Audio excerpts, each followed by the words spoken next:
this! For us! For us! For poetry! For poetry! For us! For us!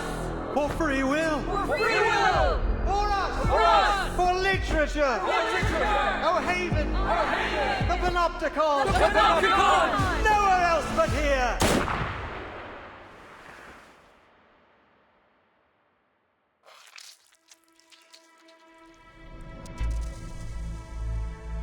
Doris, that blind writer?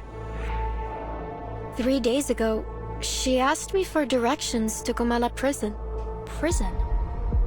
This is an experimental facility. Soon you'll see just what that means. Jailer, who is the ruler of this prison? According to the agreement, the Idealist and I represent the two factions of La Sociedad. In light of his possible assassination, the Congress will now be chaired by me.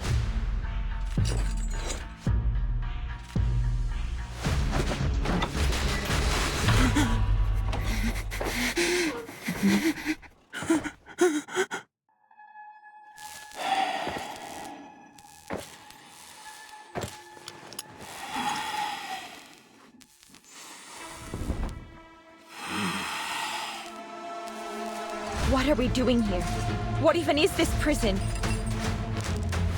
You are a prisoner of Comala, and a guest of Manus Vindictae.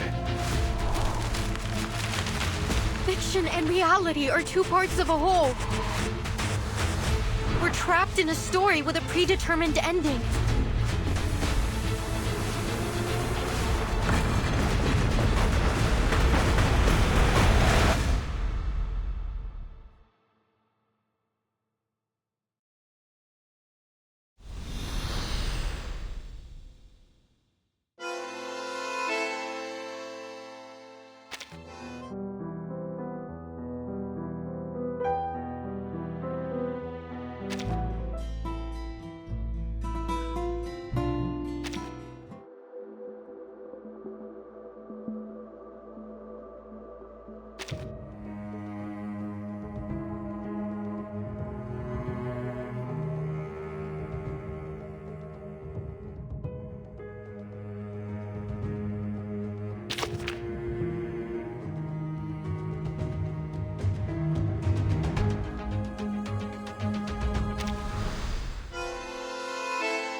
Hace algunos años, trabajé como guardabosques en un campamento en Cuernavaca. Allí conocí a un poeta surrealista mexicano. Estaba especialmente agradecido de que estuviera ahí. Unos animales habían entrado al campamento y les ahuyenté por él. No fue gran cosa, en realidad. Como muestra de agradecimiento, me explicó esta extraña historia. Una que ocurrió en un pueblo del desierto de Sonora, llamado Amalfitano, en 1975. La gente ahí seguía una creencia muy poco ortodoxa, que giraba en torno al dado de Babilonia. Un día, una investigadora con una maleta llegó al pueblo. Vino a estudiar sus costumbres locales, una razón nada sorprendente para que una intelectual erudita apareciera en un remoto asentamiento del desierto.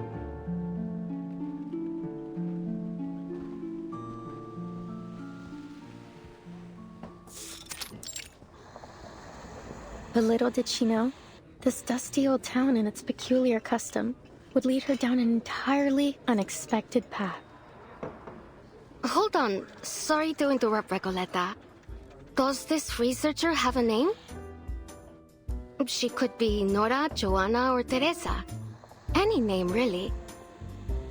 I feel like you want people focusing on this story, not keeping track of who's who.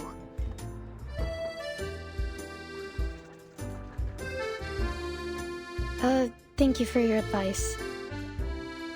But she isn't a Nora, or a Joanna, or a Teresa. She's just herself. A paracausality researcher. You see that look? She's halfway to eating you alive. Face it, Maria. She wouldn't be the loca we know if she listened to anyone. Ah, alright. So you didn't like the opening. Fine. I'll come up with something new. Maybe I'll start with a bit of exposition on the Die of Babylon, beginning with its origins as a secret relic created by an Aztec priest, imprisoned by the conquistadores.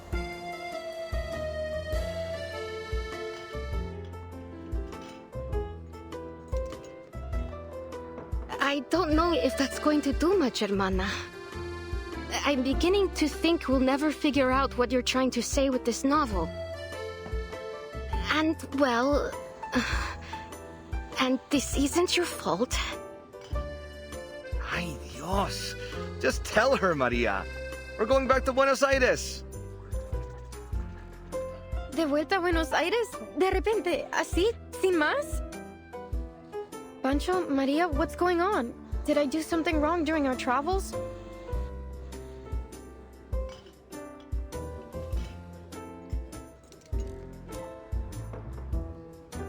Ah, see. I know what it is. I've bored you with my constant rambling over this novel. No, Recoleta. It's got nothing to do with your novel. Don't you get it? We're flat broke. Why do you think we're stuck here scrubbing tables?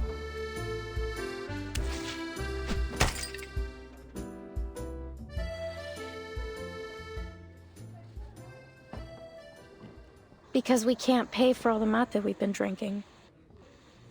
That wasn't a question, Regoleta. We've crossed the continent, crashed the readings of all those prestigious poets, and lived the way a real artist should.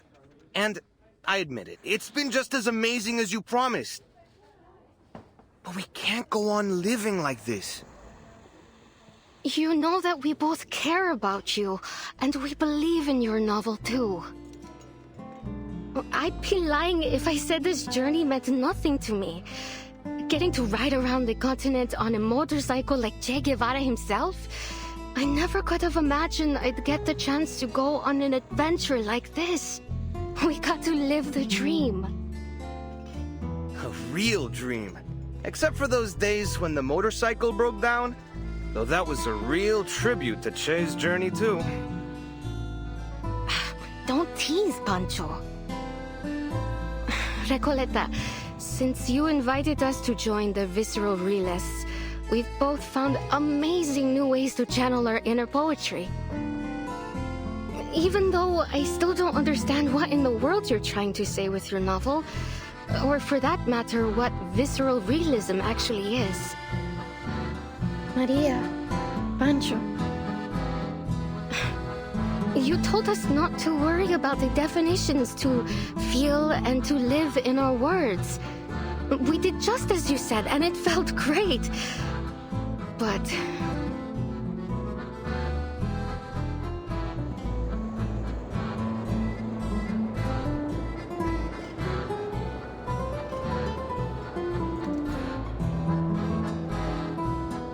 ahora el frío del invierno se instala.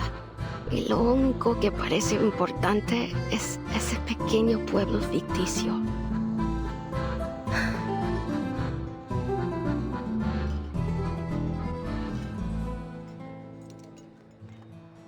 I appreciate your honesty, amigos. I was worried the problem was much worse than all that. Winter here isn't as dreadful as you think, and I know just the place to keep us warm. It was 1520. Arcanist Ferdinand Magellan sailed across unfamiliar waters under orders from the Spanish crown. Over the vast gray sea, he saw spots of light in the distance. An island. He named it Tierra del Fuego. For the next 400 years, Ushuaia faithfully served its role at the end of the world. It became the continent's penal colony, and its largest building even served as a prison. Many arcanists were exiled there. By the turn of the century, the arcanist hunt had reached its peak, and the Comala Sanatorium was built. Well, as you may already know, at that time, most arcanists were believed to be victims of madness. The sanatorium was their ship of fools. However, as people began to realize that arcanist blood wasn't a guarantee of madness, fewer and fewer were imprisoned there. By 1947, it was officially closed. Until the 1970s, when a group of people from the National Foucault Studies Association returned to the island with new ideas for the location. They spoke in abstract terms and opaque theories that no one could understand. They rebuilt this place and gave it a new name. After a long period of construction, the Comala Sanatorium became a prison once more, one designed to hold arcanist criminals. They were taken from the streets and the psychiatric clinics, from secret societies and rebel groups. Any arcanist deemed mentally or socially unfit would be locked away there. This association claimed the inmates would receive the best treatment, and they would fully recover before being returned to society. A prison, a medical lab, a sanatorium, call it whatever you want. That is what Comala is today.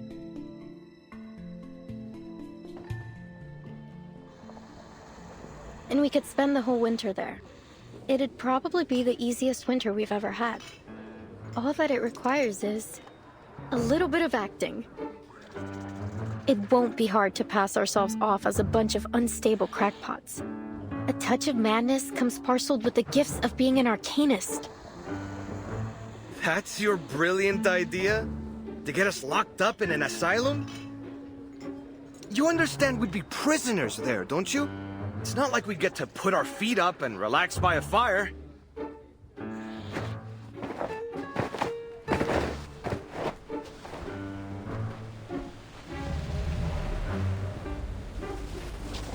You want to go to jail?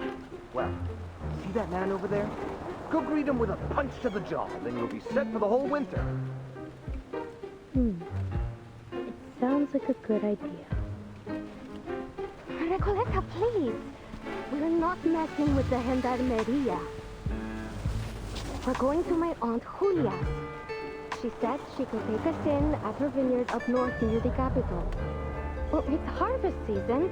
They could use all the help they can get. We'll return to Ushuaia next year. Or when the winter has passed. It'll still be great.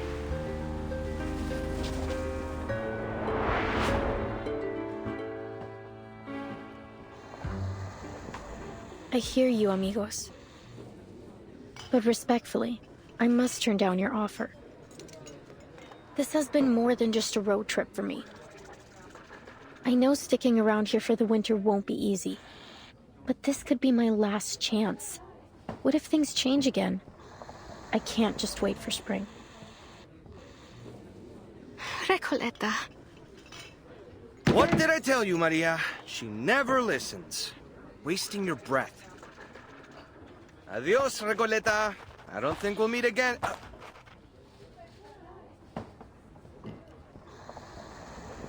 Mierda! Los gendarmes are looking straight at us! What?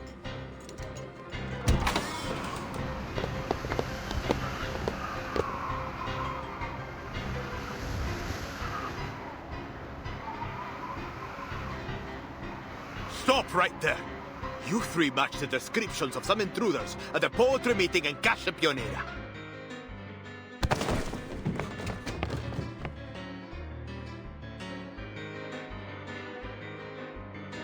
Just when I thought things couldn't get any worse.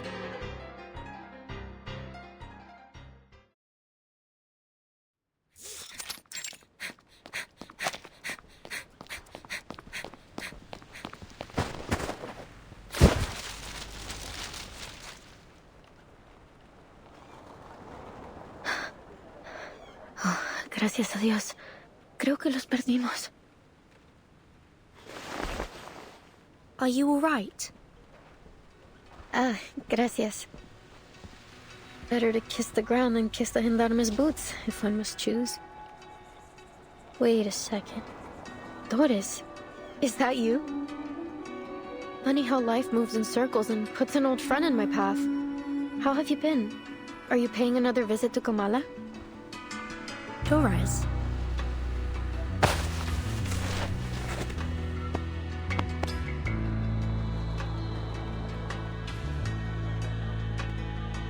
Timekeeper, could she mean her Dr. Doris? Was I mistaken?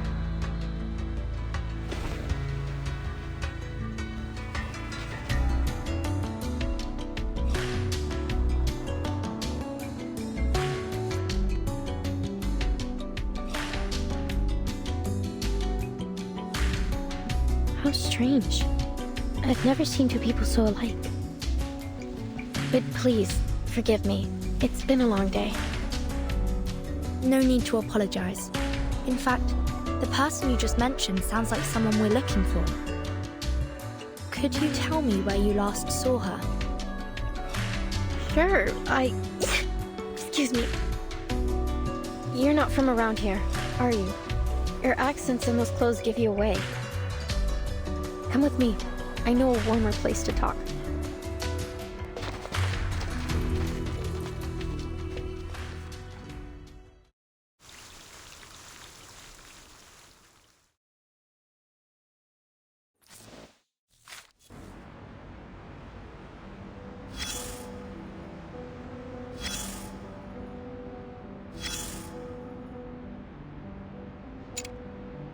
The moment armies start to march, the world stands still. You fight or fall back, charge forward or run. Those are the only rules on the battlefield. I don't see a start time on this report, nor does it state the reason for or the demands of this war. That's what you think. The scars left on the land may be the most obvious form of destruction. But the true devastation of war is one that develops gradually in the souls of people. You don't? The young writers have all been exiled, sent down a path with no signs to follow and no destination. In dark days of bloody conflict, soldiers often find comfort in scriptures and verses, or in letters from their loved ones. They hold those words close, a fragile piece of home, a brief solace from the roaring of the battlefield. But as they fall one by one, they learn the bitter truth.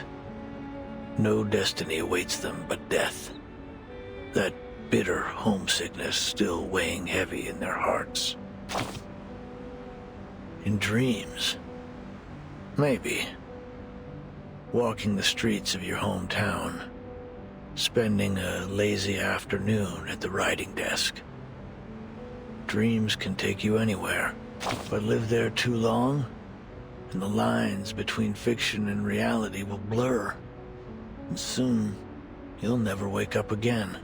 Soldiers crawl through trenches, roll in the mud, and charge to their deaths again and again, while words are forever trapped within the confines of poetry, made to live, die, and live again under the golden prophecy. Ugh, I can't stand the way poets talk.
According to these news reports from Ushuaia, there was an arcane attack on the pier about a week ago. All the ships in the port were destroyed. Could Manus Vindictae be responsible for this? Or perhaps the Zeno rebels? Hard to say, but things have been suspiciously quiet these past few days. I had been hoping we'd find some clues here in Ushuaia, after we lost track of the Manus in the Free Breeze shipwreck. They would have gone to ground somewhere remote and off the radar.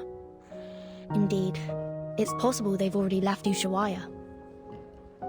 For whatever reason, it seems they haven't been pushing for the storm to happen quite as eagerly as before. I have a strange feeling about it all. They're definitely up to something. For now, it seems our new friend's story lines up with the intel from Moth. It seems the Zeno rebels really did bring Dr. Dorez here. We should see if there's anything more she can tell us. Timekeeper. The Foundation doesn't have any intelligence on Tierra del Fuego. If the Manus really are here, then we'll be on our own. The closest Foundation branch is in Buenos Aires, 3,200 kilometers away.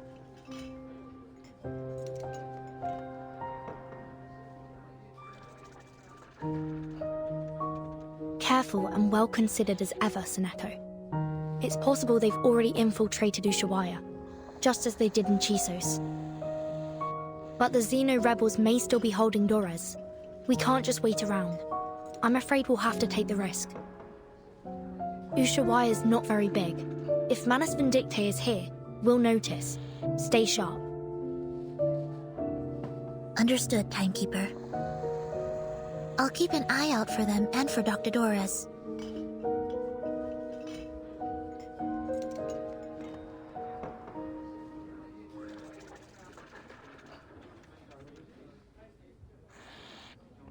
My friends.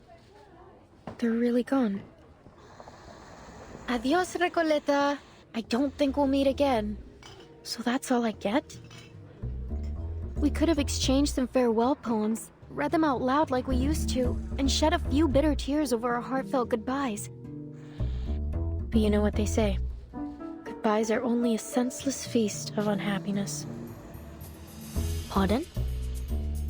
Oh, it's nothing. Never mind. Please, sit down. And could we get a pot of mate with mint, please? Thank you.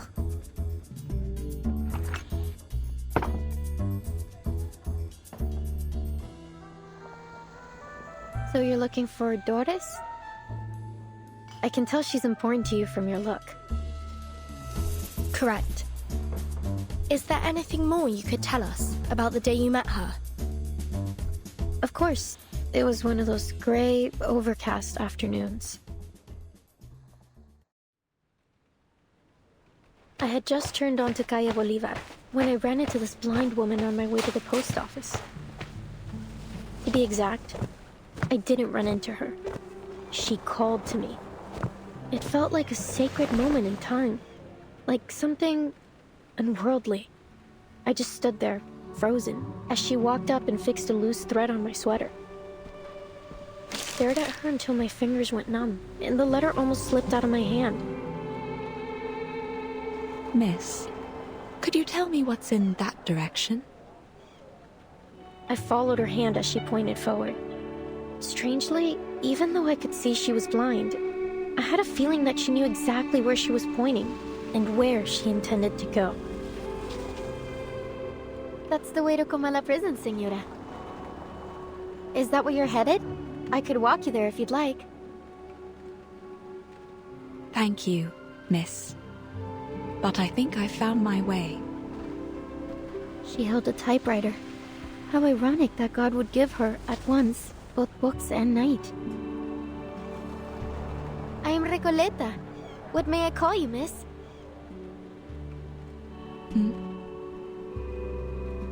I hope you don't mind me asking, Senora. I didn't mean to pry. It's only that I have to know. You're a writer too, aren't you? I've been working on a novel and, for some reason, I have this feeling you could be a character in it. Forgive me. I'm just so excited. I really want to remember this moment. Please, may I have your name? Or whatever you'd like me to call you?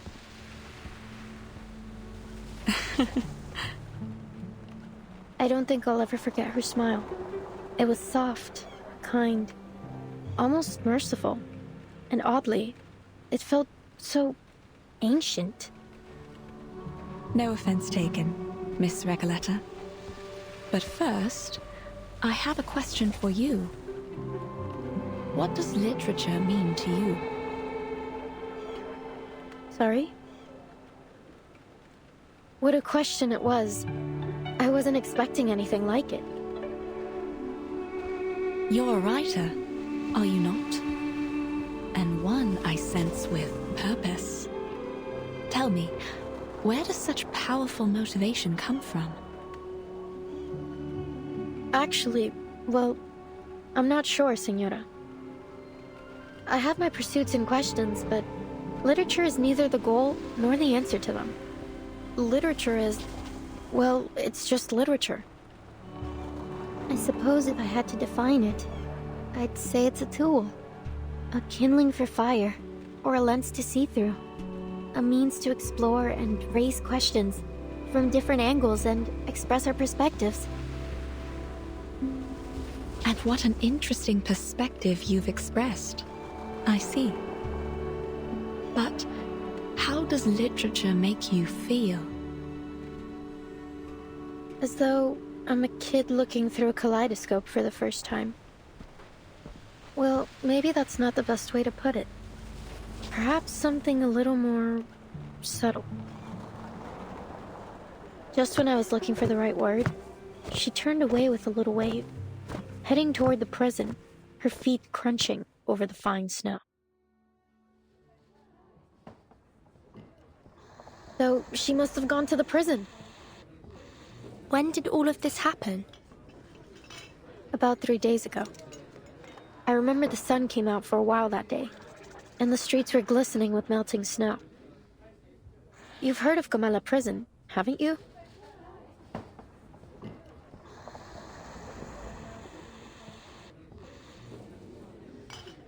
"3 days ago?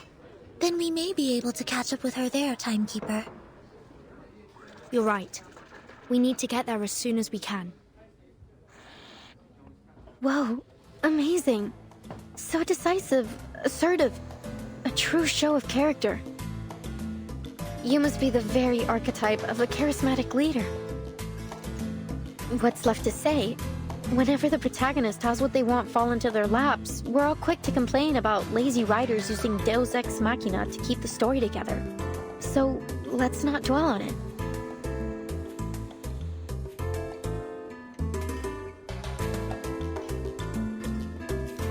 But anything can happen in a place like Ushuaia. It's a city where the day may only last 4 hours, and the streets are full of exiled arcanists. We appreciate your help, Miss Recoleta, please think nothing of it. Miss Recoleta. I'm Vertin, and this is Soneto. We're investigators from the St. Pavlov Foundation.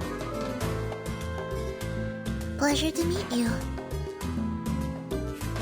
Likewise, likewise. Glad that I could help. But listen, ladies.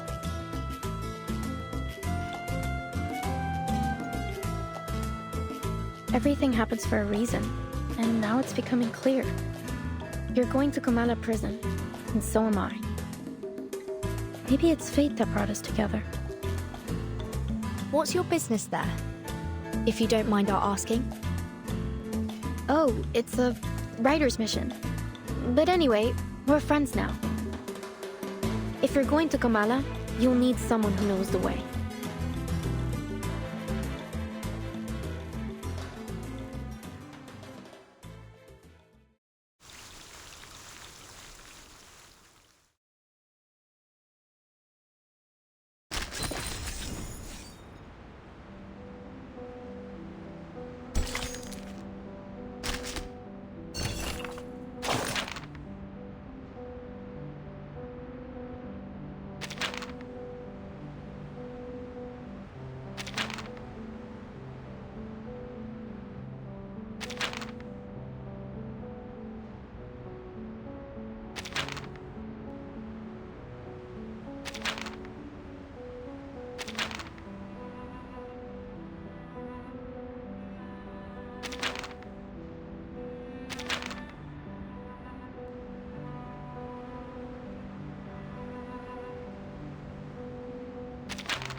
Behold, Comala Prison.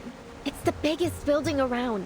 When the sun comes out, it looks like a rusty button stitched into the earth. Everyone tries not to pay attention to it, but it's undoubtedly one of the most important places in town.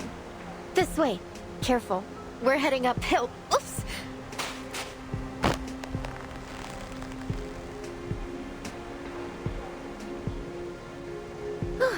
Thanks. So, my new friends, you're from that St. Palominos? St. Pavlov Foundation. And Vertin is the timekeeper there. Ah, very impressive. Sounds all official and polished. Then, I take it you've already got away into the prison?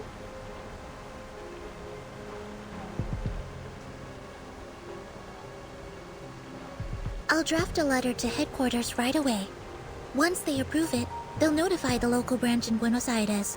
From there, they'll need to inform the Argentine government, who will then issue us a permit. Excellent. Looks like our bureaucrats still have some worth. No offense intended, of course. Since we're pressed for time, I believe we can ask that headquarters give high priority to our request. If all goes well, we should have the permit in about a month. Ah, how expedient of them. But you know what? Maybe we shouldn't bother all those hard-working government officials with these trifling matters after all.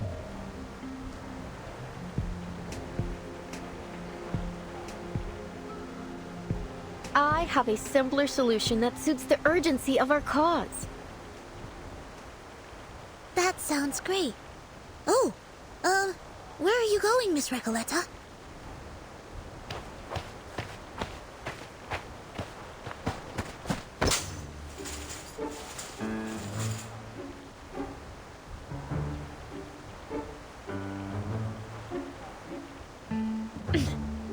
To the other side of the wall, of course. From Guadalajara to Ushuaia. There has yet to be a wall that could stop me. Come on, ladies of the Foundation. Soneto, take my hand.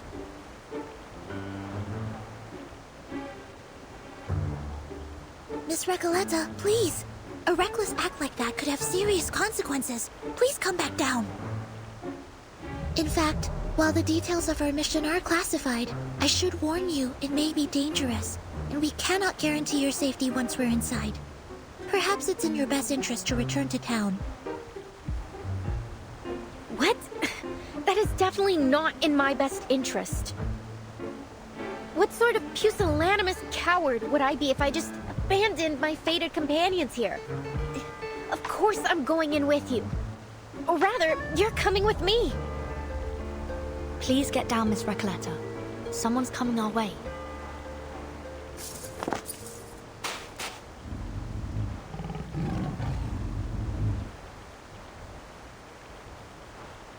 Stop right there. What do you think you're doing? Caramba, it's her again. The jailer of Comala. Did she say jailer or jaguar?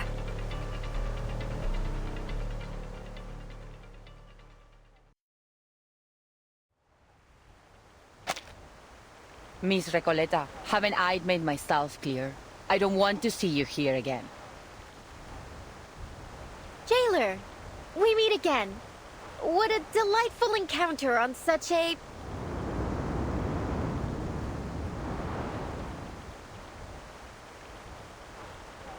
lovely day. Would you please just leave this place alone? I'll never understand why a promising young woman like you keeps snooping around a prison. I can't make this any clearer. Trying to break into Comala will do nothing to get you inside, but it will get you into a world of trouble with the Gendarmeria. So, will you stop these senseless breaking attempts? Comala prison is only accessible to academic researchers and journalists, and even they must have official credentials in order to enter. Isn't there any other way to pay a visit? I truly do need to get in there.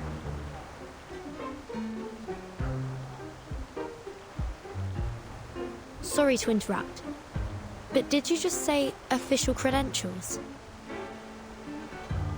Yes, you heard me right.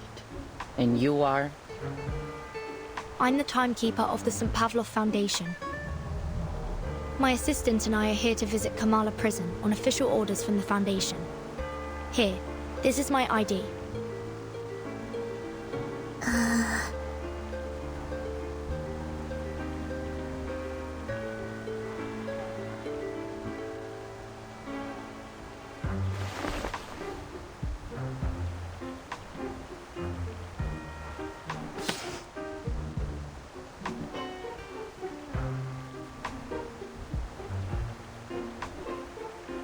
This is indeed legitimate.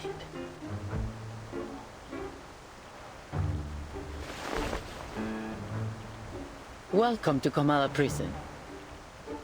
Apologies for my earlier behavior. It's been a while since we've had any official visitors.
Día tras día, la investigadora de paracausalidad se escondía en la naturaleza fuera del pueblo de Amalfitano, estudiando los datos que había recolectado. Una tarde, al anochecer, una voz llamó desde fuera de su cueva. Ella dejó el equipo y las cintas y salió afuera. Un hombre estaba de pie, curioso, frente a su puerta. ¿Qué haces aquí?, preguntó, levantando ambas cejas. Nada sucede en Amalfitano en estos días. El local se presentó como el empleado del banco. Probablemente tenía la cara más amable del lugar. Ojos brillantes, mejillas levantadas, una mandíbula suave. Era una cara llena de esperanza. La investigadora le mostró los espectros que había estado recopilando. He estado recolectando historias sobre el dado, explicó. Quizás ellos contienen la clave para explicar la aleatoriedad que muestra el destino. Ah, eso realmente me intriga, respondió rápidamente el empleado del banco. Me encantaría escuchar todo sobre eso, pero debo irme. No debo llegar tarde al funeral del pescador de dunas.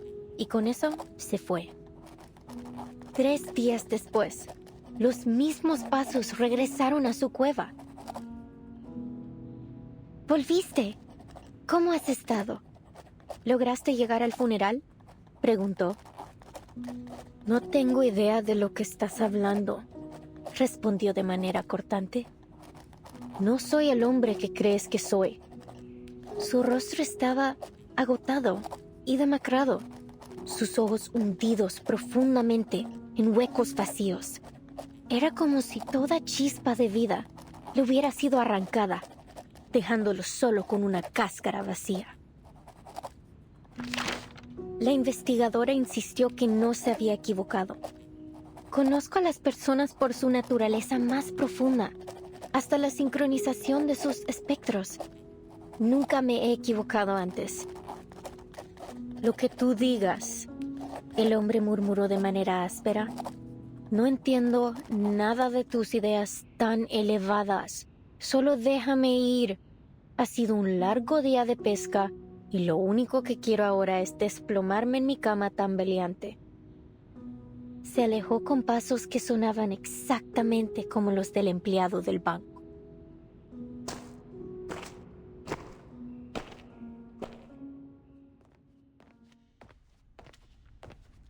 As you might have noticed, Miss Burton, this facility isn't just a prison. It's also a research center. Its full name is the Panopticon of Comala. It was established by the Foucault Association in 1975. We've hosted workshops, academic sessions, and even lectures about the Panopticon. You may even have seen some reports about it. Experts of psychoanalysis and scholars from various fields have come here to exchange ideas and seek collaboration in their studies. In many ways, the Panopticon is unlike any other prison you've seen before. I see. No wonder Miss Recoleta has gone to such lengths to become a part of it. Actually, my assistant and I are here to inquire about a prisoner named Doris. Does that name sound familiar?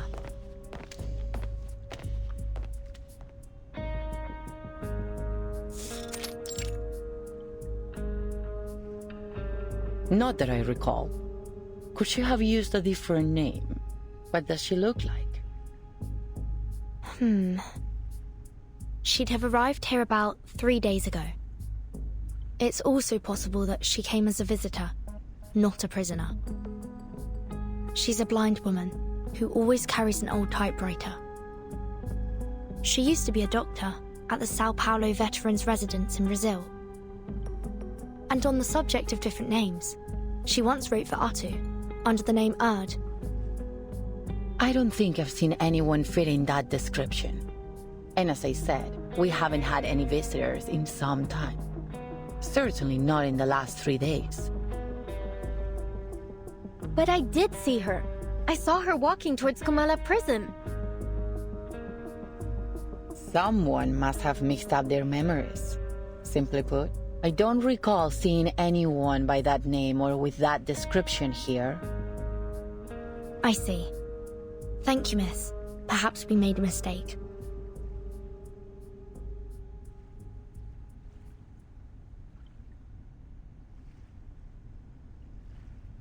Miss Recoleta, you've gone to great lengths to get into the Panopticon. Would you mind telling us why? Finally! I've been waiting for you to ask. I'm here to find my pen pal in Comala. You have a pen pal? In here? Yes. 6 months ago, I went to a book exhibition in Guadalajara and came across the contact details of a few writers. I sent them my novel and asked for feedback. Looking back, it was a bit forward, but nothing unheard of between writers. A lot of friendships start through letters, you see. And Aleph wrote back.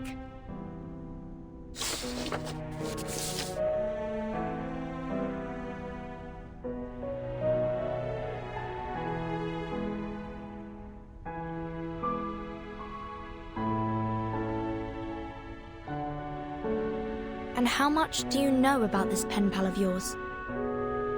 Oh, well, he calls himself Aleph, which is a grammatically masculine word, so...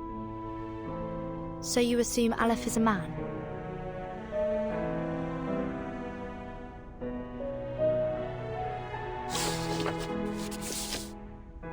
Yes, he's probably a poet, a writer, perhaps even an alchemist. He's one of the brightest people I know. There's never been a question that he couldn't answer. I've asked him about religion, politics, history, potions, even critters in length and breadth. Can you imagine someone who knows all those things and so extensively too? And he helped me with my novel. He always seems to know the best ways to bring my characters to life. Honestly, he's so insightful. I've begun wondering if he's omniscient. With his help, my story grew richer and fuller, like a well-tended plant. Strangely, can't seem to take it any further now. It's as if the roots have been sapped of their strength. I couldn't understand why, so I resolved that I would see him in person to find out. Again with this story about your uncanny pen pal? I've already told you 12 times. It's all very moving, but it still doesn't justify your actions. Writers experience mental blocks all the time, yet you don't see them trying to break into a prison over it. She does have a point. Please, Burden, jailer, have a little mercy, will you? Hold on. I've been meaning to ask. Why are you only calling her jailer? Don't you know her name? Or do you just prefer addressing people by their occupation? Oh, about that.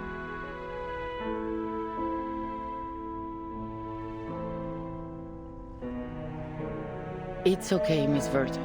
I don't mind being called by my job title. I take pride in what I do. I'm perfectly fine with just being the jailer. Exactly. A researcher is a researcher, and a jailer is a jailer. Titles and code names often tell us more about people than their ordinary given names, don't you think? Take Sonetto, for example. Your name comes from sonnets, doesn't it? That great poetic form from Italy. Some people mistakenly think Shakespeare invented it. Some say it was Petrarca, though no one really knows when the first sonnet was written. Sorry, I'm straying from my point. You're Italian, aren't you, Sonetto? Is that your real name, or just a code name? Were your parents poets? As much as I'd like to be able to answer your question, I never knew my parents. My earliest memories were of the School of Primary Defense of Mankind. I've lived there since I was a small child. My apologies. That was thoughtless of me. It's fine. You meant no ill intent, I'm sure. Timekeeper, if Miss Recoleta was right about Dr. Doris's whereabouts, perhaps the jailer is keeping things from us. Or perhaps Dr. Doris visited the Panopticon without her knowledge. Either way, we need to do some digging here. I agree. Let's see if we can talk to some of the inmates and find out what they know.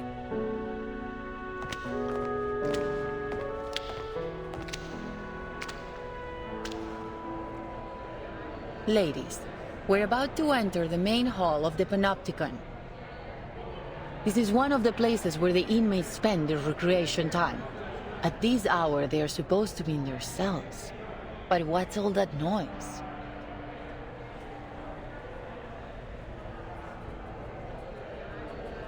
Miss Verton, could you keep an eye on Recoleta if anything happens?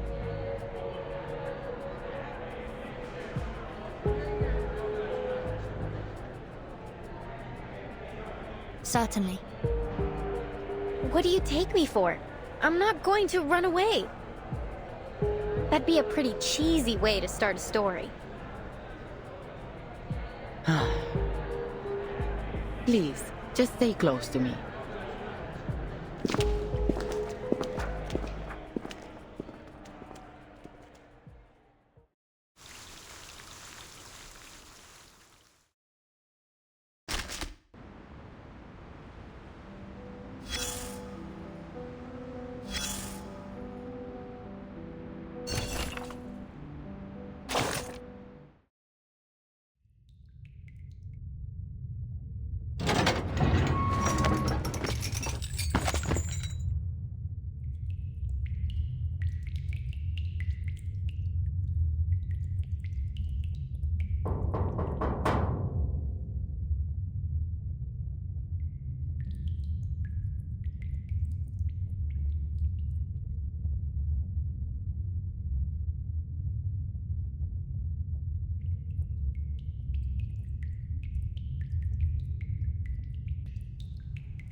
La Sociedad de Poetas de las Américas?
Pardon the interruption, but might I ask?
I've come to learn the name of this land.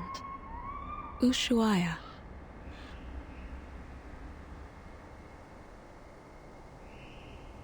As we walked, I could feel her gaze upon me.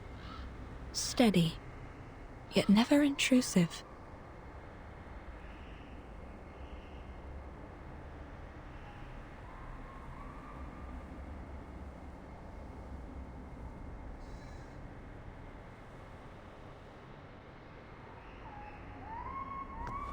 I sensed I had been brought to a place most unusual, a building with a quiet peculiarity in the air. I suppose I must claim a little freedom for myself in this place.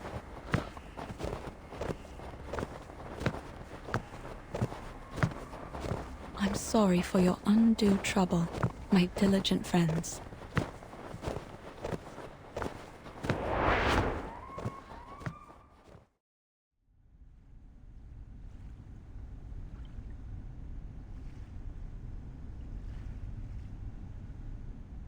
I'm here for a short visit, hoping to find some inspiration for my next story.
I didn't expect any of this from what we saw outside.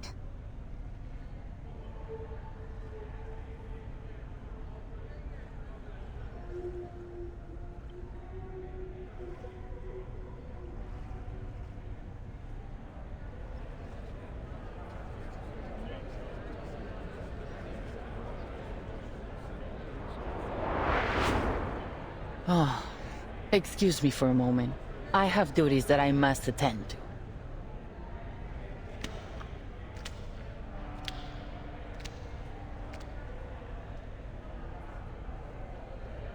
They don't seem intimidated by her at all. Yeah. They just look like a bunch of artists having a chat in the garden. And the jailer seems to be like a grumpy neighbor coming over to ask them to keep it down.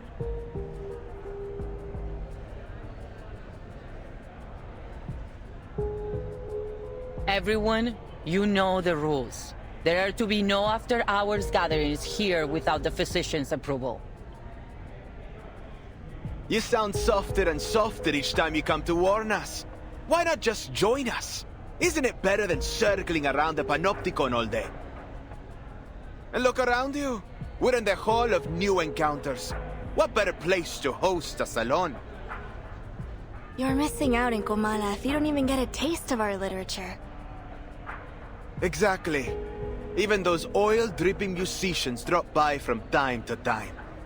Not that they're the kind to care about the beauty of words. Oil-dripping musicians? Timekeeper, could they mean...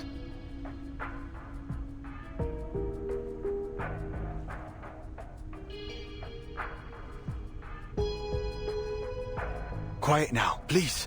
The Ediles Salon is about to start.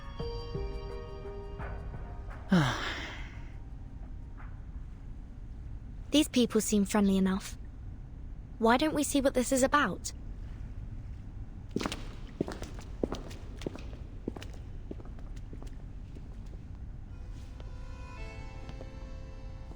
En desiertos, en estrellas, dentro de laberintos.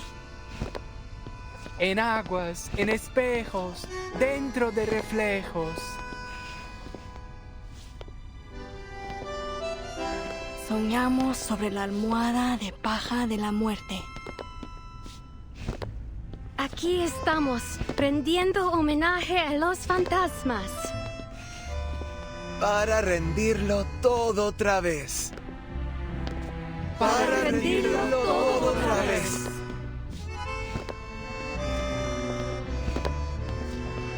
My dear friends, we face a difficult truth. The movement of visceral realism still stumbles in the dark. Our poems, our language, our minds are tangled by a stifling vine. A mundane, stale vision shared among all bourgeoisie.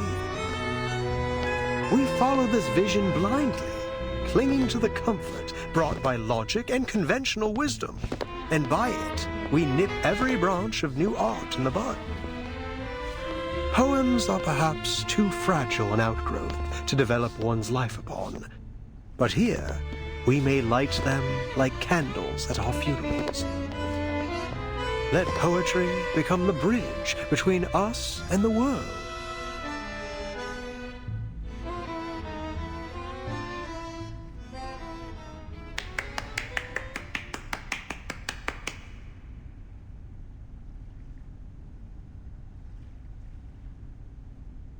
As we come back and forth over the boundaries of life and death, the old obstacles begin to take on a new look. With the eyes of poets, we may see behind them. You're a visceral realist. I can't be mistaken. You must be...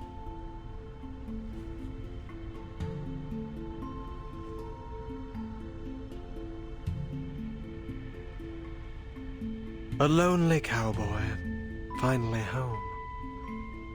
What a wonder. You're in time. The salon has just begun. And La Sociedad de Poetas de las Americas isn't like those salons that care more about who's invited than the art. All are welcome here.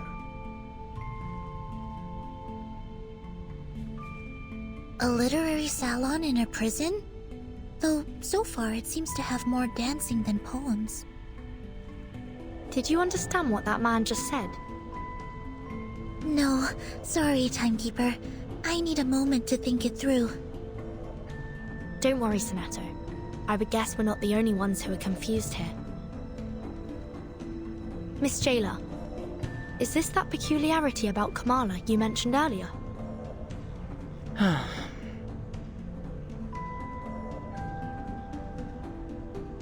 Enough, idealist. You're still an inmate here, and you are walking a very fine line right now. Oh, I'm quite aware of where I am and what lines I tread. This is a prison, the safest place for poets in this part of the continent. One cannot be arrested twice, after all.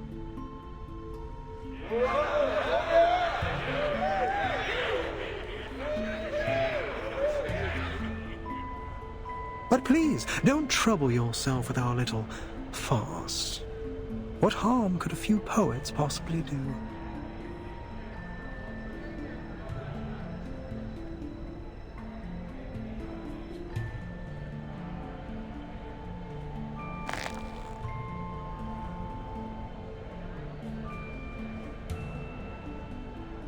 Senor Idealist, might I ask you something? Hold on, Recoleta. All forms of communication with the inmates must conform to our regulations. We will need to record the conversation and submit it to higher authorities for review. I have some questions for the gentleman as well, but we're more than willing to follow the rules. I think the person I'm looking for might have attended this literary salon, or at least talked to some of its members. I'd wager she's spoken to that gentleman. That is, if she has been here at all. I see. Go ahead then. Just watch the time.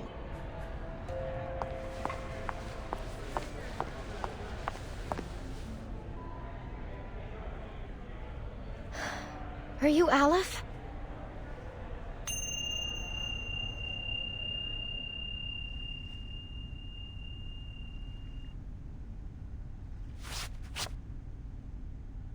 Oh, another visitor looking for Aleph. So you know him? Naturally, but I'm not obliged to speak of him to one who does not, stranger.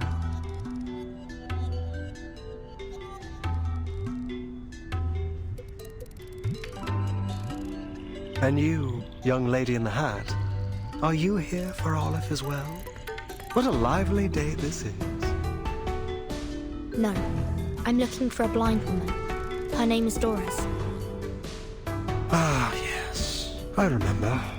Her writing was impeccable, like an exquisite crocodile skin handbag in a shop window. Elegant, yet condescending. Do you know where she is now? I'm not able to keep track of every inmate here, miss. Perhaps you should ask those who have seen everything from above. Through the glass, where the scrutinizing eyes of power look down on us. Eyes?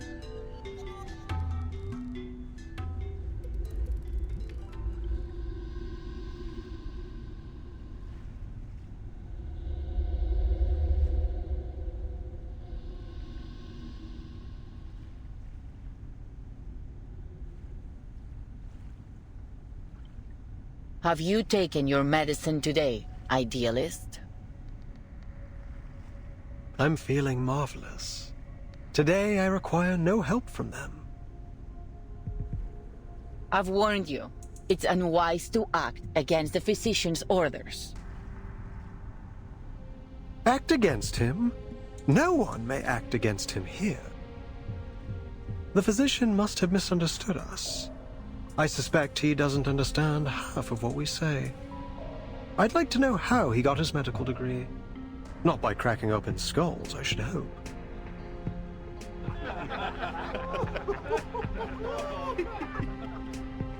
What a pity, jailer. You know, I've always believed you had the soul of a poet. just like us. We've already spoken enough rebellious thoughts outside of Comala. How else do you think we ended up in your nut house? We've been here far too long. Long after the junta was removed from office. After our home became a deserted wasteland in the aftermath of the Latin American boom. What are you getting at? That power is boring, meaningless. Nothing holds on to power forever. And the one true connection we have to life is poetry. See, Jailer? Even an outsider understands our ideas better than you. It's time to open your eyes to reality. La Sociedad is the only way for us to feel truly alive in here, beneath the gaze of those prying, ever-vigilant eyes. Idealist, last warning. Stop this now. Fine, fine. All right, compañeros. Sadly, the salon must come to an end, as our jailer insists.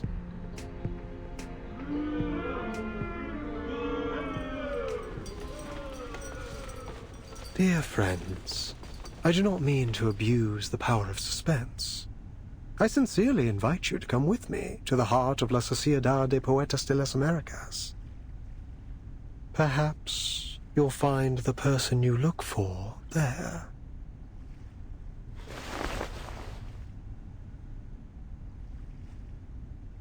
We'd love to. Only if that's okay with you, Miss Jailer. I suppose that's all right.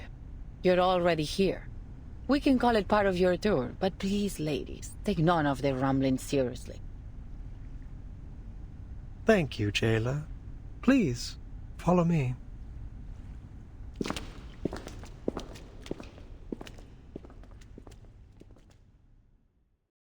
Wait, this isn't the way to the gallery. It isn't the usual way. It's a shortcut. We call it the reptilian complex and primal hunger route. Much faster than the limbic system and postmodern anxiety route, let me tell you. But this passageway has long been abandoned, and entry is prohibited. It's extremely dangerous, too. Relax, Jailer. No one, not even you, knows this prison better than I. But, Timekeeper, I think we've just gone in a circle.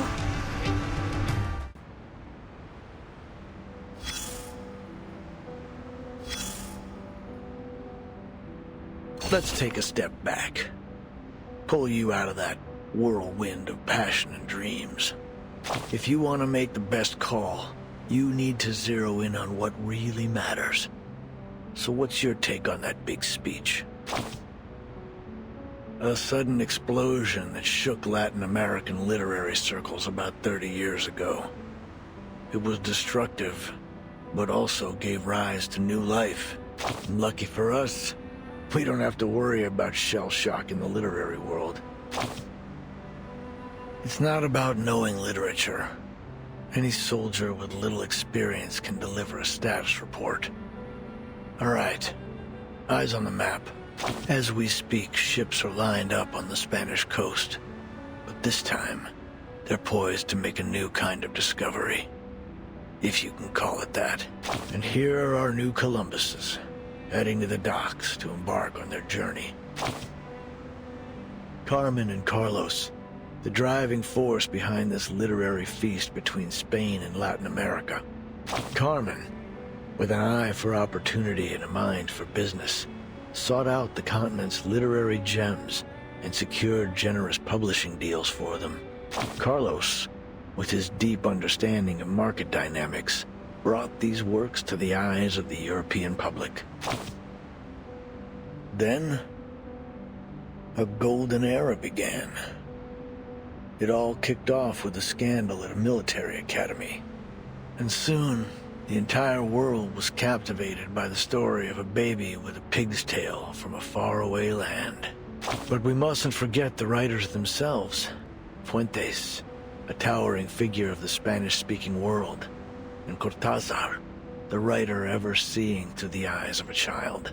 And of course, Mario and Gabo, Key players in this literary revolution will forever be etched in the annals of history. They corresponded regularly, always expressing deep admiration for each other's work. In fact, one even wrote a doctoral thesis on the other. Ah, friendship.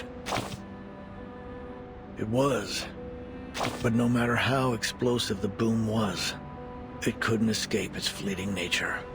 With the second imprisonment and self-criticism of a Cuban poet, in came an inexplicable right hook, and bang, silence. The military junta had gripped the poets' throats. The verse of the pioneers was cut off, their voices no longer heard.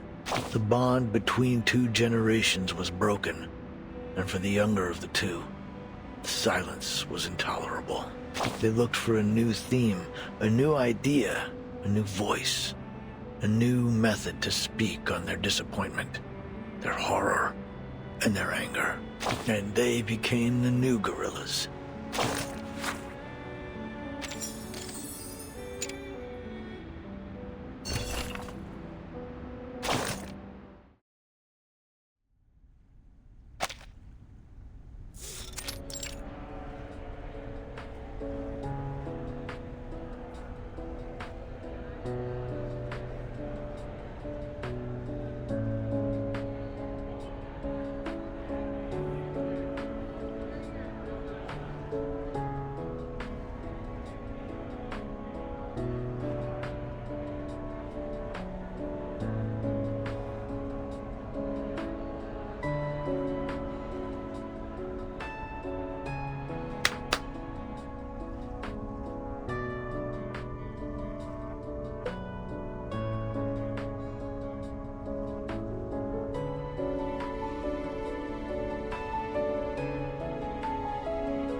Mr. Idealist entrusted me with hosting the literature salon.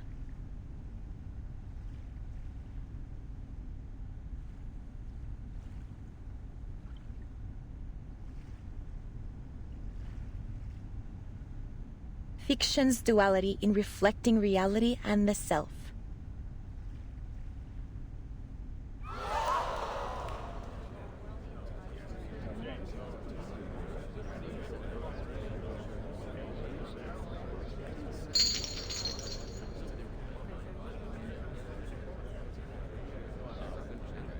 Like-minded fellows, aspiring writers.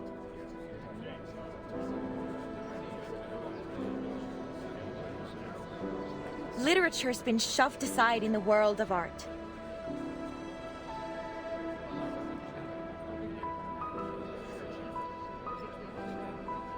What is left for us to do?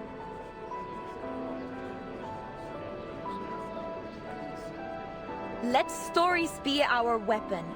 They should be the sword that cuts through the bloody truth, the beacon that lights our way forward.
and I mostly write under the name Erd. Erd? Have you written for Atu? Are you the Erd in Atu?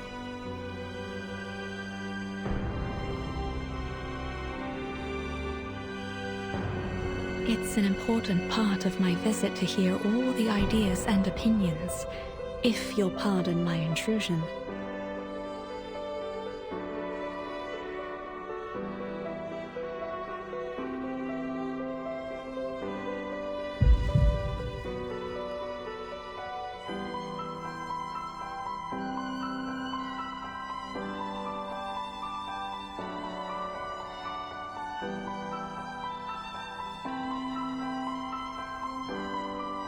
In these restless times, literature has been overlooked, forgotten, pushed to the edges of the world. Much like Ushuaia.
La investigadora se despierta en su cueva en la duna, que le parecía tan vacía como una tumba. Era poco antes del amanecer. Montones de cintas habían ocupado su espacio vital, apilándose una y otra vez. Cada uno de estos carretes giratorios hablaba de historias sobre esa cabaña con techo azul.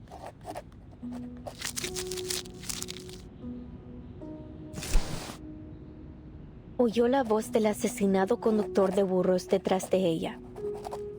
Oigo a todos ellos, las risas y las voces de generaciones pasadas, como hojas secas atrapadas en las grietas de viejas paredes, crujiendo solo cuando el viento sopla a través. No pondría un pie en esa casa si fuera tú. El mendigo al lado de la puerta también habló. Duermo en el porche cada noche. Cada mañana una luz tenue brilla a través de la ventana, pero nadie sale nunca por esa puerta, y nadie ha entrado nunca. Luego la voz del empleado del banco. Es la historia del alter ego. Esa casa debe haber estado llena de deudas que nadie reclamaría. La anciana enferma, luchando en su cama, susurró. La casa recuerda esos días, cuando la gente desaparecía en la oscuridad de la noche y los niños eran robados por las tormentas. La investigadora de paracausalidad había oído suficiente y volvió a dormirse. Solo quedaba el traqueteo del dado de Babilonia, resonando en su cueva vacía.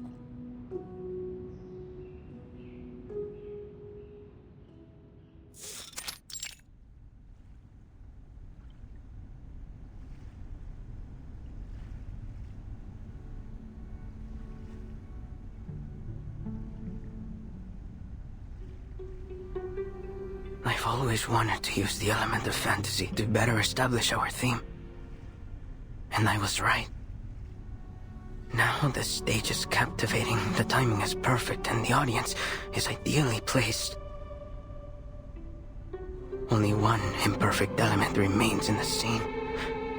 The creator, who hasn't stepped away from his creation. No. There's another thing.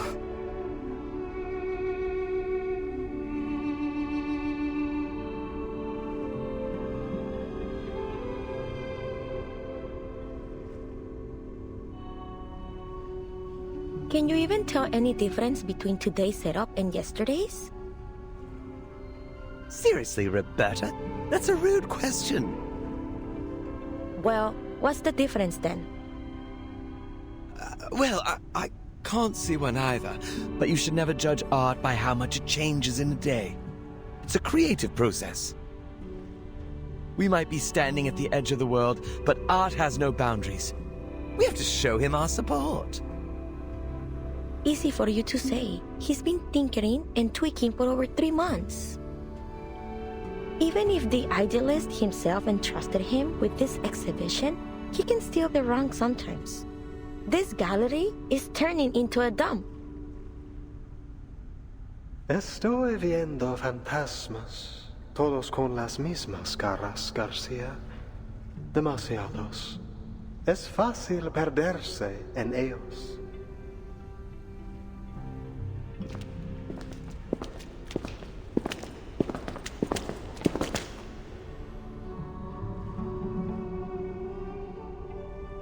Idealist, you're back. Are these new recruits for La Sociedad? You must have had a very successful day. It is good to see you, Garcia. How has your vision progressed today? First a salon, and now an art gallery. Is this really a prison?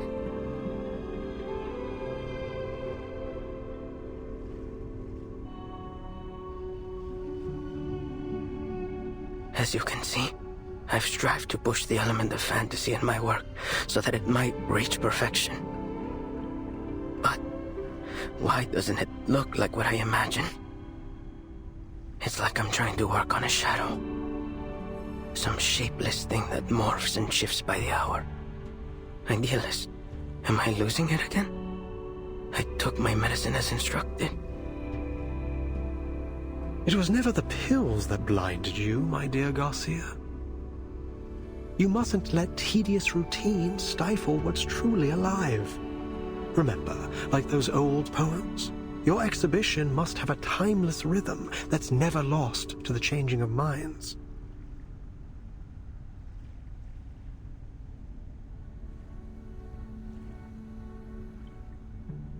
Sorry, maybe I'm just not getting it.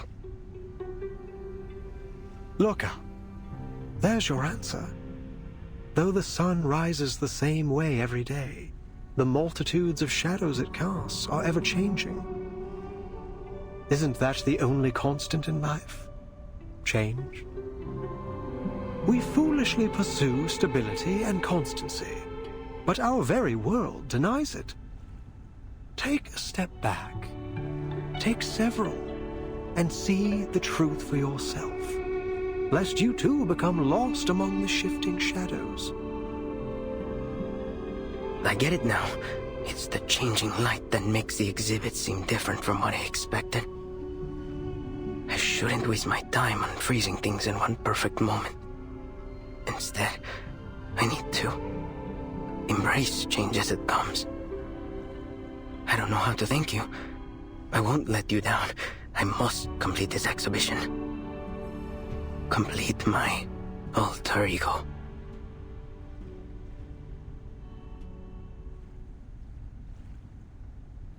Did you say alter ego? And he called you Garcia.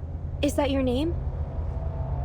Garcia, where did you learn about this alter ego? Do you happen to write under the name...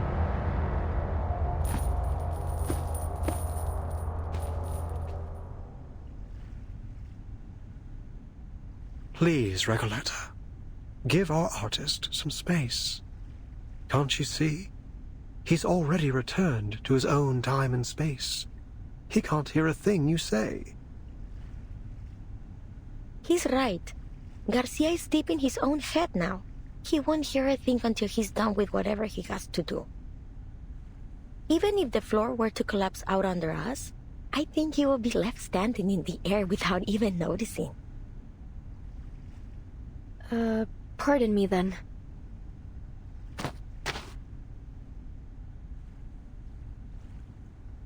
All right, my dear guests. Please forgive my late introduction. Welcome to the Gallery of Bewilderment.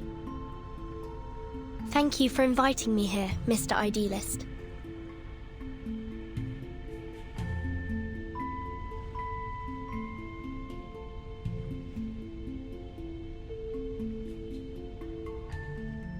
I imagine you're curious about what we do here in the heart of La Sociedad de Poetas de las Americas.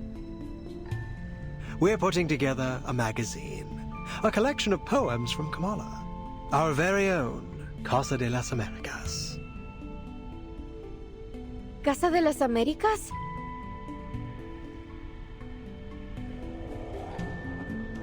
Exactly. Named after its great predecessor. You're a fine mind indeed. At this very moment, all our compañeros are working on it.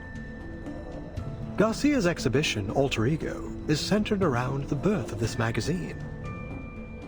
And here, you can see the signatures from all the poets involved, along with a few words they've written for it. Reading it is like looking into the soul of our society. All these signatures.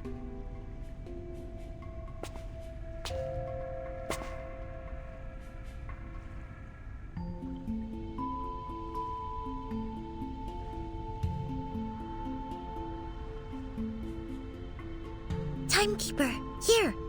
It's Dr. Doris' pseudonym, Erd. Then she was here.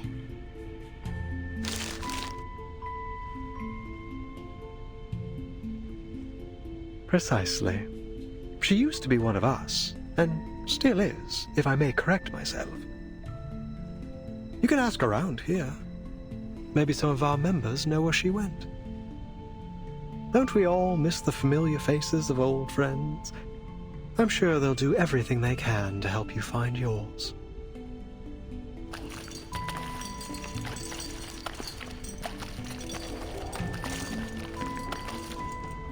Mr. Idealist, I finished my short story. It's called Weightlessness. It drifts around the subject like a ship floating in space. The readers can start anywhere in the story, or read it in any order they like. And please take a look at my piece Off Limits! Every word that has been forbidden is either erased or replaced with symbols. It's a one-of-a-kind, jarring experience! And I finished a new paragraph. Just wrote it today.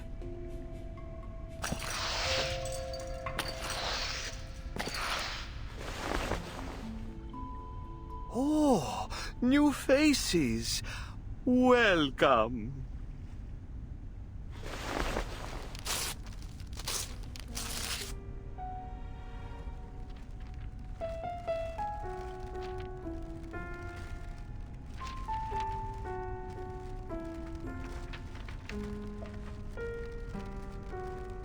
Idealist, did he just... This is the writer for the prologue of our magazine.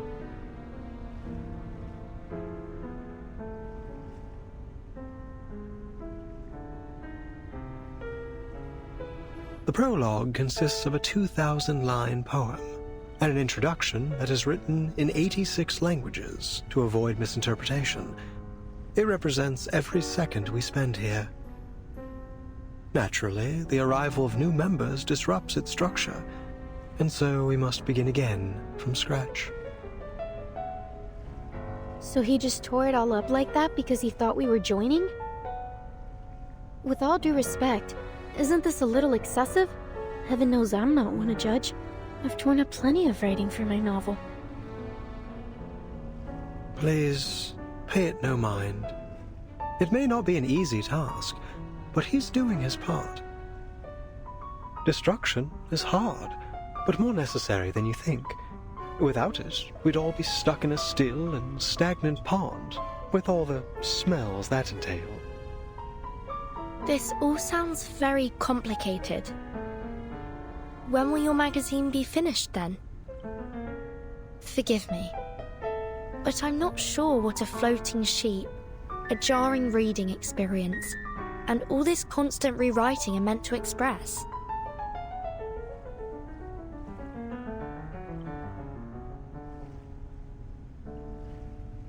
As I've said, Comala is unlike any other prison. Miss Jailer, do you mean...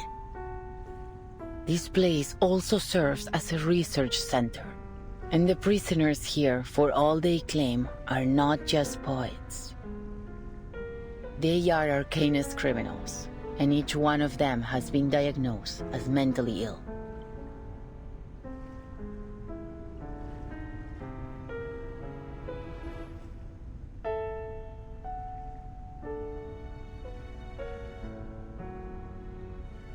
You're quite right, Jailer. But let's not forget that mental illness is merely a deviation from the norm. And who decides the norm? You, the physician, or the ones outside these walls? We've been exiled here by the standards of our time, deprived of our roles in the outside world. So please, as we agreed before, I ask you not to interfere with the affairs of La Sociedad. These people are visitors, not your new recruits. But should we not hear their thoughts first?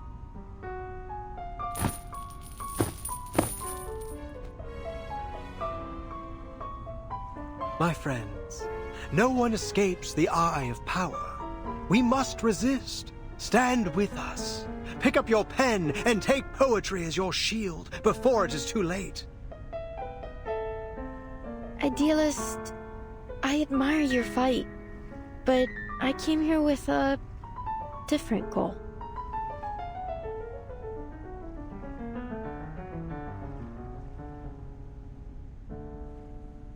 We're the last true owners of an old legend, words now only remembered as myth. We must stay on the path of literature until I find that transcendental solution. To invent an idiom that is generic, all-encompassing, yet precise. My poem will be written in this language, leaving no room for doubt or misinterpretation. How blessed is a man with infallible memory. He holds the finer details of each object within him, more vivid than anyone else. In the end, he'll have all the answers, if time allows him.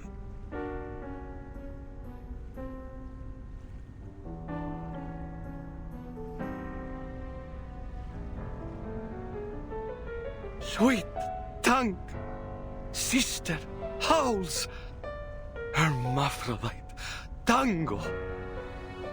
They put the whole city in the nut house. Timekeeper, look over there. Isn't that the Prologue writer?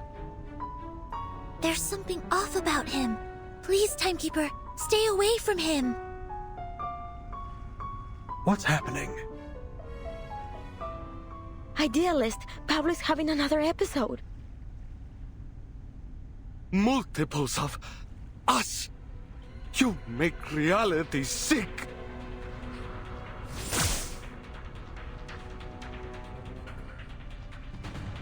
I could use your help, ladies.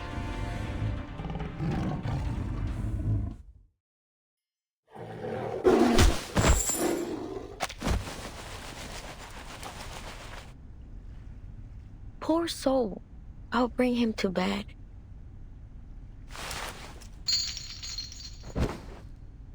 Well done, ladies. Aren't you full of surprises? What was all that? It seems he had a mental breakdown and lost control of his arcane skill. It appears that every line he recited carried unbridled power. Usually, only specific lines can channel arcane energy. You can't just force the power into words or craft a poem to serve your purpose. Pablo must have a rare gift for identifying empowered lines. When he recited them all aloud, they overwhelmed him. That's right. He's a genius who writes the ties of emotion, just like Arthur Rimbaud. We always keep a close eye on him to make sure he doesn't recite anything while reading or writing.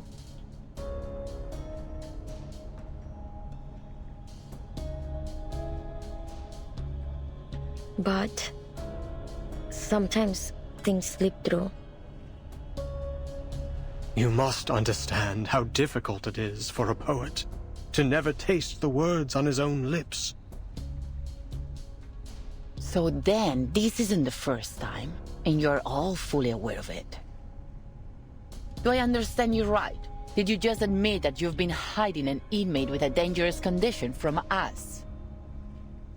According to the safety regulations for the Panopticon of Comala, he must be sent to the physician for immediate treatment.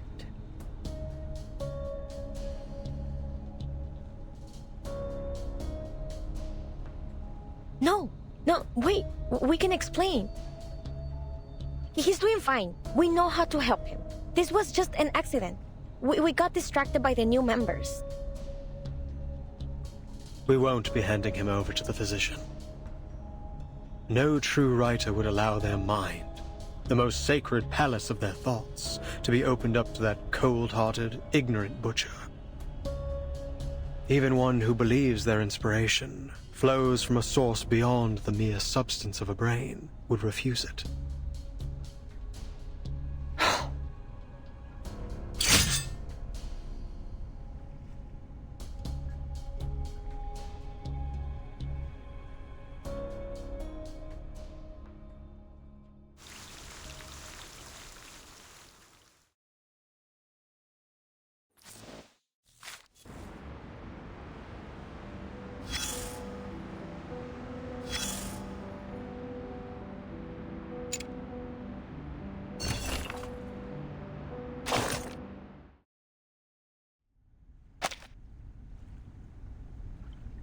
Fate.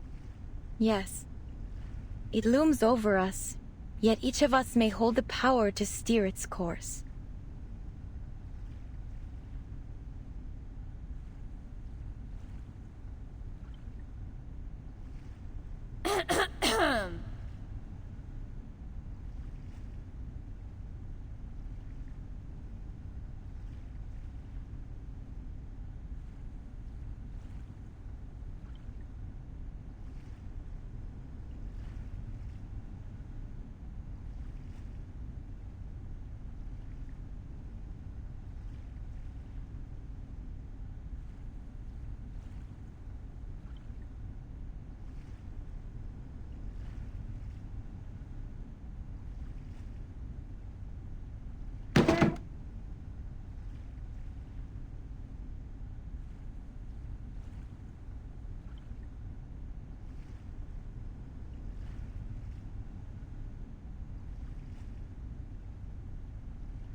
I didn't know you've written to Aleph too.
I'm truly flattered by your invitation.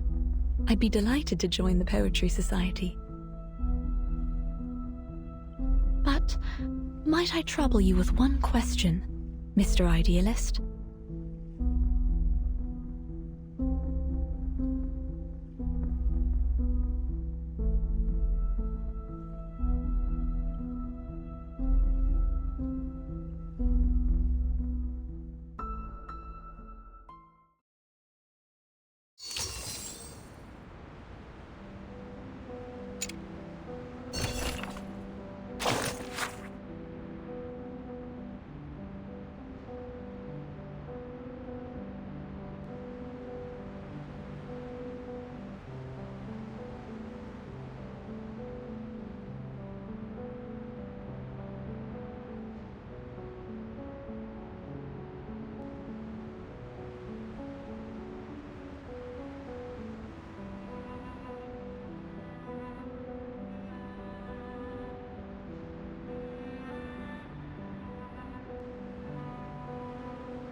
This is a serious violation of the rules. I'll have to report this to the physician, and all of your treatments will need to be reassessed.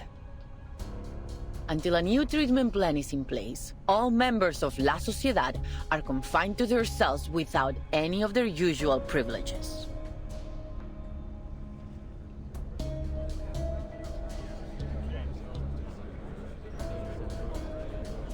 This is not what we agreed to.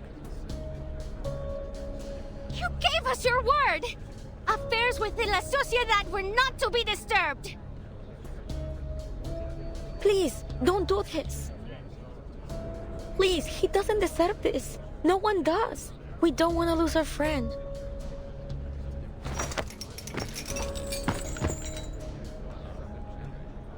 Please, Senora. I swear it won't happen again. I'll take the medicine on time as instructed. I promise I won't hurt anyone. I'm sorry, Mr. Pablo, but rules are rules. Before you take this poor man from his friends, may I ask you something? Do you know where these inmates go after they see the physician?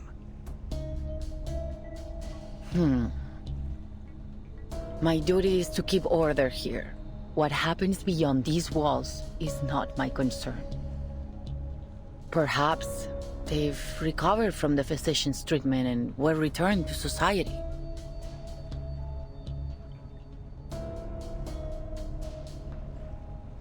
Within these walls, the only truth we know is this.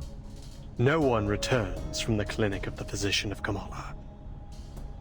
Are you certain this treatment they received is really a cure? Pablo is harmless. He's just a writer who has a talent for finding words in poems. That's all. Please, let him stay. We'll look after him. He can have our share of the medicine. We'll keep him in check. But this doesn't conform to our regulations. Still as arrogant as ever, idealist. One day, you'll get us all killed.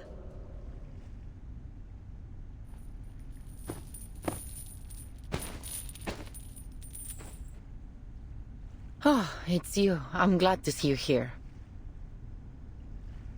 Who is that?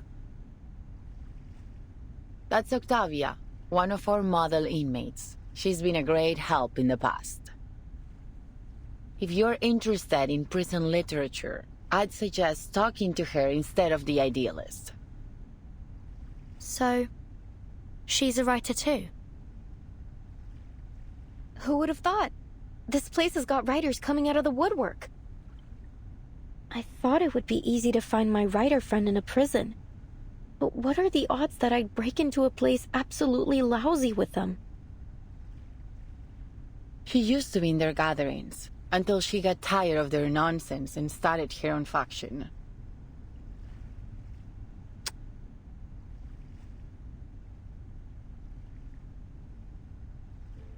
What are you doing here, Octavia? Haven't you heard? The era of chieftains, ghosts, and plantation stories is over. Visceral realism is the future. And has this brilliant visceral realism helped you finish any of these poems? What a waste of time.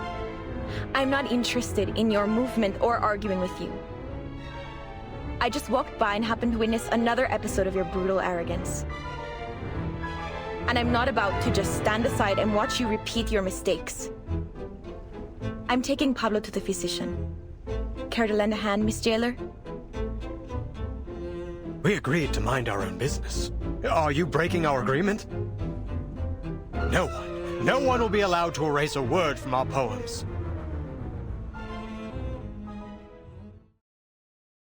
Haven't you let your ego cause enough trouble, idealist? Better that than siding with the devil like you. Enough. This pointless arguing ends now.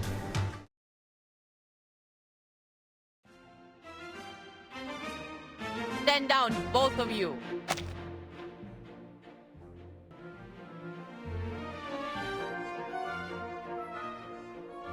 You've never listened. I pity your followers. To be led by such a reckless megalomaniac. Do you even think about the consequences of your actions? We fought hard to earn the freedom to discuss literature under their watch. Your impulsive ego threatens to destroy everything we've built here. Spare me the lecture, Octavia. We don't need permission to do as we please. You're just another puppet of power, kneeling to the eyes behind those glass walls. They've trained you to believe it was your own decision, to be good and conform. Who could have done a better job? When I look at you, all I see is a sheep, docile and obedient, just the way the tower wants. What kind of work could someone like you create? Literature isn't defended by those lounging in cozy rooms, scribbling to soothing music. Have you looked in a mirror, idealist? You've become a pathetic windmill-tilting fool, a monster tearing down everything around you. A beast of prey, you mean? Naturally, a sheep would be appalled by the mere thought of such a creature. A fearful sheep caught in a vine, confusing the blade that would set it free with the jaws of a lion. Such a master of metaphor. But I beg you, learn to distinguish right from wrong, fantasy from reality. Only then can you truly lead our people toward what's right. Distinguish right from wrong? Don't make me laugh. Is that the limit of your vision? You...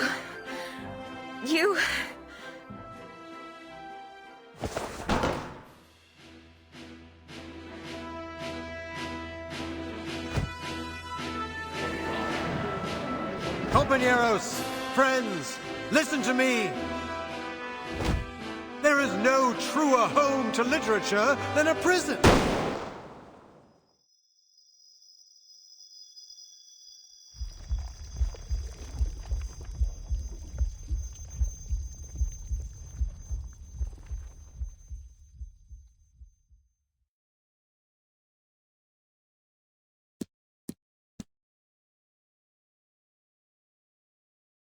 No!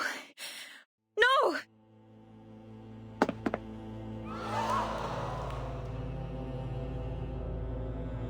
Who did this?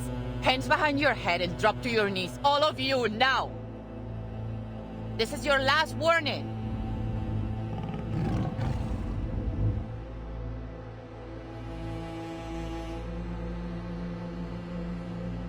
Idealist, you're bleeding. It's in your chest.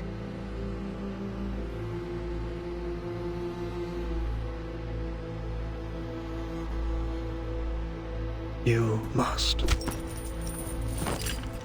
Yes. Idealist?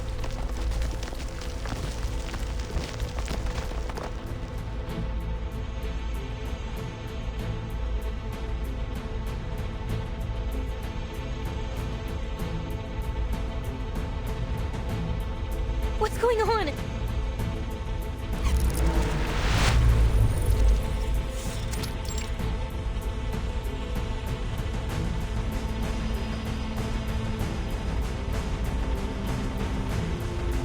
Was he shot? Where did the bleed come from? Miss Jailer, and you ladies over there, come give me a hand. We need to get into the physician.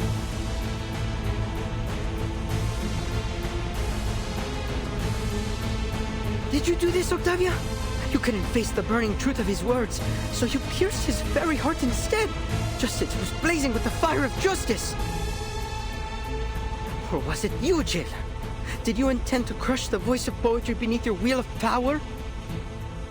It has to be one of you, devils in disguise, beasts in human skin. Can't you see? I had nothing to do with this. I'm as innocent as any of you. I've been trying to keep order here, to protect everyone. And now you blame me? Don't listen to her! The idealist made it very clear! She's trying to get us punished for her own gain! You're a murderer, Octavia!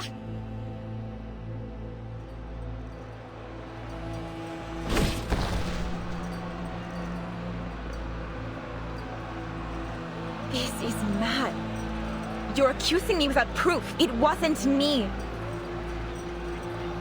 This is getting out of hand. I suggest you ladies leave now. No, wait! It all happened too fast. What happened to the idealist? Is he alright? I didn't even get a chance to ask about Aleph.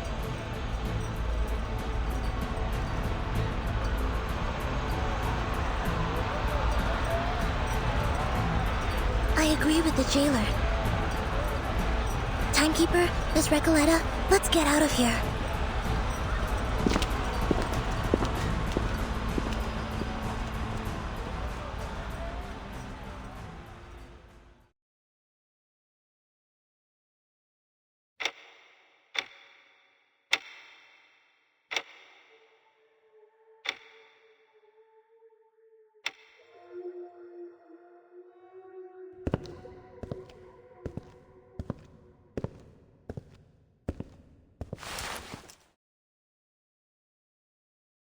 His vitals are gone.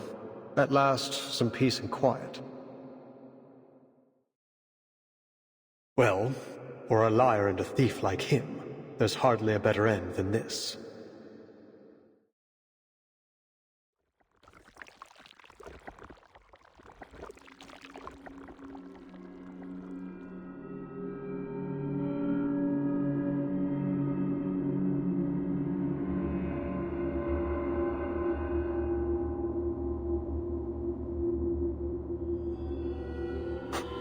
Just as I thought. You had it all along.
What are you all standing around for? Can't you see Julio is hurting himself?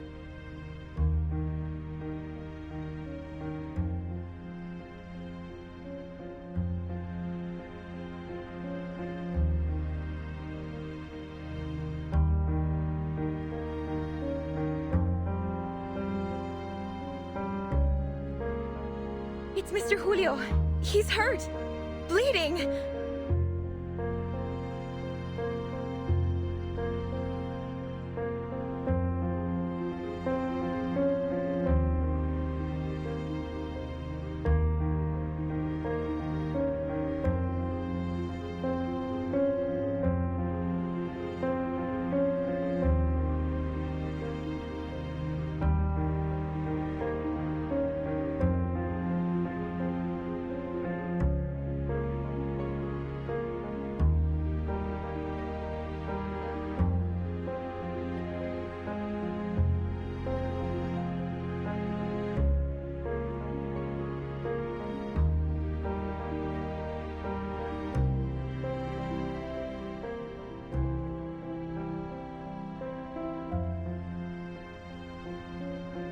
Sounds like he's having an epileptic seizure.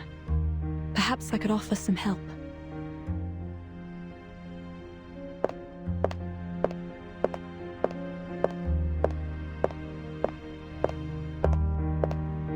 Please, Miss Octavia, help me so I can help him.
You seem experienced. Was it a major part of your responsibilities in São Paulo?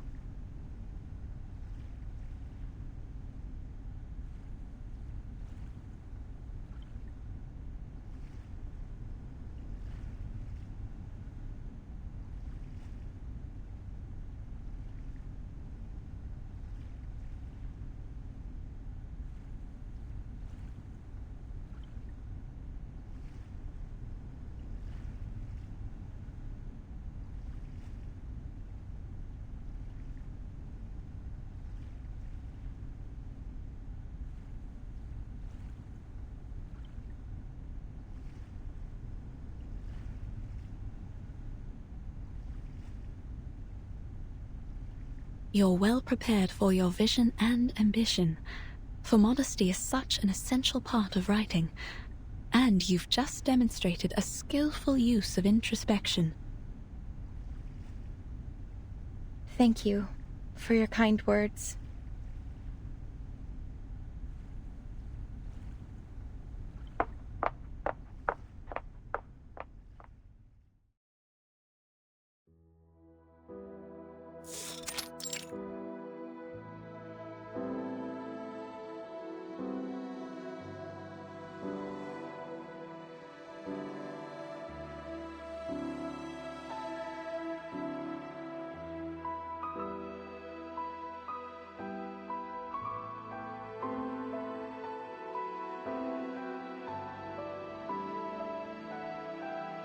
It was foolish to think that ideas alone could ease people's pain.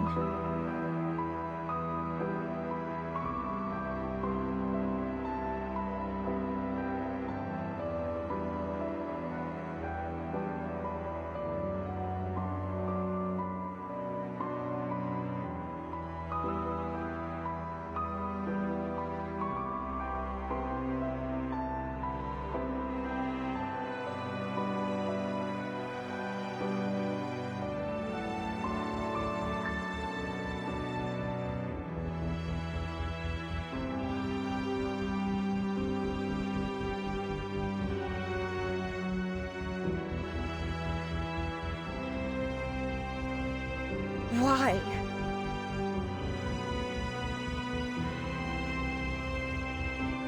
Puzzles on top of puzzles. Questions after questions. My head.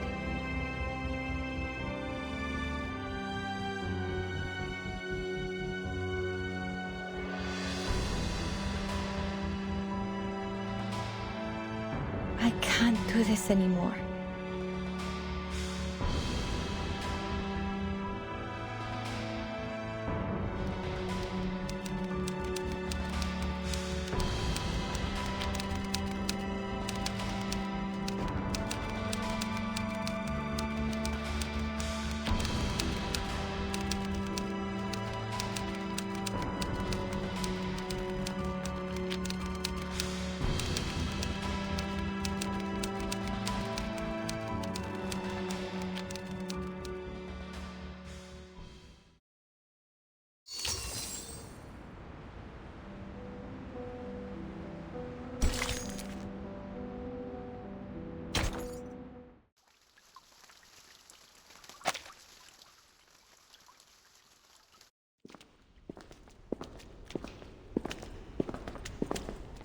Ladies, I must apologize for what happened back there. We were caught off guard. There has never been a commotion of that scale before. I must report this to the physician. Don't worry, Miss Jailer. We made it out in one piece. Thank you for your understanding. Ordinarily, I would arrange to escort you to a safer location, but I'm afraid at this hour you'll have missed the last train. And the roads are icy at night.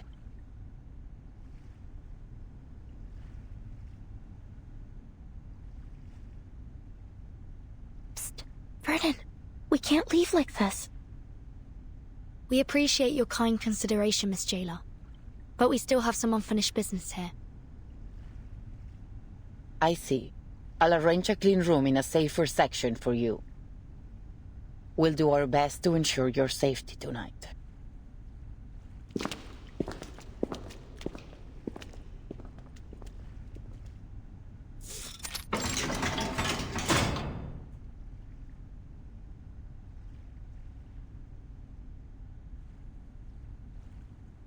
They actually found us a spare room. Bleak, quiet, and somber. It's a cell like all the others. Don't worry. This isn't the first time we've ended up on the wrong side of the bars. At least this time we're just here for the night, not a full sentence.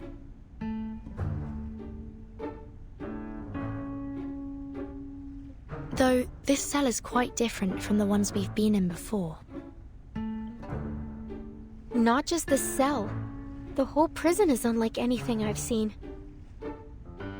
And the society they've been running here isn't some mere pastime. They're having real discussions about meaningful topics, even though the rest of the world has been cut off from them. But we're still in an Arcanist prison. A place where conflicts and violence can erupt at any moment. Let's not forget that. Miss Jailer warned us from the start. These prisoners are mentally unstable and potentially dangerous.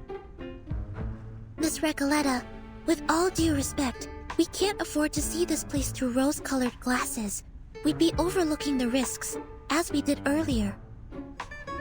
And with all due respect, Soneto, we didn't overlook any danger. At least I didn't. A writer must be observant if she is to accurately reflect the world in her writing. But you... We came here with different goals, and still, none of them have been accomplished. I suggest we focus on our respective missions, instead of fighting with one another. Apologies, Timekeeper. Miss Recoleta, I take back everything I said. Don't apologize, Soneto. I'm at fault too. Sometimes I forget that words can be as sharp as swords. You were only thinking about our safety. I shouldn't have been so rude. I actually really admire how you fought back there. If you'd allow me, I'd like to write a poem for you, once my novel's finished. That's terribly kind of you. But honestly, I think we've had enough poetry today to last a lifetime. Let me know if you change your mind. By the way, did either of you see what happened to the idealist?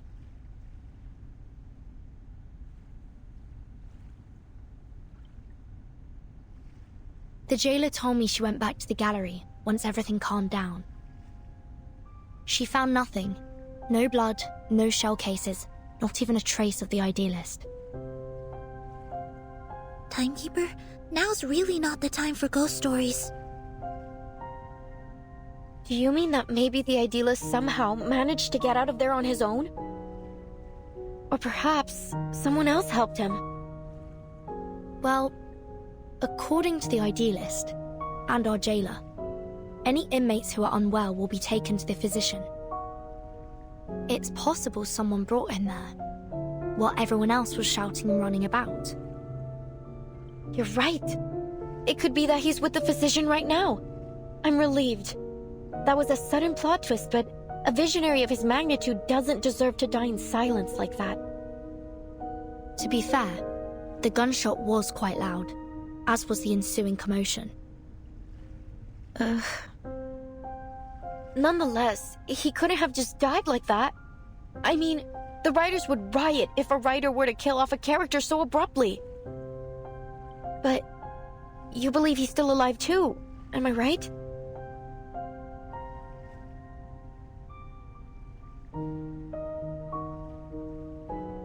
There's nothing that we can be certain of for now. But on a brighter note, we didn't come back empty-handed from our mission either, Sonetto. We found Dr. Dorez's signature in the gallery. You were right all along, Recoleta. She was here. But we didn't see her at the gathering. Could something have happened to her, like with the idealist? Do you think she was also sent to the physician and never made it back? This is all just speculation. If we want to find the idealist, or Dr. Dorez, we need to speak to this physician first. Miss Recoleta, do you believe that the idealist could be your pen pal, Aleph? Whether he is or not, he's still my best lead.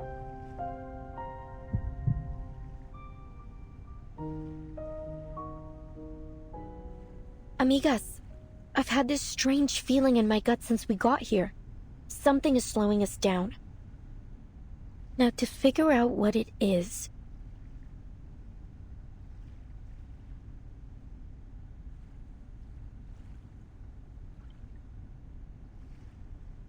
Look, it's a wild guess, but just wait till I finish. It feels like everything happening in this prison is somehow connected to my novel, El auge y la caída de la cordura. We're no strangers to wild guesses, and sometimes they're closer to the truth than you'd think. So this... the rise and fall of sanity. Sorry. What exactly is your story about?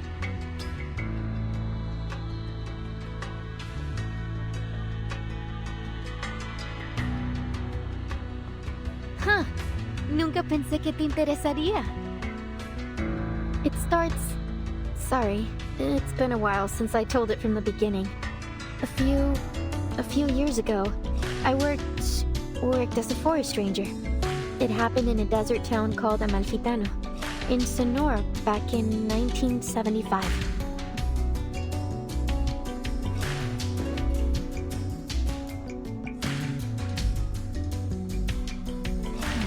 You know what?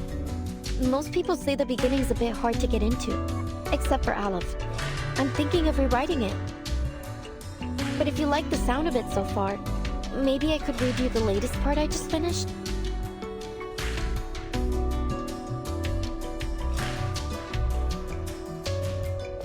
Please.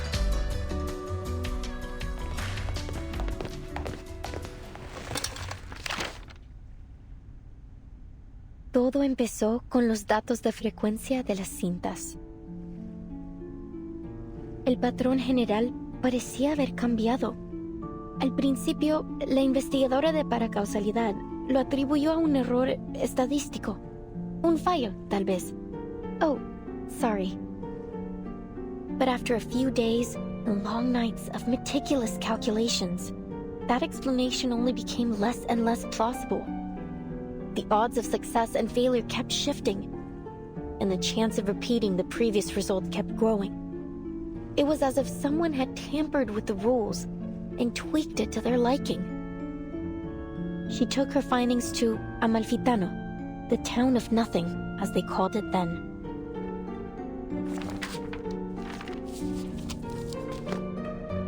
Near the old looms, she met a blind weaver who spoke softly of an old tale. I heard a strange rustling at dawn, like a die rolling along a wooden floor. Then the morning light dimmed and died. That was the last time I saw the sun. My own hands, or the threads I worked with. The second time I heard the die roll, I was told the oxen in the fields sank to their knees and never stood again. By the third roll, the fields were crawling with frogs. Plows ran over them, and some still writhed, squeezing themselves deeper into the cracks in the earth. The fourth time the die rolled, 10 dormice plunged into the sea in a strange sleepwalk. And 10 bears feasted for the last time before winter arrived.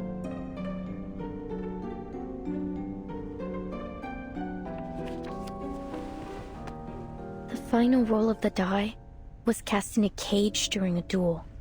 Before a crowd of eager eyes, the winner left with 10 pounds of gold, and the loser left with 10 flies, which fell on him to feast.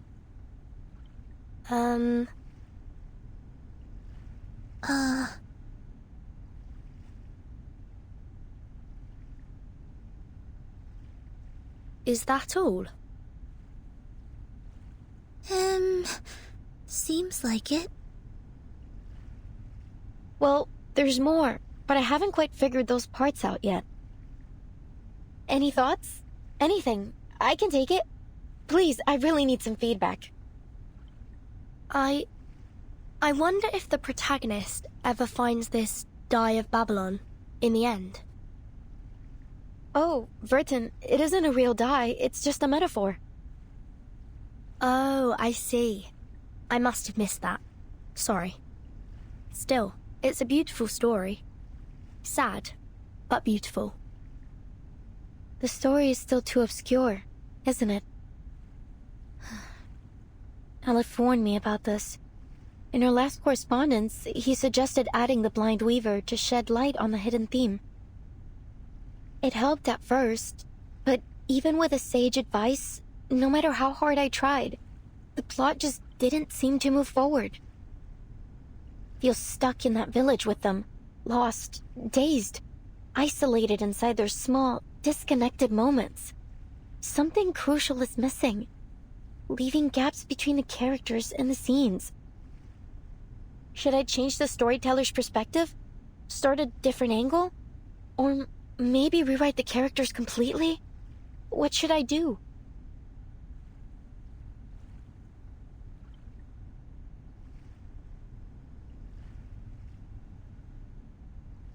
Apologies, but you said your story somehow connects to what's happening here in the Panopticon. What makes you think that? It's a strange feeling. Like, everything here belongs to a dream I once had. Only, I can't remember it. Do you mean that you have a sense of déjà vu?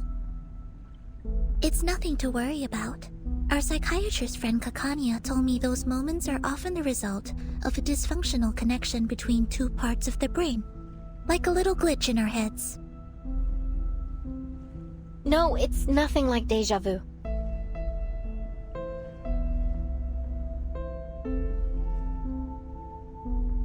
Déjà vu is a single moment, a specific situation. But here it's everything. La sociedad, the rules, the idealist, even the incidents in the gallery. Each one unfolds in a similar pattern, like the grooves on a record, telling a story I feel I've listened to before. Amalfitano and Comala. They're two sides of that same record, playing out the same tune. Whatever happens in my story seems to be happening here too. I had that feeling when I met you as well, Miss Verton. At first I thought it was only an interesting coincidence. You're much like the first character in my story. A traveler with a suitcase.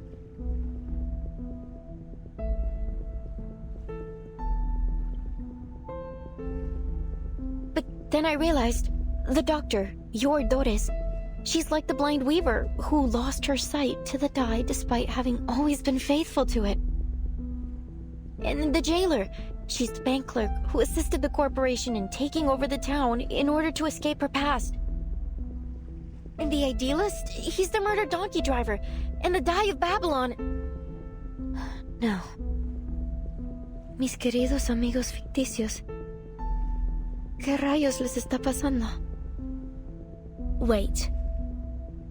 Are you saying that everyone we've met here matches a character from your story? Like some kind of archetype? That sounds unbelievable. But then again, maybe you're onto something. You see the world through a different lens that none of us share. Not just the characters. The events here are mirroring my story too. Aleph, he's the only one who truly understood my story. If things are playing out just like my novel, then maybe Aleph is in fact still here. Are you suggesting that someone is controlling the Panopticon in order to make it follow the same plot as your story? That they've set the rules, started the poetry group, planned the attack on the Idealist, and tried to prevent us from finding Dr. Dores? If that's true, Miss Recoleta, it's very likely that the one acting against us is in fact Aleph himself.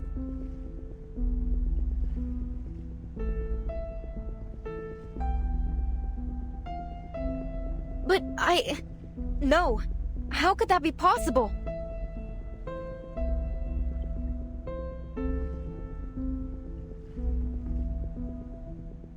Why? Why would he do this? I don't see any reason why he'd be connected. He's an intelligent, cultured, and profound person, not a common killer. No, none of this adds up. Remember, Dr. Doris was brought to Ushuaia by the Zeno rebels. And we know they're connected to Manus Vindicte. If this Aleph really is hiding Doris from us, he may be working with them.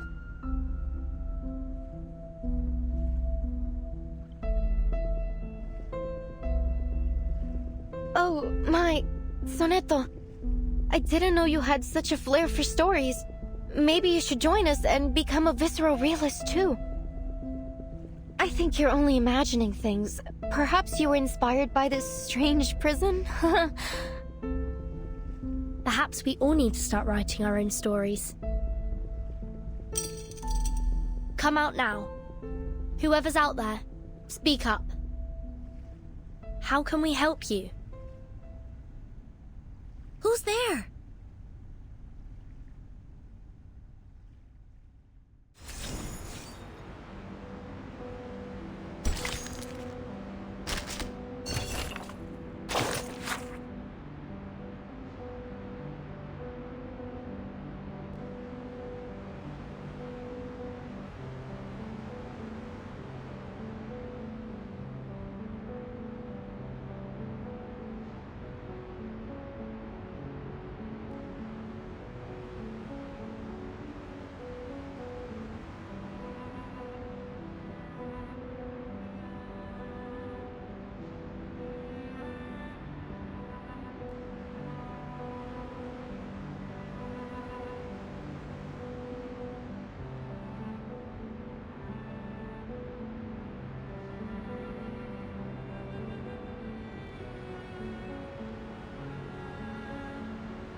Easy, easy. It's me, Garcia. We met at the gallery earlier. Please, I come in peace.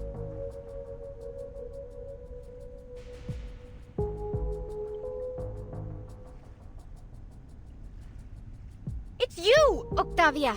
The murderer herself! Please, calm yourself, Miss Recoleta.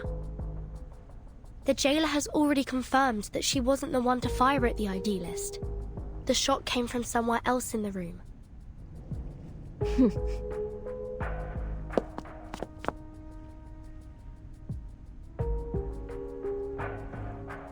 Miss Octavia, what brings you here at this hour? I come here out of goodwill. Believe me, I didn't want any bloodshed either. I understand you just arrived today. There's something you need to know about the inmates here.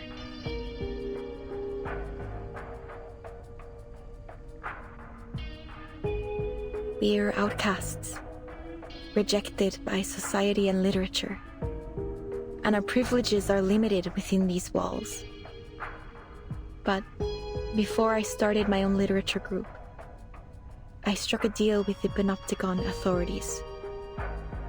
If we cooperate and stay out of trouble, they'd leave us be. We could discuss literature freely and openly in Comala. Such a thing may seem trivial to you, but this is of immense importance to us. Oh, there's no happier thing in this world than discussing literature. No one should ever put limits on it. You're right, Recoleta. But we're prisoners here. There are certain rules we have to follow. Except, the idealist didn't see it our way. He refused to compromise, believing that the long poem and his so-called ism could break us free from the cage of the ever-watchful eye. Perhaps he was right. You might have achieved more if you'd listened to him. After all, visceral realism keeps us connected to who we are. You have to believe in the truth of visceral realism, because out there, beyond these walls, many of us still do. And what has it changed? Garcia, you're the latest inmate here. Tell us, 3 months ago, before they arrested you and took you here, what has the visceral realism movement accomplished out there?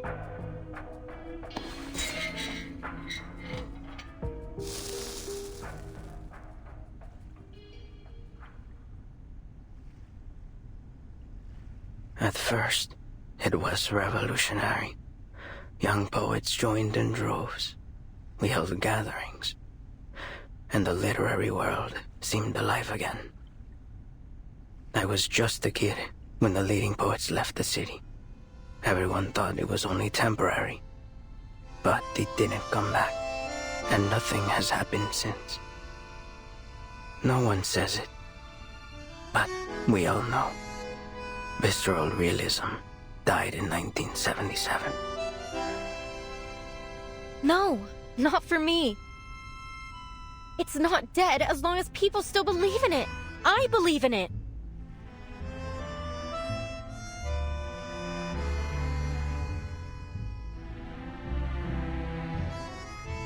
Belief, faith, what is this obsession with the true self? Why does your type always insist on there being a true self hiding beneath our roles in society? Our disciplines? Look at the idealist. He never once stopped fighting for what he believed in, even long after he was put behind these bars. Idealist, what a name he gave himself. Who will he be when he finally breaks free from the eyes of the central tower? When he's left without his willful audience? And nobody. That's what. And that is a truth even he is terrified of. Miss Octavia, I hope you've come with something more important to share than just some criticism of the idealist. You're right. I have an important message for you. Dr. Torres, I heard you were looking for her. The woman from the Sao Paulo Veterans Residence. She used to write under the name Erd, didn't she? Yes, that's right. Do you know her? You're the first person I've met here to speak plainly about her. Do you know where she might be? We crossed paths, but only briefly. I'm not sure where she's gone. Maybe the authorities know. However, she left this with me. I think you'll need it more than I do.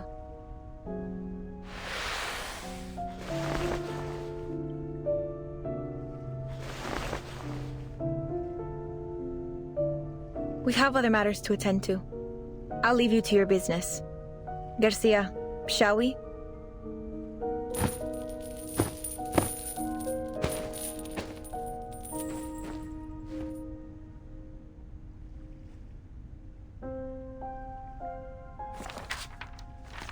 The physician told me the horrifying truth about the Panopticon of Comala.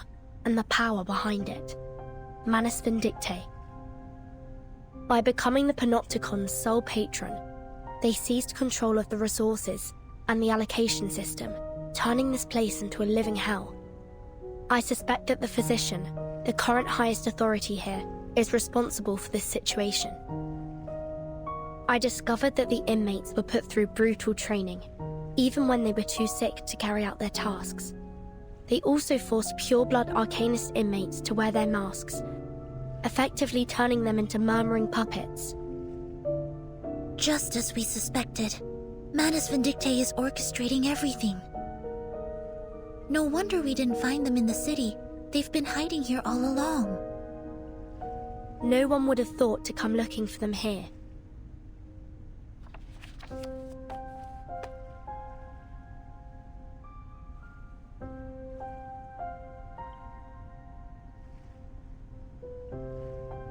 But why would Miss Octavia bring this to us? What's in it for her? Do you think she's trying to mislead us, Timekeeper? Maybe. But the handwriting in that notebook is most certainly Erd's. If she's leading us astray on purpose, why? Miss Recoleta, what do you think? Could she be Aleph? Not a chance. Haven't you seen how she denies everything beautiful in the world? Aleph would never be so biased. No. Aleph is like a mirror. He reflects both light and shadow. But, Octavia, maybe she hasn't looked at the shadow within for a long time. I know that look on her face. It's the look of a writer. I've seen so many like her during my trip. The faces of a lost, struggling generation.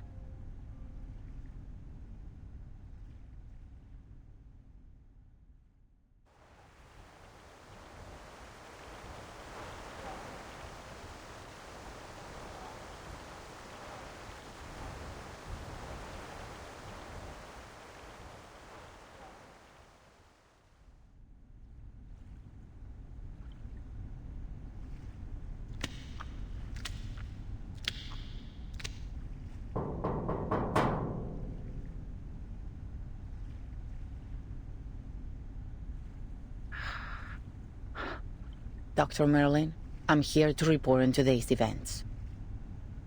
Come in.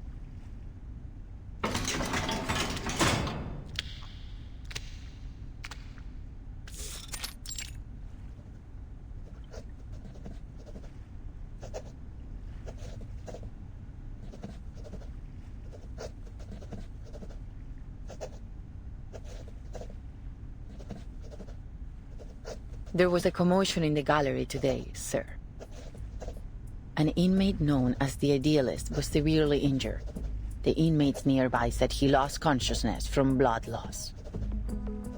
However, after we put everyone back in their cell, the Idealist was gone. I made a sweep of the grounds, but there was no trace of him. It's possible that he regained consciousness and went into hiding. I'll perform a full search tomorrow.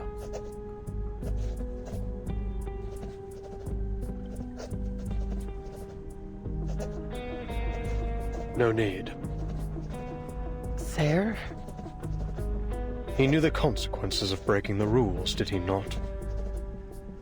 Sir, with all due respect, I think today's incident proved just how dangerous it is to let the inmates keep their weapons. We never should have let them walk around with deadly weapons. Even if we had to, we should have doubled the guards. We can't expect them to follow their own rules simply out of fear of the central tower.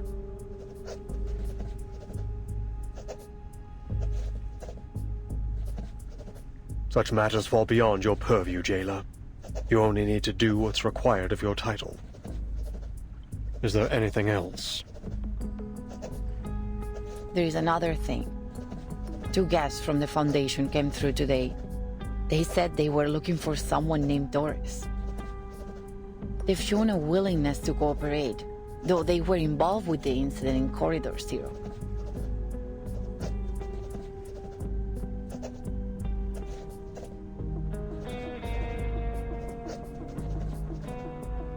Sir, there is one more thing. I told Miss Octavia we're short on rations, and she's adjusted the inmates' portions accordingly, but that won't last long. Manus Vindicti stopped providing supplies back in March, and Zeno has collected all the prisoners they had previously placed in her custody. I just wonder why they have so suddenly withdrawn from Ushuaia and brought all the prisoners with them. I also noticed that we haven't received any orders from the government since Warden Tartuffe was transferred. In fact, we haven't had any communication with them at all. Sir, in frank terms, we're facing down a serious shortage of medicine, food, and basic supplies. At this rate, the Panopticon will soon be unable to operate. Where will our inmates go then?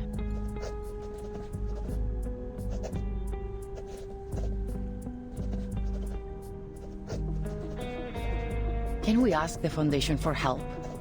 They've sent their people here. Maybe they're interested in the Panopticon? I could arrange a meeting if you like. You're unusually talkative today.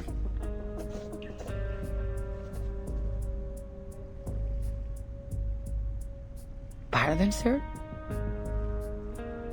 That's fascinating, you know. You've become so much more concerned about this place and its inmates than when you first started. You are now dictated by your title.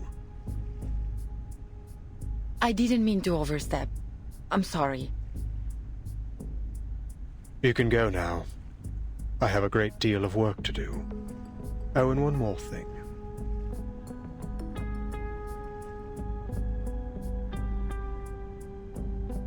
Make sure this month's Comala Congress is held according to schedule. Yes, sir.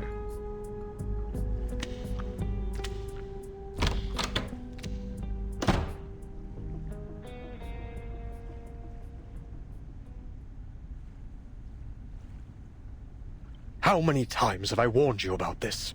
The idealist has to go. He's nothing but trouble for us. You're too soft on him, Aleph.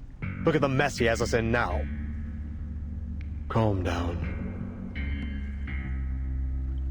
He's a rabble-rousing thief, a self-destructive maniac, a snake in the grass. He even stole the tea of Comala from me. He's nearly ruined everything we've worked for.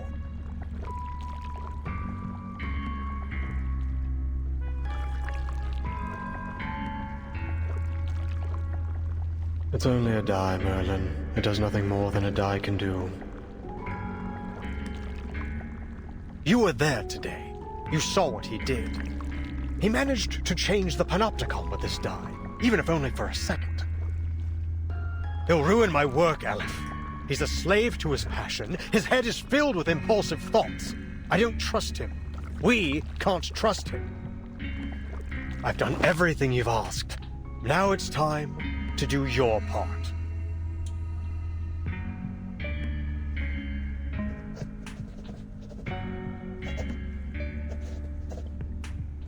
Time's ticking down. I can't afford any further mistakes. No one can be permitted to stop my experiment in the Panopticon. I'll prove it to them that we have found the path to the ultimate answer.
La cabaña con el techo azul estaba silenciosa como siempre. En un sueño fugaz, la investigadora de paracausalidad descubrió la verdad detrás del dado de Babilonia. Examinó cuidadosamente los patrones ocultos, como un astuto astrólogo rastrea los movimientos de las estrellas. Lo que pueda parecer errores o accidentes no niega las verdades del destino.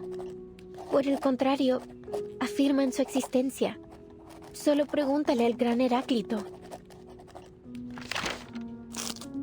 En un universo no observado, el dado de Babilonia gira perpetuamente, dictando el destino de todos en un tiempo que es tanto infinitamente largo como infinitamente corto. Mira, cerró los ojos. Respetaba la aleatoriedad de los números y el destino. Respetaba el juicio del dado. De lo contrario, se habría perdido sumisamente en los huecos del tiempo y bajaría para siempre como un fantasma en el olvido.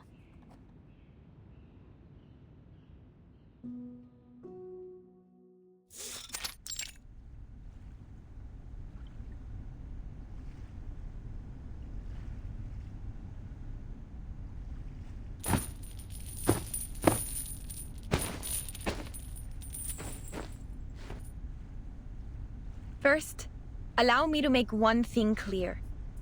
I had absolutely nothing to do with what happened to the Idealist yesterday. I swear it on my career as a writer.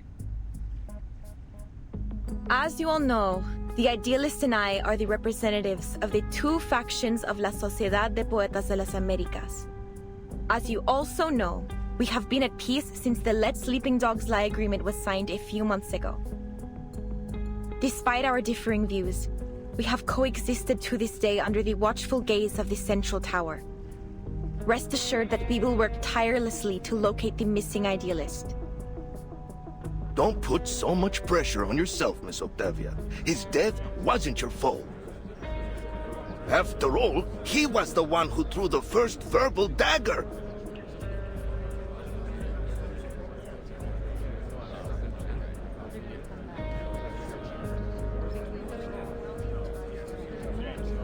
Show some respect, you morons. The Idealist is missing, not dead. I'm sure he'll show up in one piece before we know it. Better face the hard truth now, Roberta. Though, I have to say, it won't be easy for you to find a no later as mad as him.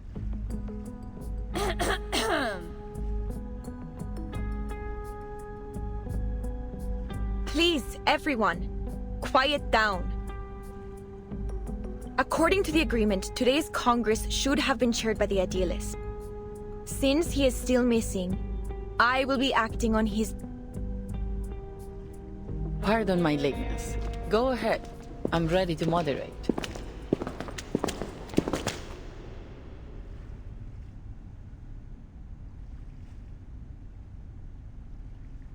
Miss Vert, I looked over the incarceration and visitor records from the past 6 months.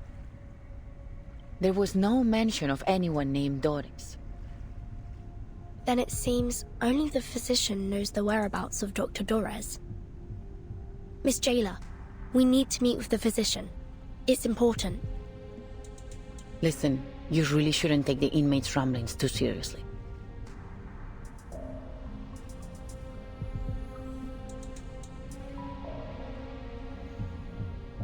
But if it's as critical as you say, I'll make another request later. That said, I'm afraid the meeting won't happen for at least a few days. Understood. For now, please join us for today's Congress. Espectacular! Do you hold literary salons like this every day? This place is practically a writer's paradise. So, you're the host of the salon, Octavia? I say we set aside our differences and have a titillating literary discussion. You've come at the right time. You may serve as witnesses for the Congress alongside the jailer, like a citizen's jury in a court. Your suggestion aligns with the congressional rules. Very well. Huh? Congress? Witnesses? Isn't this a salon? Which topic are we discussing? Literary theories? Schools? Principles? Languages? Oh, narrative perspectives? None of those.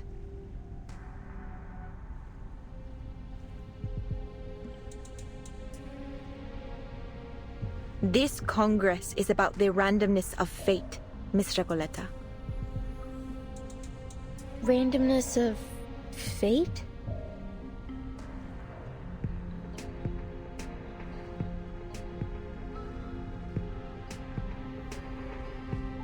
Dear visitors from the Foundation, allow me to introduce the Comala Congress.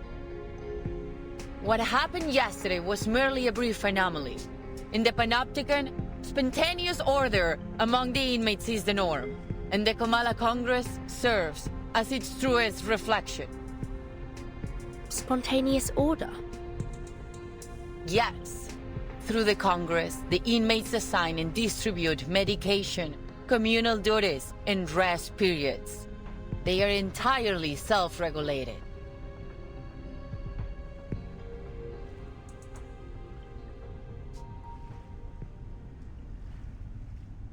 I hereby announce the commencement of the 7th Comala Congress.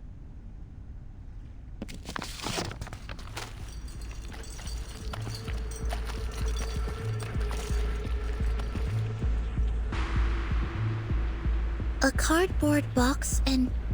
is that a paper die? It has 20 sides. Huh? We carefully examine hidden patterns, much like an astute astrologer tracks the movements of the stars. Isn't this...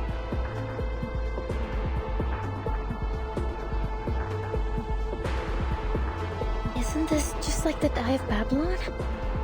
The MacGuffin that weaves through the entire plot? The infinite symbiote of fate?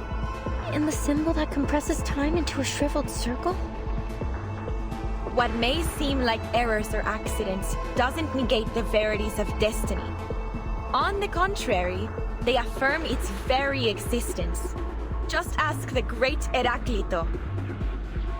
In an unobserved universe, the die spins in perpetuity.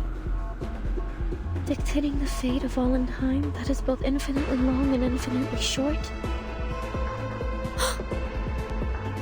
Look, I've closed my eyes. I respect the randomness of numbers and destiny. I respect the die's judgment.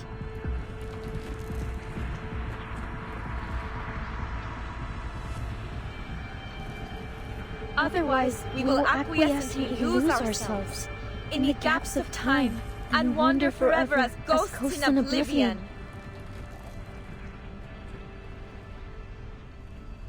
I don't understand what's going on.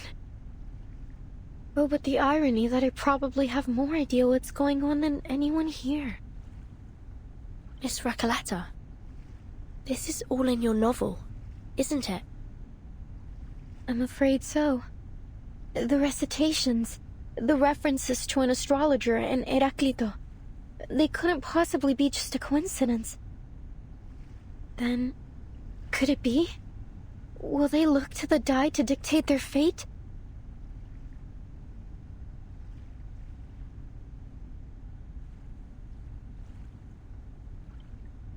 I shall perform the first roll. Its result will determine the subsequent roll order for this Congress.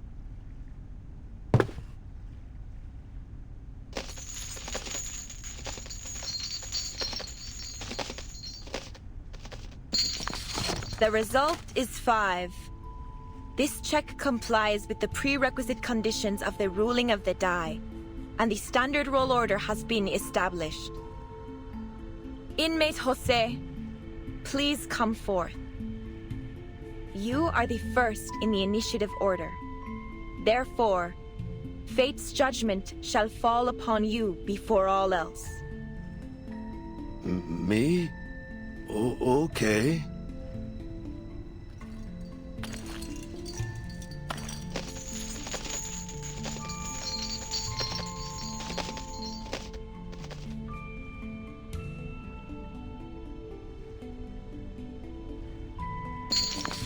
17! It's 17! Ah, what a wonderful number! 17! Like an oasis in an endless desert. The result is 17, and the score combination 6 plus 4 plus 4 plus 3. According to the ruling of the die, he shall receive 60 risperidone tablets, 40 clozapine tablets, and 40 diazepam tablets. Additionally, he will assume the role of cultural manager of the Comala Congress. Before he takes office, inmate Jose must clean the first restroom for the next 7 days. Wonderful! I'll gladly clean the toilet. I've got the brooms here, the toilet detergent, oh, and the toilet brush too. I have been waiting for this opportunity. As cultural manager, I will speak with every inmate and complete the Comala memoir, finally capturing the moments when literary sparks ignite and explode. Next is inmate Eduardo. Please come forth.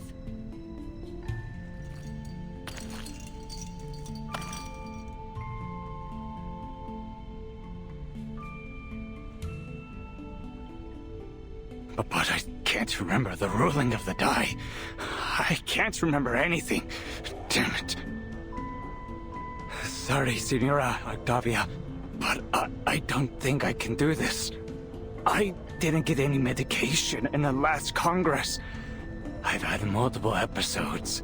It's like my brain's jammed or something. It's all right, inmate Eduardo. It's easy. You don't need to know the rules to roll the die. Give me your hand, I'll help you.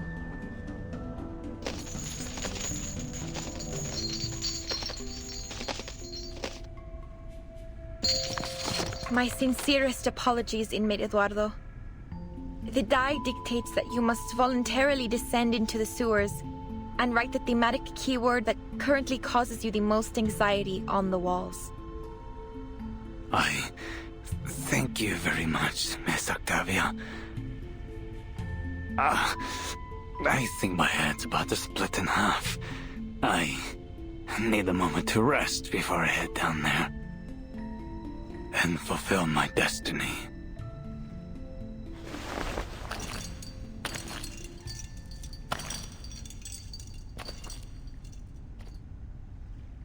Jailer, are you really letting them make every decision with the roll of a die? Eduardo is clearly in a much more dire condition than Jose. The medication should have been given to him. As I said, this is how the inmates of the Panopticon maintain order. The physician periodically provides medication, food, and other necessities, and the inmates distribute them in this spontaneous and efficient manner. Neither authority nor violence is involved in this process. This is what sets Comala apart from all other custodial facilities. Is that it? You abdicate all agency to the roll of a paper die and call it the randomness of fate? What kind of sick joke is this? Please calm down, Recoleta. This is the method that the inmates have collectively decided to recognize. They're prepared to face the possible sacrifices that it brings. This isn't about you or me. It's not our place to interfere with a procedure that has been proven both pragmatic and effective. My duty is to assist the inmates in maintaining order through the methods that they have established. And yours is to witness their self-governance, not judge it.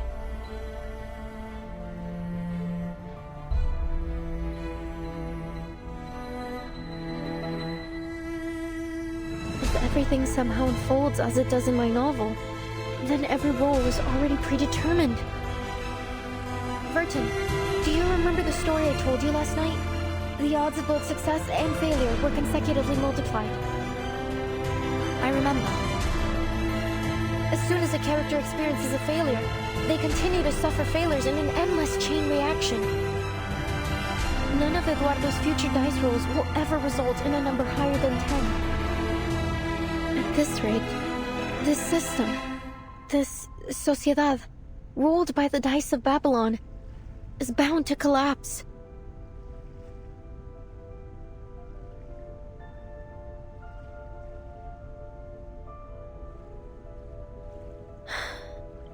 Eduardo will never receive any medication.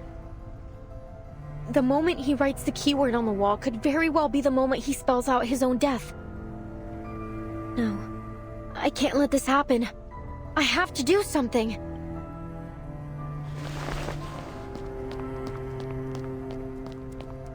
Wait, Miss Recoleta, what are you doing?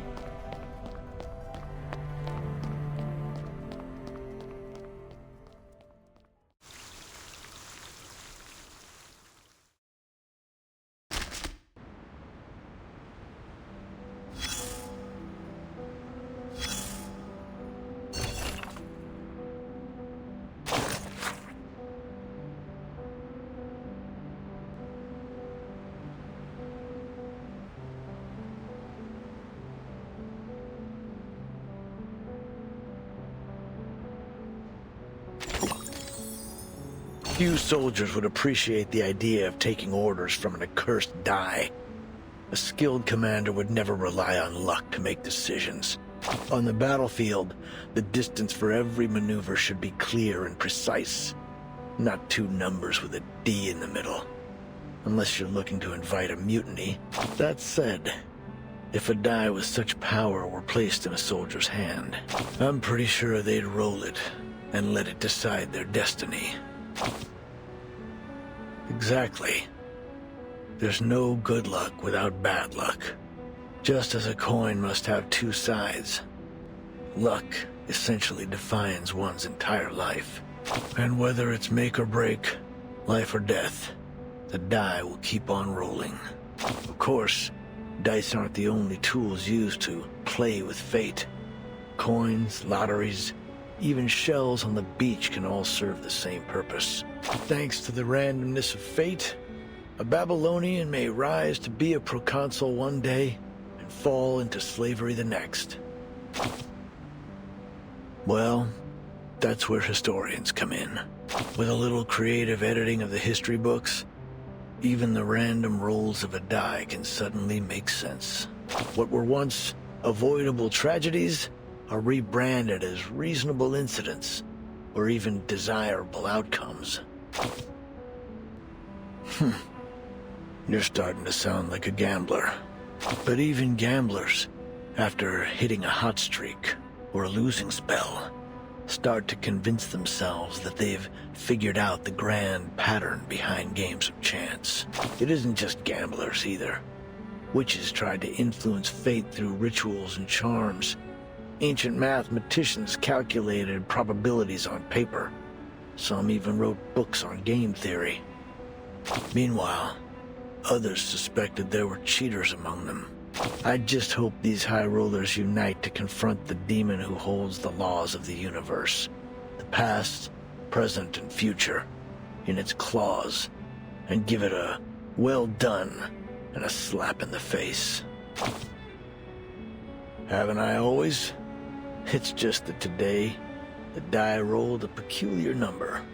But all things considered, I prefer the other kind of commander. The die is cast. But regardless of what number has been rolled, it's time to cross the river.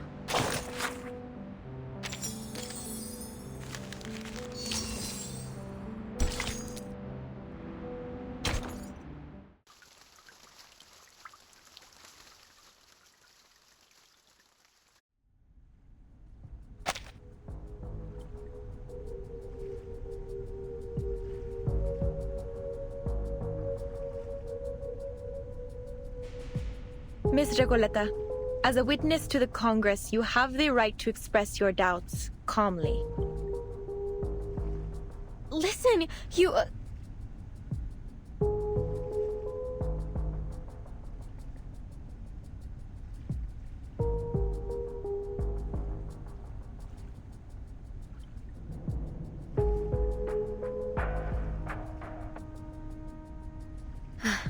No, it's nothing. It's just that I'd like to participate in the dice rolling ceremony. May I? Of course. The very fact that you're standing here in the Panopticon proves that you share a common fate with it.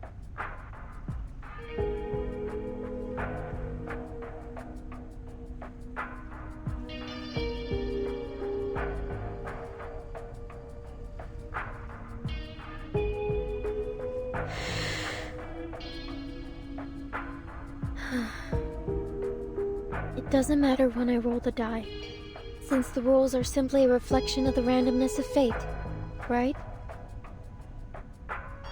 Precisely. Then I'd like to perform my role after the 27th inmate. Is that all right? As you wish, Miss Recoleta.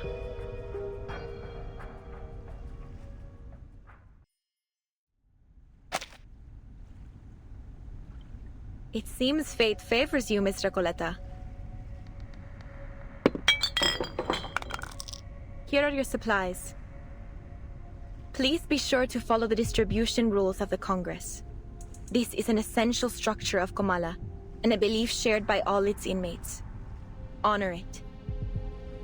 Just as I suspected. These supplies belong to me now, Octavia. I'm free to use them however I please.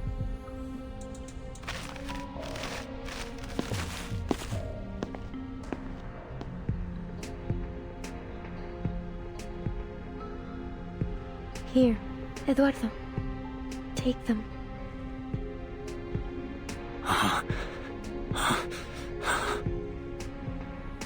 But I haven't fulfilled my destiny yet. These precious tablets and capsules, I can't accept them. They are gifts from fate. The die has placed them in your palm. But I don't need them. You do. Thank you, kind señorita.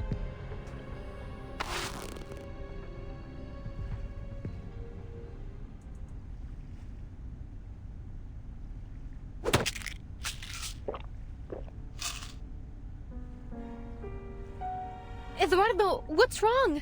Are you taking the medicine right now? There's no need to rush. There's plenty of it. You can have it all.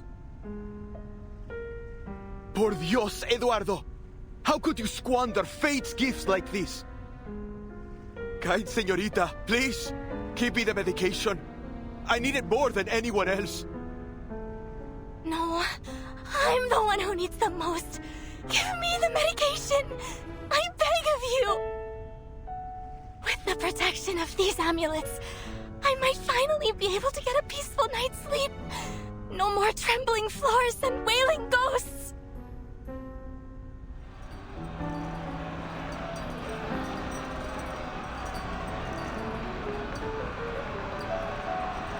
Enough! Enough!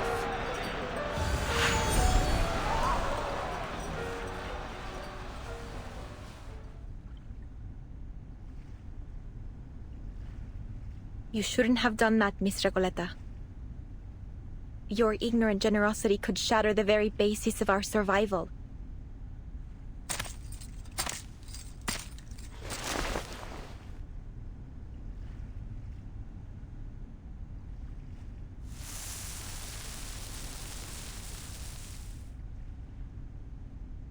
We have never had such chaos at the Congress. Understand this. We rely only on the randomness of fate to distribute supplies and assign responsibilities. If you disrupt the status quo, the entire system of the Panopticon will collapse beyond repair. It is only by respecting the arbitrariness of fate and adhering to the rules of the Die of Babylon that we have kept this place functioning all this time. The Die of Babylon? Tell me, how did you know this name? Are you the one orchestrating this whole thing?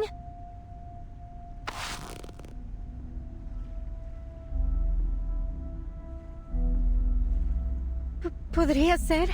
¿Eres Aleph? ¿Tal como sospechaba Verdun? Let go of me, Miss Recoleta. Have you gone mad?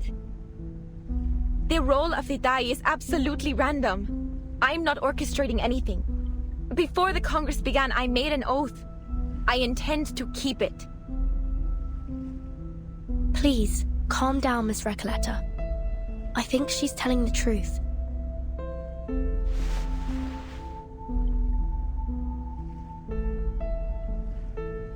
Sorry, Octavia, but please, you have to tell me how you learned about the die of Babylon. I must know. Only my pen pal and I should have any knowledge about this die. I heard about it from the physician. He described it as a symbol of collective consciousness that we could harness to maintain immaculate order in the Panopticon. The Comala Congress was coined, iterated, and perfected by the physician based on this concept. The physician again. Everything eventually leads back to him, just as we suspected. I see.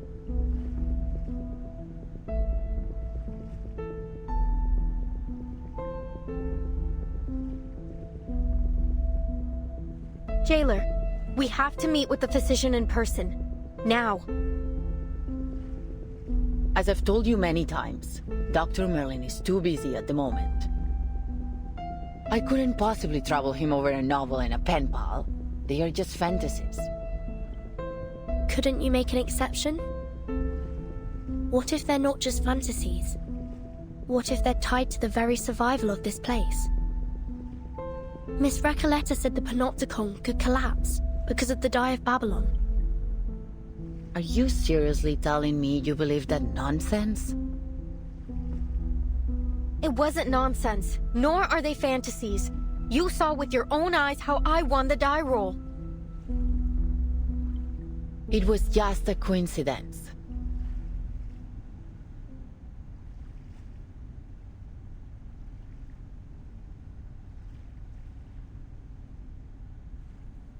What if we present you with stronger evidence to prove it's more than just a coincidence?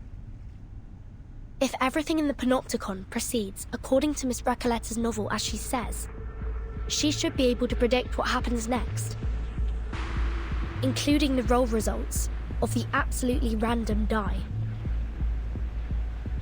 That's right. The die of Babylon isn't random at all. It's nothing but a supercilious fraud veiled under the guise of fate, and an actor of the inescapable loop of history. And not one of you is paying attention to me whatsoever. Ugh, to hell with this era of ignoring unknown writers. Miss Recoleta, please make your prediction for the next inmate's die roll. This way, you can prove to Miss Jailer the irrefutable connection between Comala and your novel, The Rise and Fall of Sanity. You finally remembered its name! Oh, what sweet balm to my spirit! Miss Octavia, please continue the Congress and let the next inmate perform their role. Then Miss Recoleta's statement will be proven true.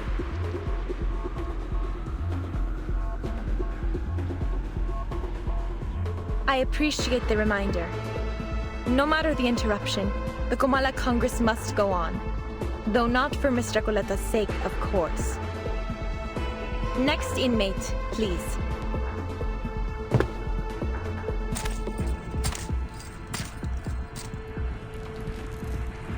Hello, inmate Garcia.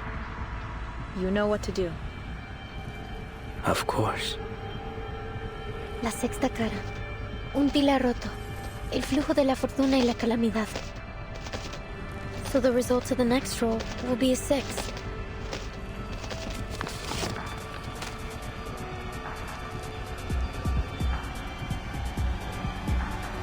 As fate reveals, the number is 6. Just as Miss Recoleta predicted. That could still be a coincidence. Do it again.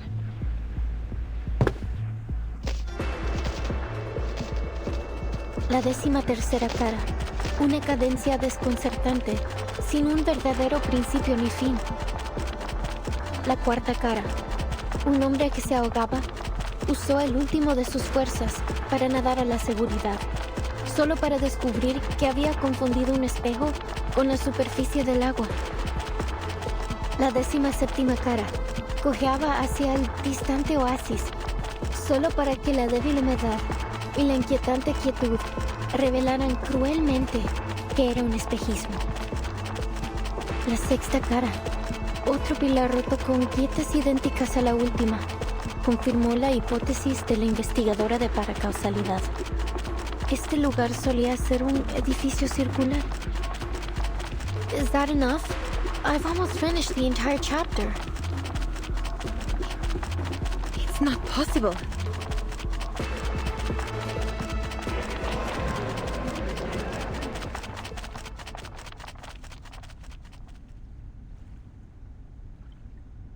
Who are you? I'm sorry if this comes as a shock to you, but I did warn you, Octavia. Now it's proven. The Die of Babylon is anything but the so-called randomness of fate. Have you been sent here by some god? Or are you a hobby prophet? Have you brought this knowledge to save us? Or to shatter our beliefs? Our world?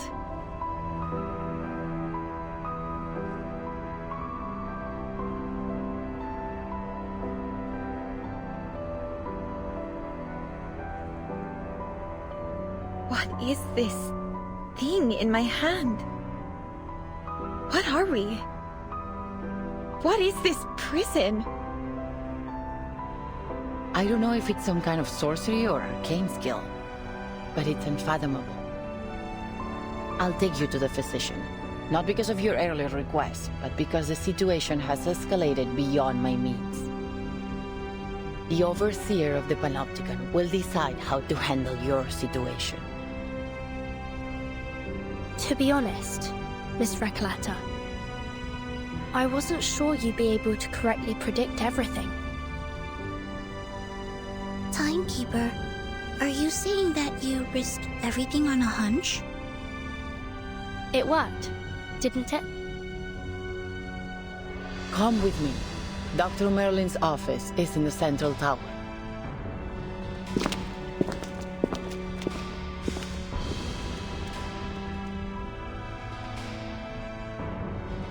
En la sexta versión de mi novela, todos en el pueblo mueren a causa del dado de Babilonia. Porque solo la muerte puede cerrar el ciclo de la historia.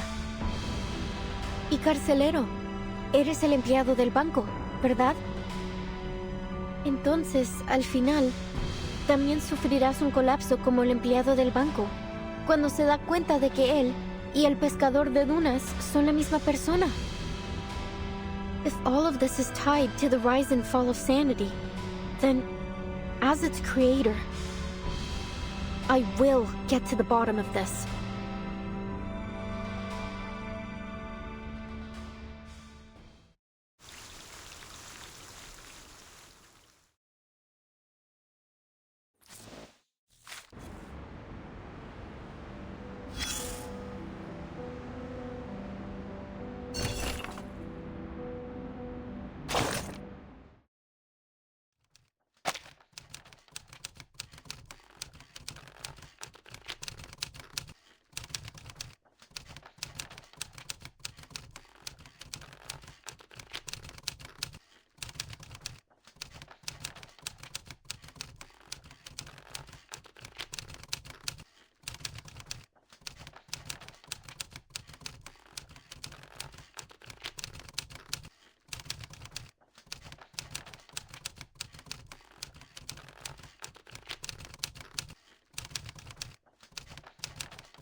What's going on?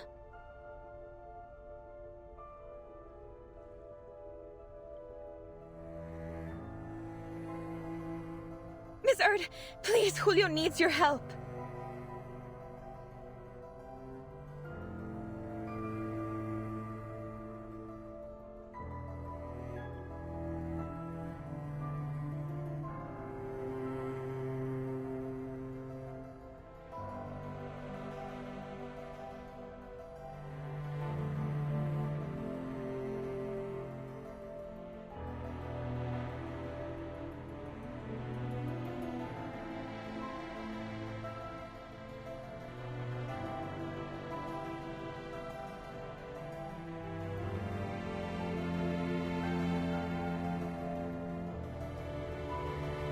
I don't want him to die. Please, Miss Octavia, help me so I can help him.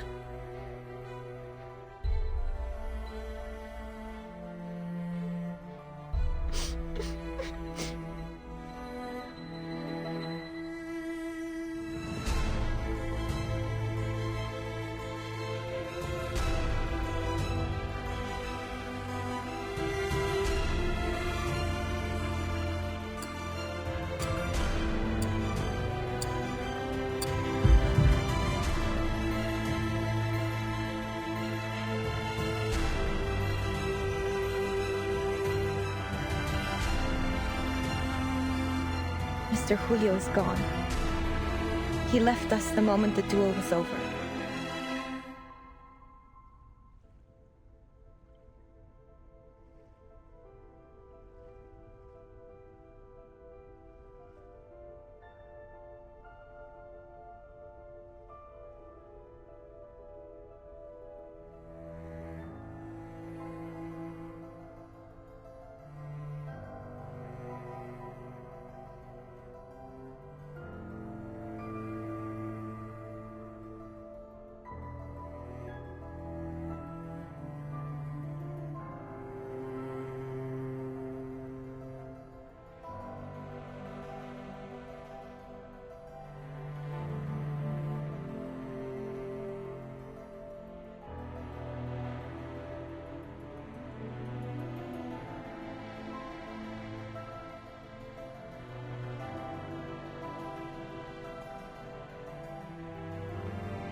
A life is taken, and that's all you have to say?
ridiculous, laughable man you are.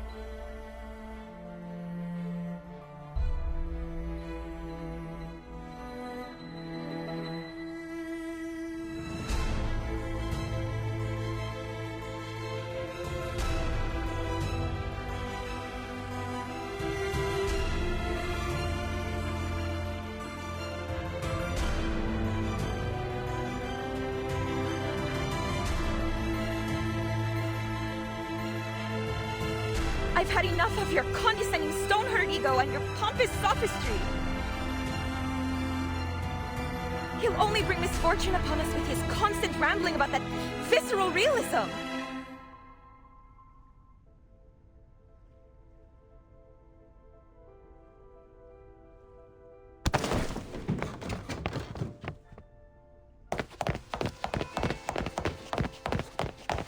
Only the physician, the true overseer of this prison, can save us from this situation. Please join our society, Miss Torres.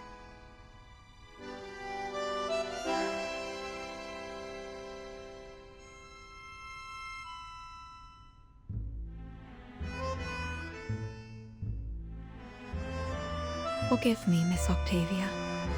While I truly appreciate your kind offer, I'm afraid my conversation with the physician must remain private. Why?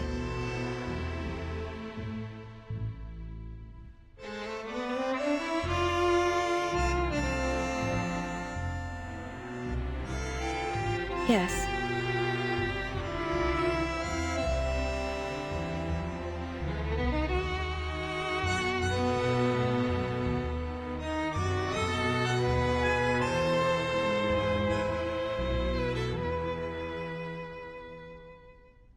I've had such a lovely time here.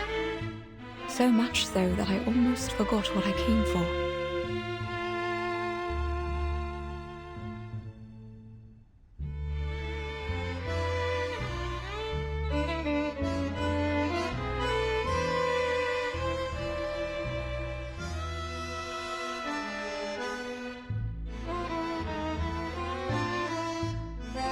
That inescapable gaze, and the permanent theme of fate.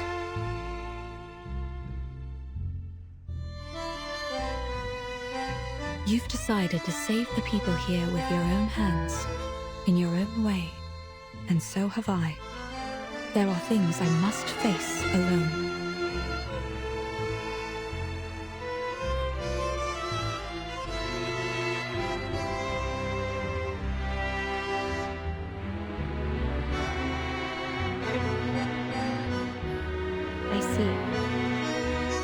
Lend me your palm. I'll draw you the way to his office. Good luck to you. And to all of us. Farewell, Miss Octavia. I truly hope all goes well for you in the days ahead.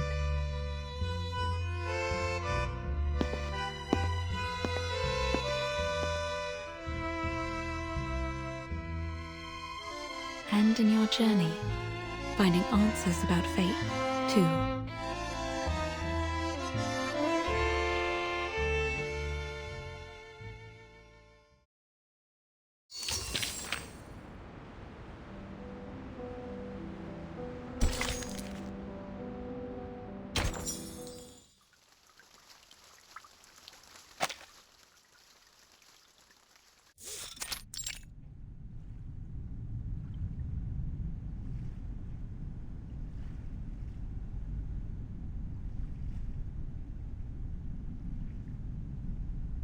Wait here a moment. I'll report the situation and your request to Dr. Merlin. However, since he's always busy, I can't guarantee he'll agree to meet you, but I'll do my best to persuade him.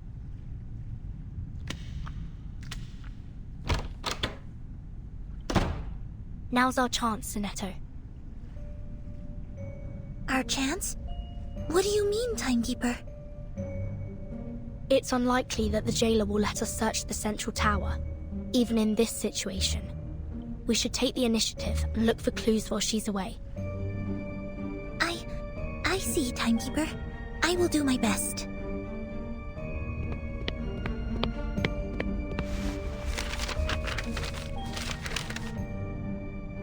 Thank you for your assistance, Miss Recoleta.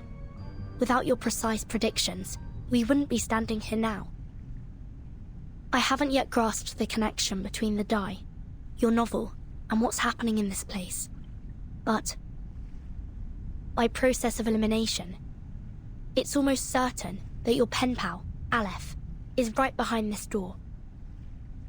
Sometimes I envy your decisiveness, Vertin. I'm sure many people have praised this special talent of yours. Are you all right? You don't seem as excited as when we first entered Comala.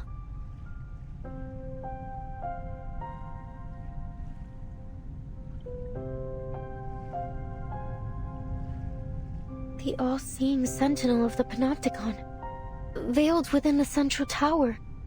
If it truly is Aleph, I don't know how to face such terrifying and increasingly plausible reality.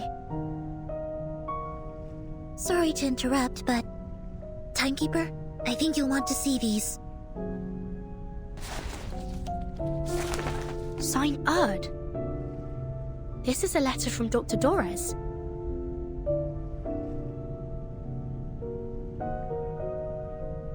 Her handwriting, it's as beautiful as I'd imagined. Who is it addressed to? Dear Mr. Aleph. Aleph? Looks like Dorez and Aleph are acquaintances. Or at least, they've had some correspondence. Dear Mr. Aleph, my apologies if this reaches you at an inconvenient time. I am Dorez, pen name Erd, an ordinary inmate of the Panopticon of Comala. I write seeking your guidance, if you wouldn't mind offering it to me. I heard from the physician, Dr. Merlin, that... You have the answer to every question. The statement which has been echoed by the idealist and the other inmates. I have something I wish to ask you. What exactly is your role at the prison? Chief Warden? A secret backer? An observer who dominates the prison? Are you truly the supreme ruler of the Panopticon of Comala?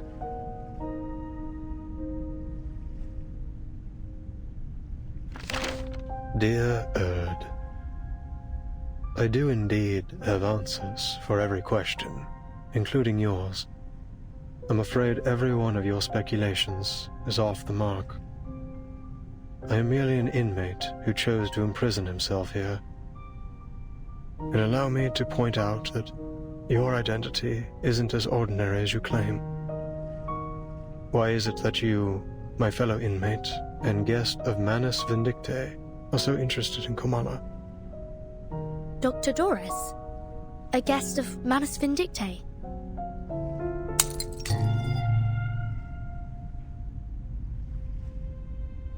It came from inside the room. Do you think they're okay?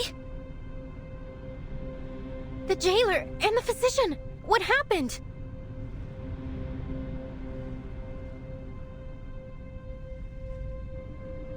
I'm not sure, but it could be bad. Come on, let's go in and see if they're all right.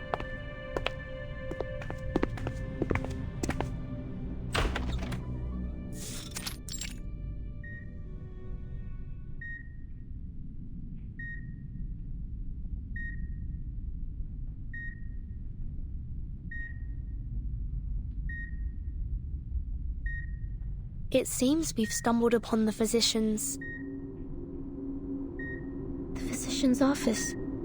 I should have known. But is this an operating room? As if this prison wasn't bizarre enough already.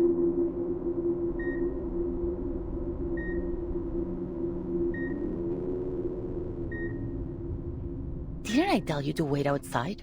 What do you think you're doing barging in like this? We were just worried about your safety, jailer. Enough. Get out of... Quiet.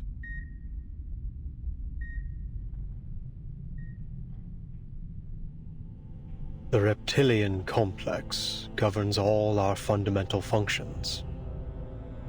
Our heartbeat, breathing, fight or flight responses, and our territory and hierarchy awareness. Our primitive ancestors, like reptiles and birds, followed such instincts to survive. Through millions of years of evolution, we developed the limbic system. This processes emotions and forms memories. It allows us to feel fear, sadness, anger, joy. Our behaviors are given meaning. Now it's the neocortex that makes up more than 2/3 of our total brain volume. Language, perception, logical reasoning, abstract thought. This is what forms the complexity of human nature. We read, create, perceive. We try to understand both the world and ourselves.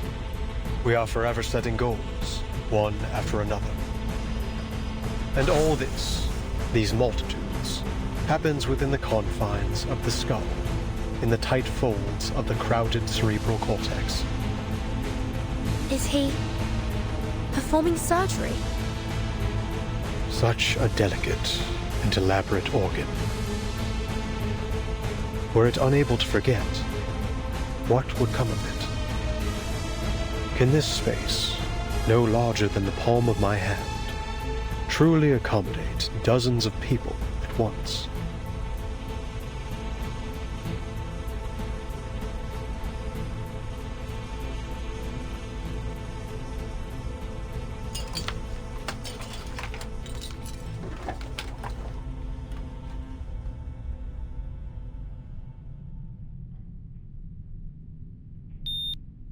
What's happened to the patient?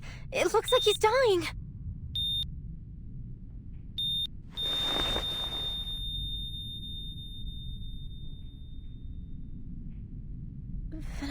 ¿Fracasó la cirugía?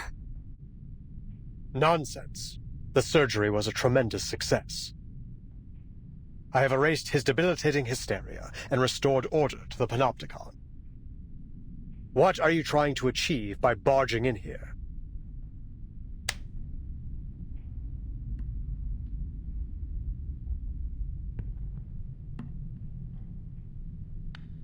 Forget it. The next operation requires my attention. Jailer, show them out. Bring me the next patient in 15 minutes.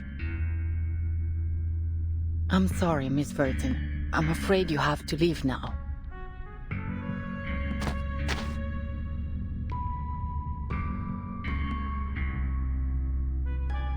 Please, just let us speak with you. It'll only take a moment. I have something very important I need to ask.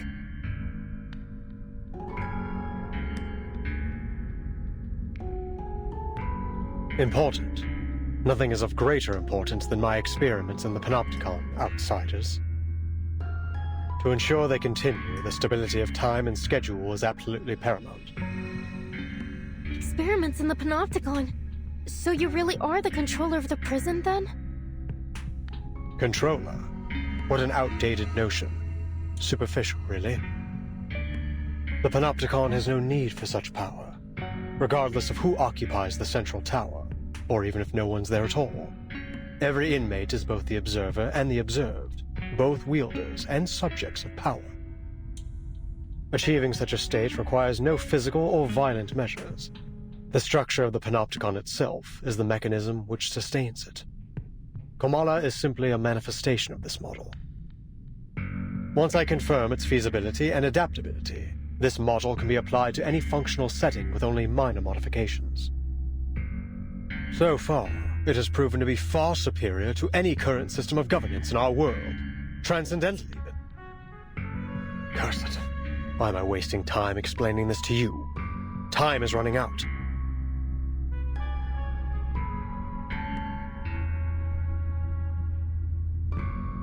Dr. Merlin, you keep mentioning time. What exactly do you mean by that? Really? You need to ask? Even those oily-headed lunatics know it. The end of this era is imminent, is it not?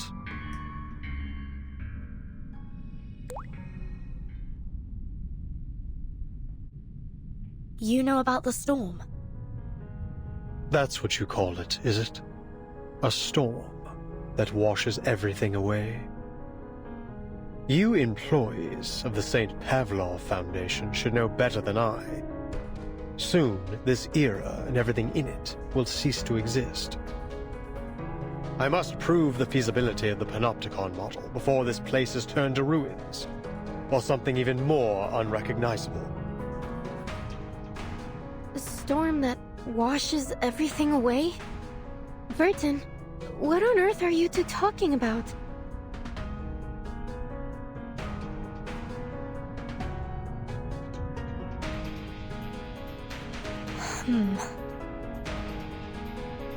No one can predict the era to which we will be reversed. I have seen the eras change time and time again. The transformation of this place, over and over. But no matter which era each of these 9 storms, as you call them, has taken us back to, Cordeismo continues to plague this land. Dependency theorists, martyred revolutionists, I've seen them all. You, young writer, are no different from those intellectuals who were swept away in the rain. There is no romance in this era, only the repeated cycles of madness and brutality, an endless, meaningless struggle. Only in this forgotten corner can we momentarily escape the plundering of the marauders and the chaos they unleash. Although it won't be long before this place is looted by those oily-headed lunatics. Just as it has countless times before on this land as rich as silver.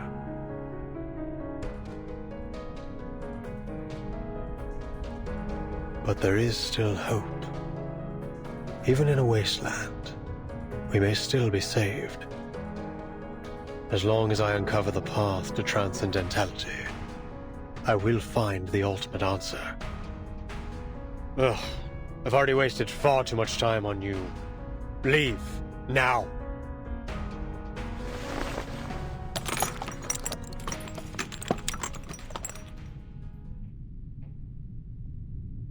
You heard him. Please don't press things any further. All right, Senor, I get it. Obviously, you don't want to discuss my novel with me anymore, so I won't insist upon it.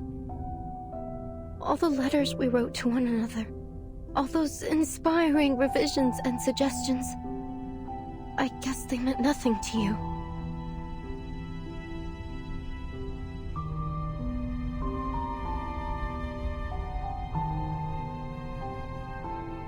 But there's still something I must tell you. Jailer, could you please allow us a private conversation with the No. With Aleph.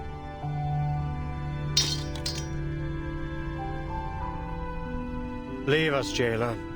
I'll spare these outsiders 5 minutes.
Dr. Merlin, or should I say Aleph, I don't know why you're using my novel to manipulate the Panopticon. But you need to know that it won't serve your purpose, whether in fiction or reality. You claim that the inmates are both the observer and the observed, and both wielders and subjects of power. How could you be so blind as to not see the true state of the Panopticon? The inmates haven't achieved any perfect order. No, they've devolved into pitiful caricatures of themselves, performers in some endless pantomime to be watched from the central tower.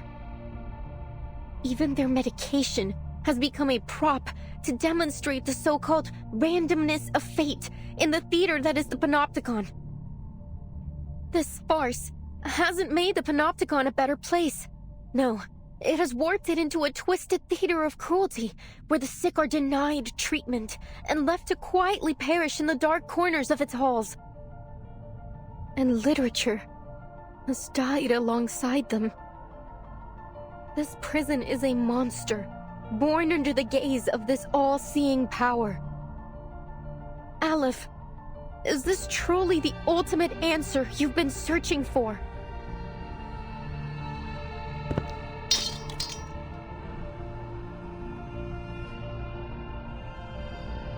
What? Are you suggesting that this is the answer I've reached? That my experiment has been a failure all along, and I've been too blind to see it? No, impossible. Foucault's theory is flawless.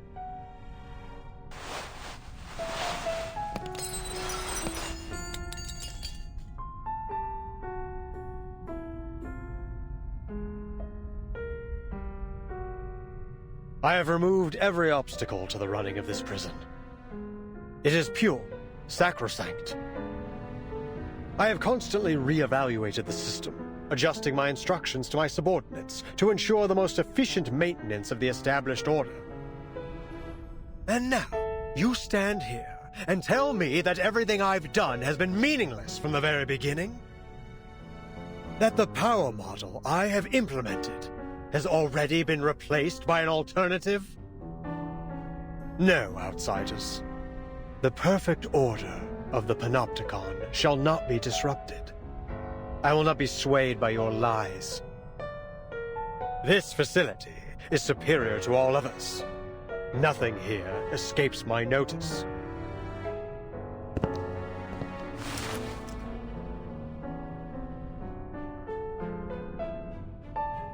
That said, it isn't easy to work a miracle, as we all know. I shall personally verify it, all myself.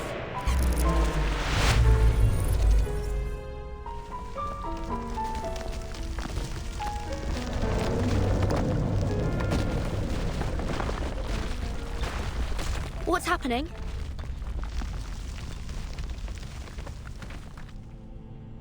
Visitors from another era. You have come here with plagued ideologies in an attempt to break the subtle balance of the Panopticon. But did you not notice the tiles beneath your feet? The cracks and water stains on the walls, constantly changing right before your eyes. This room, the previous room, every room, you have blindly wandered through them, seeing them as nothing more than the building blocks of a monotonous labyrinth. But this place was not born from the chaotic imaginings of a madman. No, every inch has been crafted through the meticulous harnessing of order and power. Every wisp of spider silk drifting in the wind, every speck of rust on the gallery rail. Every detail of the Panopticon has been built by my own hands. With this ever-shifting die, concepts may be transformed into reality, and ideals into substance.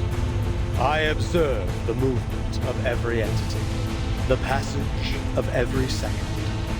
The moment you entered this realm, you too became subjects of my experiment. And our Admit opponent. it. This is all getting out of hand. Impossible! All is under the Dai's control. What may appear to be chaos is nothing more than a temporary deviation.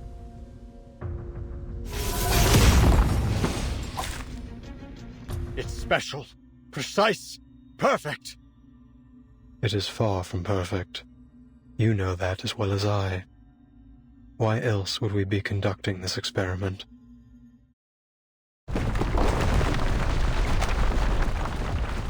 This happened when the Idealist was attacked too. To think we've been trapped in a prison fabricated by a Dai all this time. Did the physician really build all this with such a small, simple object? The distortion is getting worse. Prepare yourselves to fight or flee.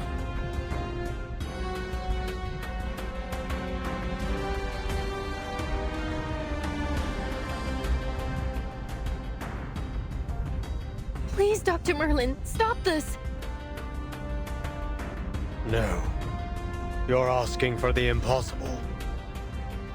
Power model of the Panopticon is destined to permeate all of society. Such insignificant interferences could never plunge it into chaos. But it already has, Merlin. You failed. I have not failed, as long as I keep the prison running.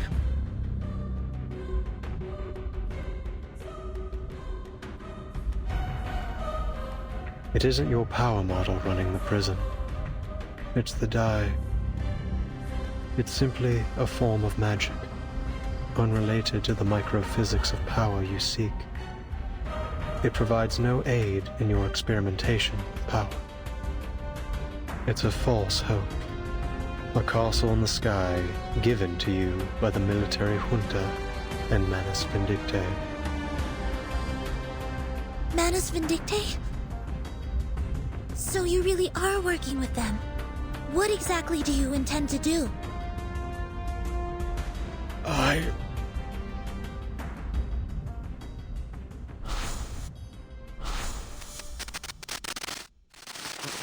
Then I've also failed.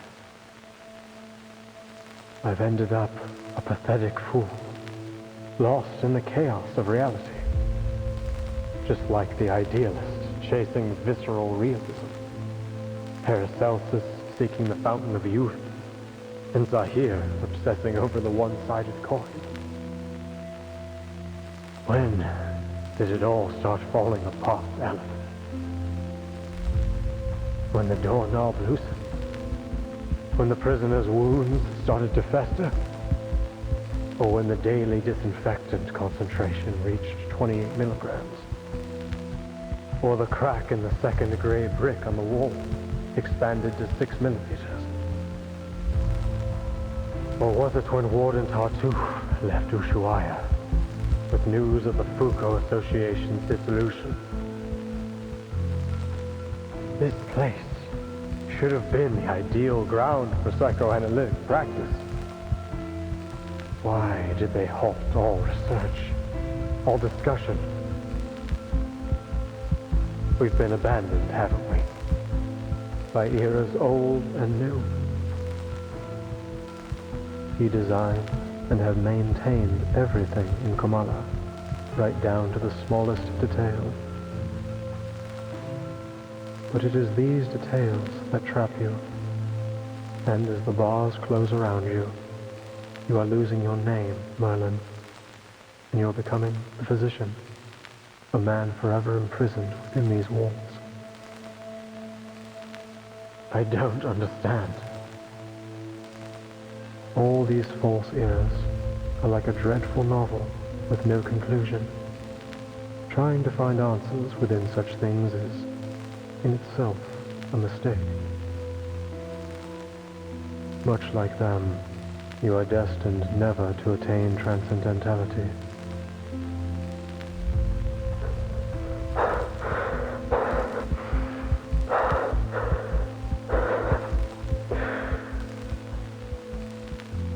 Tell me, Aleph, does the ultimate answer even exist?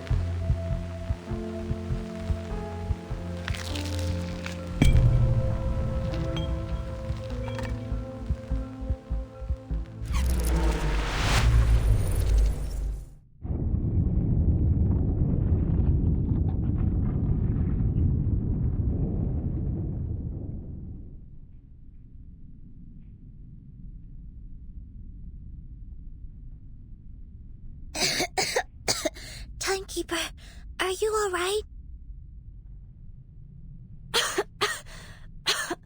Yes. And you? And Miss Recoleta? Are you okay? Miss Recoleta?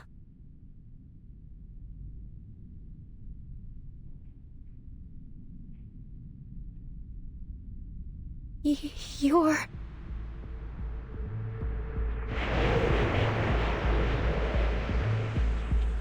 The word utopia derives from Greek. It means no place. People cannot understand the structure of the labyrinth, yet they continue to follow its paths. They cannot comprehend the mechanics of fate, yet they believe in its jurisdiction. As if, by doing so, everything will naturally fall into place.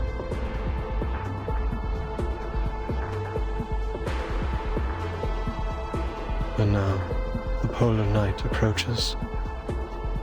How good it is to see you, pen pal.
Where did the physician go? Wait. Sir? Are you...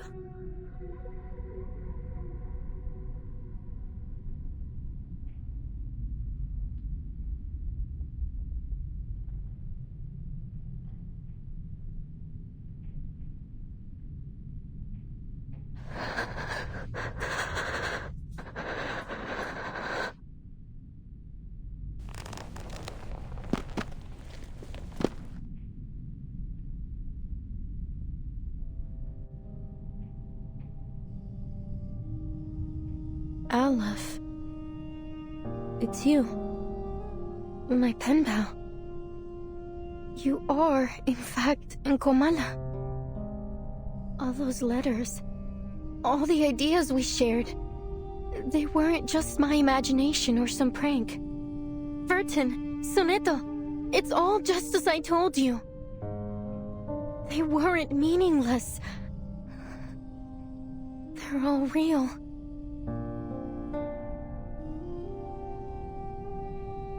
So, sir, are you Aleph, the ruler of this prison?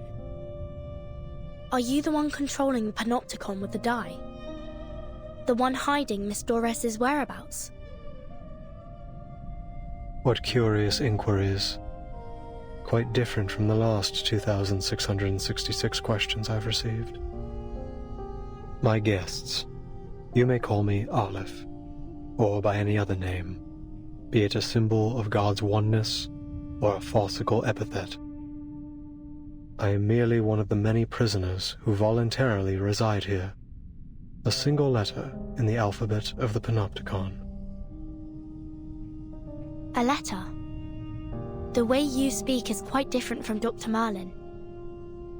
Still, I wonder what your relationship is with him.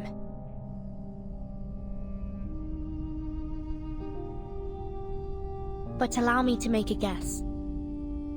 You're Dr. Merlin, aren't you? I'm afraid that's not entirely accurate, but you may think of it that way. Merlin is a figment born of my mind, an incomplete reenactment. He is me, yes, but not entirely. He, or rather they, failed to find their answers. They fought against their predestined fates, only to be inevitably crushed under their weight. I simply stood by and watched it all unfold. That was the extent of our relationship. They? You've already met Merlin and the Idealist, even witnessed their demise. Shackled by the delusions of verses, the Idealist lost his own name.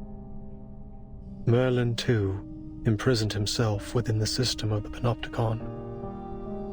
I'm sure their desperate pursuits caused you some trouble. Please forgive them. After all, your fleeting encounters led to the demise of them both. I think I understand now. The Idealist and the Physician are both parts of you. Or, to put it another way, they're your alter egos.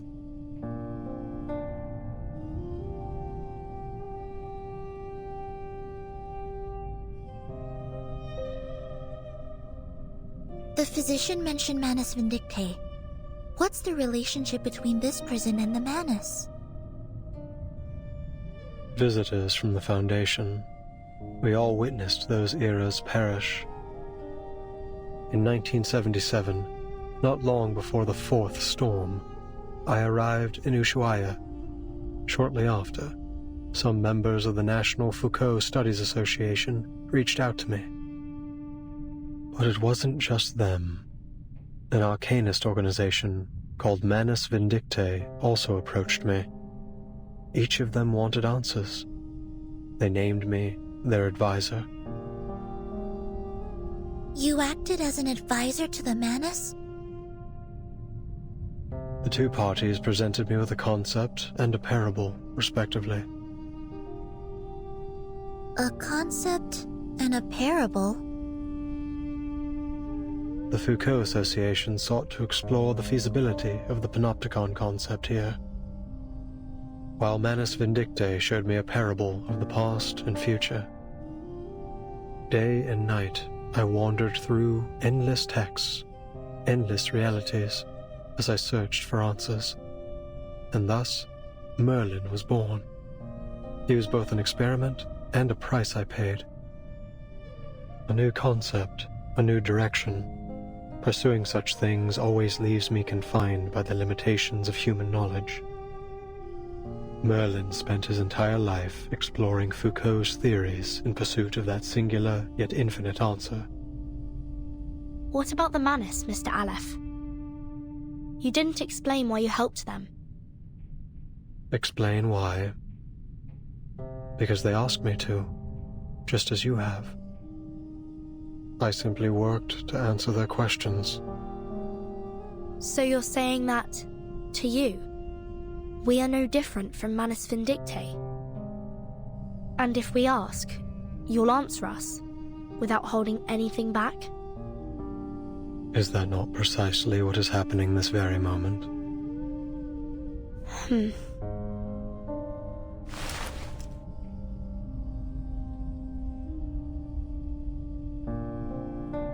This is what the Manus gave Merlin. A magical die named the Tear of Comala. It was once a gemstone that belonged to a god.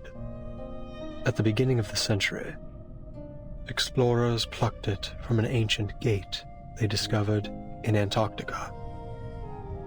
To the explorers' amazement, the gemstone could turn human desires into reality.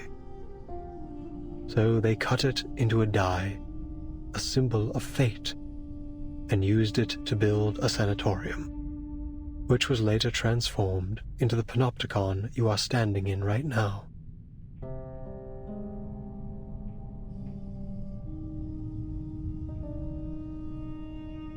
Then, Aleph, you really are the mastermind behind the panopticon?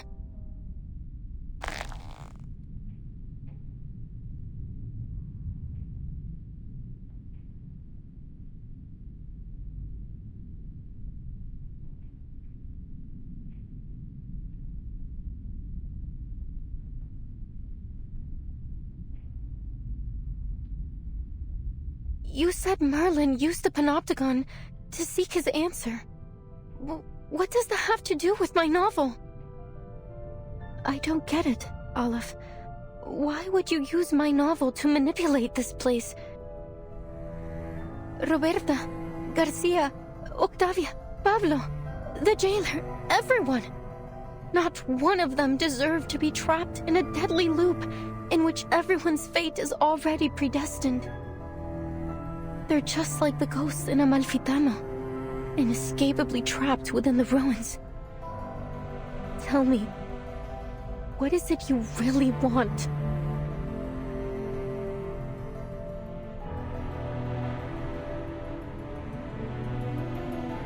It's not about what I want. It's about what you want. The third line of your first letter. You said you wanted to give the rise and fall of sanity an ending.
Los registros históricos del Dado de Babilonia aún se pueden encontrar en la biblioteca de la Universidad Santa Teresa. No. Una apertura como esta haría la historia demasiado ambigua. En 1975, en el pueblo de Amalfitano, Sonora, México, ocurrió algo terrible y escalofriante en la cabaña con el techo azul. Todo comenzó con las costumbres peculiares de los Espera, ¿cómo supe todo esto? Necesito agregar un ro para el narrador. El cuentacuentos. Un poeta surrealista de México me contó esta historia. Una anciana entró en el bar, al que solía ir en el pueblo. Al mismo tiempo, el empleado del banco también entró al bar, trayendo la noticia de que una corporación multinacional iba a construir una fábrica de jabón de galletas en Amalfitano. Espera, ¿empleado del banco? No sabía que había bancos en Amalfitano. Pero sí, tiene sentido. Los bancos comerciales son, sin duda, un sello del capitalismo. Gracias, amigo por correspondencia. Antes de convertirse en empleado del banco, era un defensor de las antiguas costumbres del pueblo. Era un pescador de dunas. Después de aceptar el destino otorgado por el dado de Babilonia, eligió dejar todo atrás. El triste y aterrador pueblo y los ciclos ocultos dentro de la infinita aleatoriedad. Oh, qué irónico. Pero también es realista. Ahora solo necesitamos un personaje contrastante. Un creyente en el destino. Una anciana tejedora se sentó en su antiguo taller, girando incansablemente su rueca, un regalo precioso, otorgado por el dado de Babilonia. La tejedora ciega relató suavemente todo lo que había vivido. ¡Qué idea brillante, Aleph! Una tejedora ciega no podría haber presenciado el asesinato. ¡Fantástico! En este caso, agregaré a un conductor de burros que es asesinado en este capítulo. Con cada una de tus sugerencias, la historia da un paso adelante. Gracias, Aleph. Pero todavía no veo ninguna señal del final. Es como si no importara cuántos personajes nuevos agreguemos. Todavía falta algo en el pueblo desértico. Le falta una figura clave. Aleph, ¿qué debo hacer? ¿Cómo le doy un final a esta historia?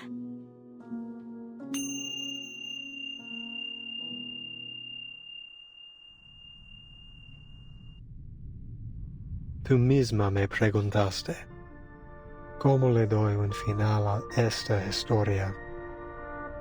Me describiste cómo tus palabras se habían transformado en un rompecabezas desmesurado e infinito, un lenguaje irreconocible, una colección de información ambigua y una parábola que había perdido todo su significado.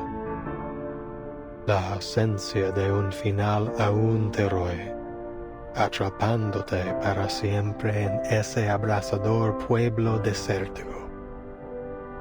Todo lo que estoy haciendo es intentar encontrarlo para ti. ¿Estás diciendo que has estado manipulando los acontecimientos en el panóptico desde que intercambiamos cartas por primera vez septiembre pasado?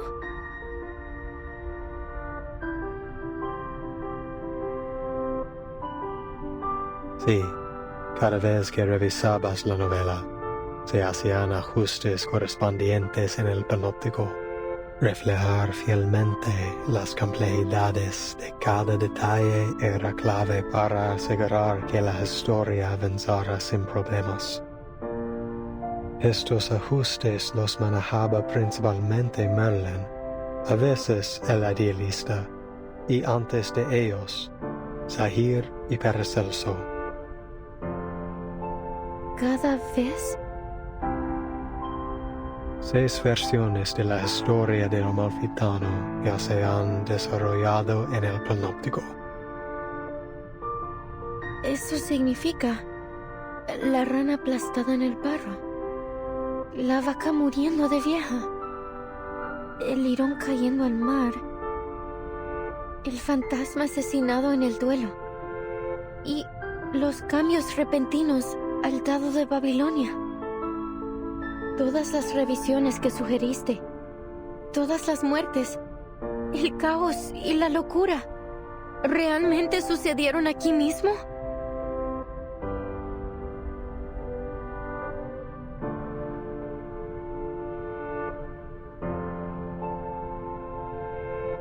Incluso la eternidad tiene sus límites, Recoleta. In the 6th revision, we added the blind weaver, an extraordinary figure. Just like the paracausality researcher who carries a suitcase that you introduced in your 7th letter. The causality researcher carrying a suitcase. Miss Recoleta, is this character really based on the Timekeeper? What?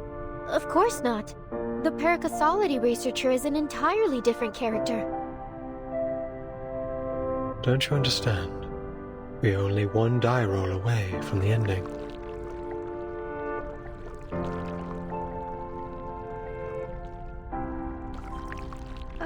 I don't. What on earth are you trying to do?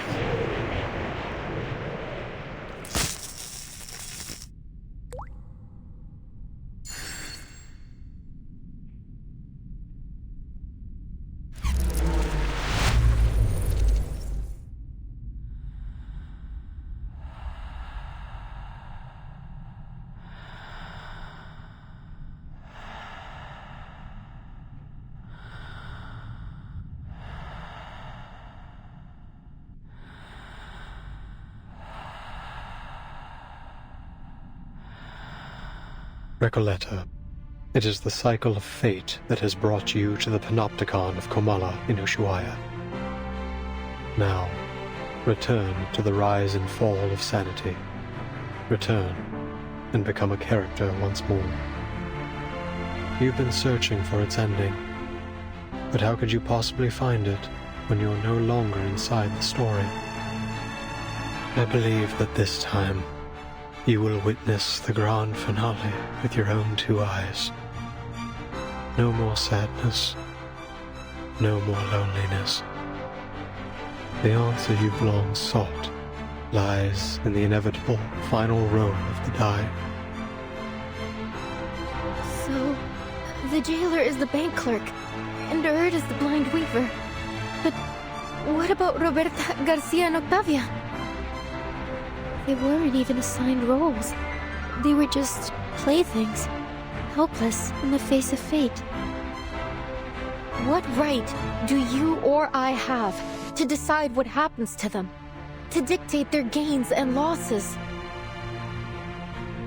But they couldn't possibly understand such a thing, could they? To you, it's just a story.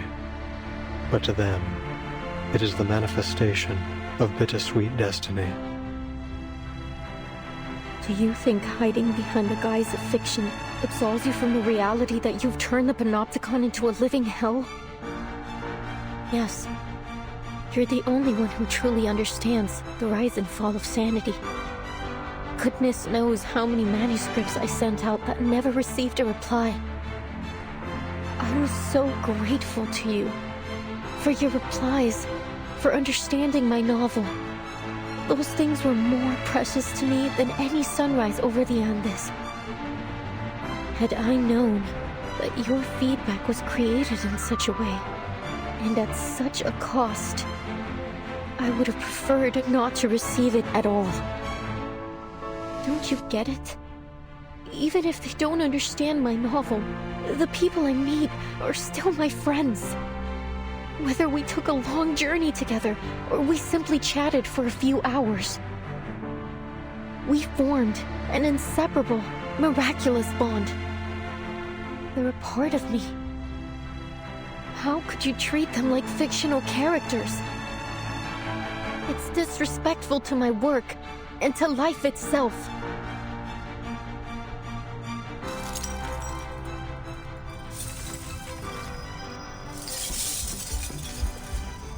But you raised the question yourself.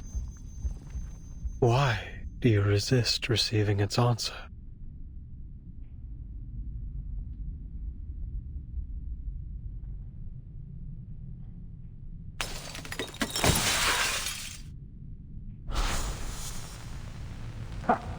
They're always like this, aren't they?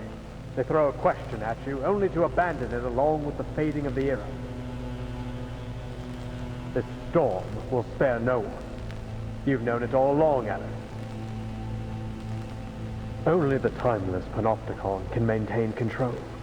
The all-seeing tower. The perfect governing system. What a hopeless fool you are, Merlin. Haven't you heard what they say? There is no need to build a labyrinth when the whole world already is one? Your meaningless questions will be swept away by the tides of time, only to resurface on the shores of our minds once more. We've seen it happen over and over again. Surely you've realized by now that the only true meaning can be found in literature. For over a century, literature has remained the singular, ultimate answer. This lonely cowboy is simply feeling lost at the moment. Spare us your ramblings, my dear. You're wasting our time. Enough.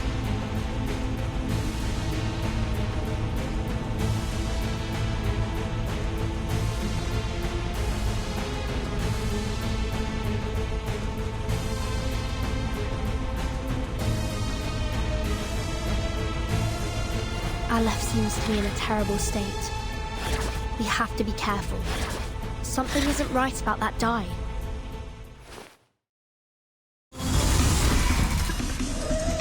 May the peace be with us. Go ahead. Keep the story going. Carry it through until we finally feel the sweet gratification of the ending. Your endeavors are doomed to fail. There's only madness in literature and art, not transcendentality.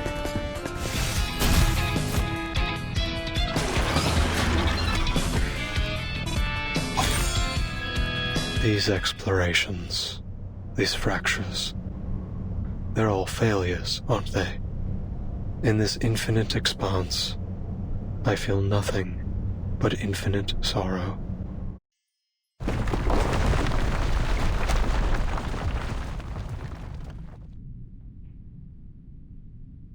Wait! Mr. Aleph? Are you human?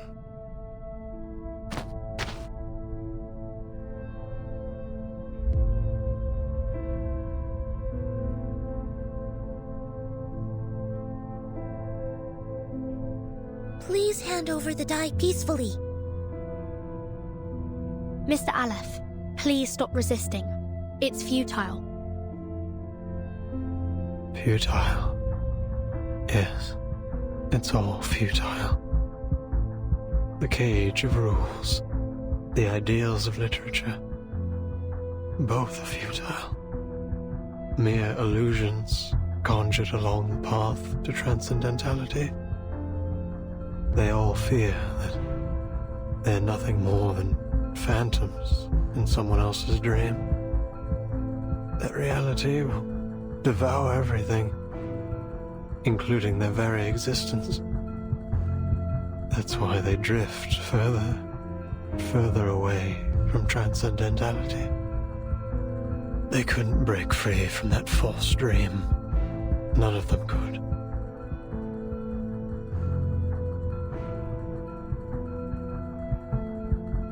Both the physician and the idealist walked toward their own destruction, just as I expected.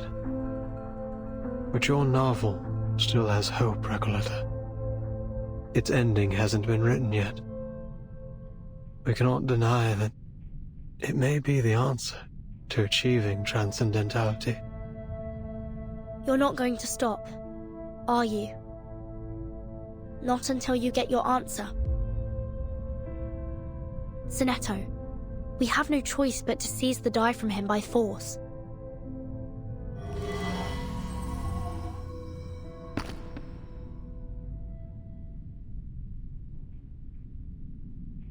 Enough.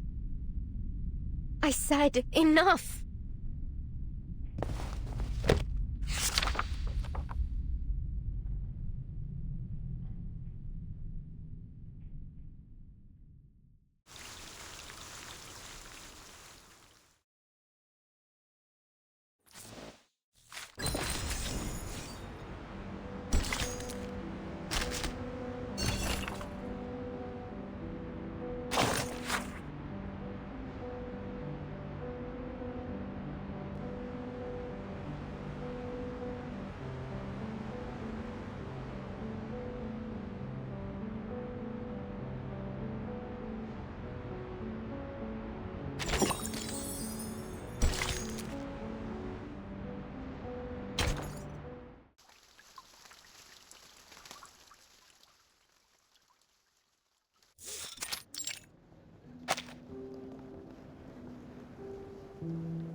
I'm afraid we can't publish your novel in its current state, Recoleta.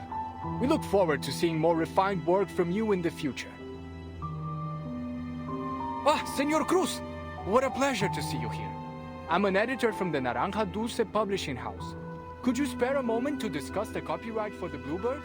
We're huge fans of your children's literature.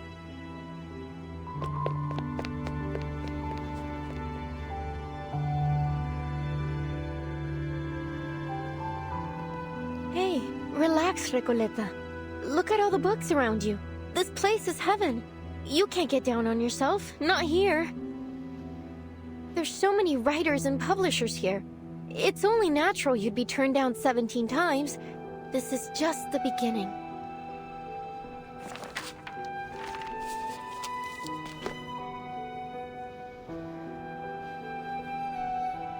Now, which section should I visit next?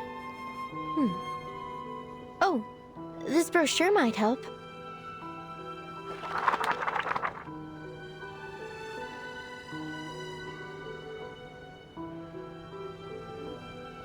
Estupendo. An exchange of ideas between writers. Nothing could be more incredible than that. I recall James Joyce was inspired by a letter he received from Henrik Ibsen. So, maybe what I need is to find someone to share my manuscript with. But who?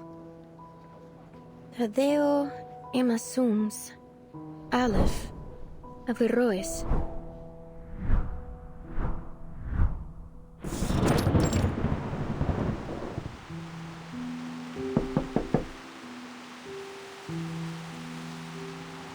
Oh, it's you, senor.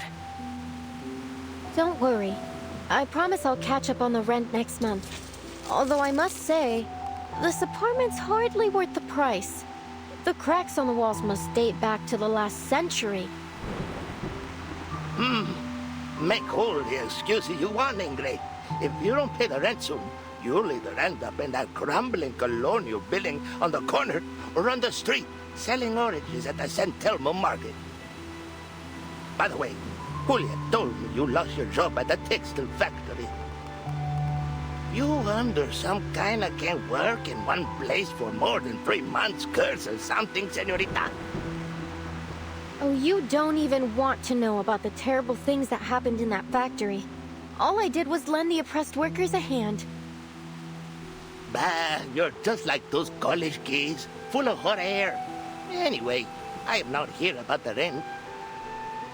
Didn't you tell me to watch out for your letters a while back, when you just returned from abroad?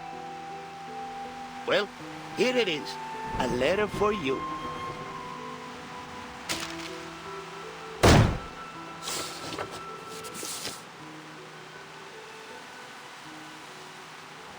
Dios mío! Someone actually wrote back to me! This is incredible! Oh, thank you so much for bringing it to me, senor!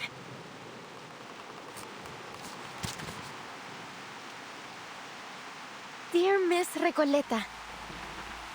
It's from, let's see, Aleph.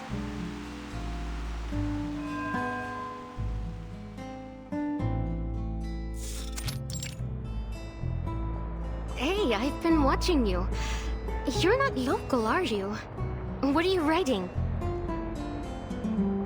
Oh, hola. You're right. I just arrived in Buenos Aires 3 days ago. My trip's been a lot like a Copes Tango performance, full of twists and turns, but nothing much worth telling, really. I'm actually writing a reply to my pen pal. Long story short, I sent him a manuscript of my novel, and to my surprise, he actually wrote back. Amazing, isn't it? In our recent letters, we've been discussing how my novel lacks a key character to drive the story toward a decisive ending. So we've been debating whether to introduce a new ghost to act as a turning point for the story. Oh, so then you're a writer? Hey, Pancho, come over here. I found an actual real-life writer. What's the big deal? I wrote plenty of poems in middle school. Oh, so you're a poet. I have a feeling we're about to embark on an incredible adventure together. Are you interested in joining the visceral realism movement? This what? I've never heard of it, but it sounds like fun. Fabuloso! We have no time to waste. Once I finish this letter, you two must join me on a journey to Ushuaia. Ushuaia? The end of the world? Why the heck would we go to that icebox? Oh, don't be such a downer, Pancho. Just think of the fun we'll have, the breathtaking scenery we'll see, and the incredible stories we'll hear. Fine, Maria. I'll deal with the gold if you really want to go so badly. By the way, could you tell us about your novel? Of course. I'll tell you all about it on the way. Now where to begin? Alright, let's start with the cottage with the blue roof and Amalfitano.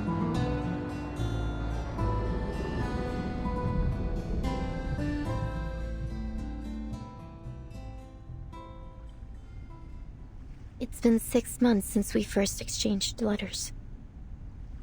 Since then, I've been traveling. First from Chile to Mexico, then from Mexico to Argentina. And I've never stopped writing. I'm not really sure what the purpose of my novel is. I just keep writing and writing. I can't stop. What power does literature hold? What responsibilities? Perhaps only by continuing to write will I understand one day.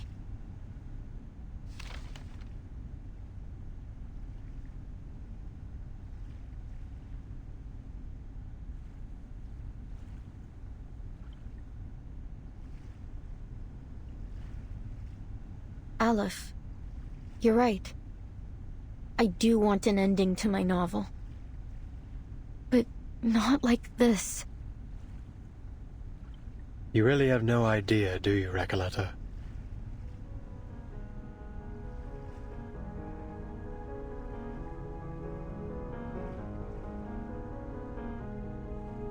The rise and fall of sanity is your story. What do you mean? You are a ghost, wandering this forsaken land, still striving to create a miracle.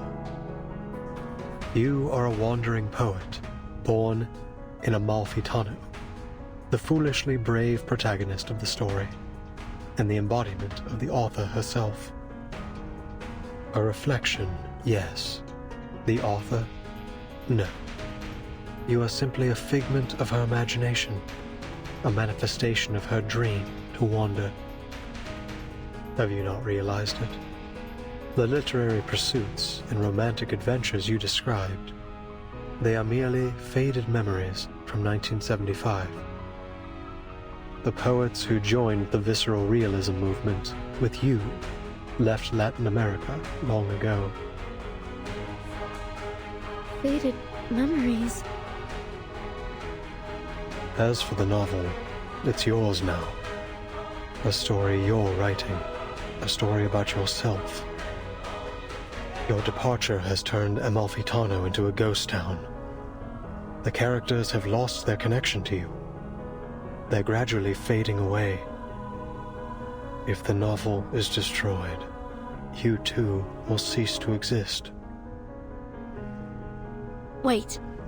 This is... Miss Recoleta? Is what he said true? I know you never lie, pen pal. In your first letter, you told me that a character's role in fate must be determined from the outset and consistently adhered to throughout the story. Reading the perspective and insights of a walking encyclopedia, having such a person be willing to share their thoughts at all was an exhilarating experience. I had never imagined my novel could develop in this way. Words could hardly describe how I felt in that moment. No one but you has ever understood the story of that town, let alone offered any revisions. Following your advice, I added the bank clerk, the dune piscator, the blind weaver, and the murdered donkey driver. Amalfitano was no longer an empty town with a single blue-roofed cottage. The new ghostly residents had begun to fill the skies over it. The story was finally reaching completion. I could feel that the ending was within reach. I became increasingly eager to meet my pen pal. I couldn't get the thought out of my mind. I wasn't sure what I would say to this Aleph. A simple thank you, perhaps, or maybe a discussion about the future of Amalfitano with its sole reader. Or maybe I'm no different from everyone else. Led up the garden path by fate.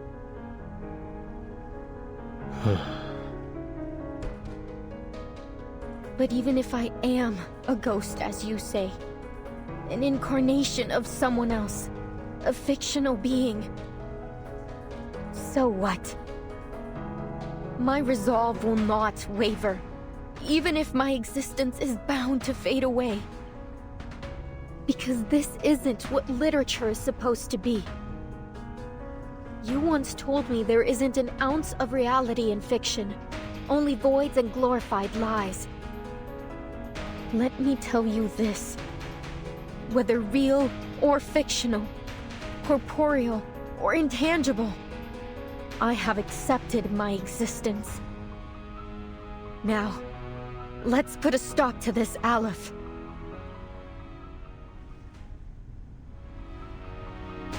The inmates aren't characters in my novel. They're people trapped in a prison, just as you are. By simulating my story here, you have made me into some kind of god, a guilty, false creator, a dictator of fate. I never wanted any of this.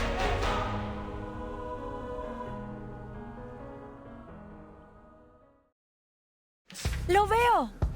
¡La frecuencia perfecta! La admirable aleatoriedad del destino. Creo que lo he encontrado. La fuente del dado de Babilonia. Las deudas de los muertos. Esas facturas. Todas han sido hechas trizas. ¡Ya no estoy atrapado!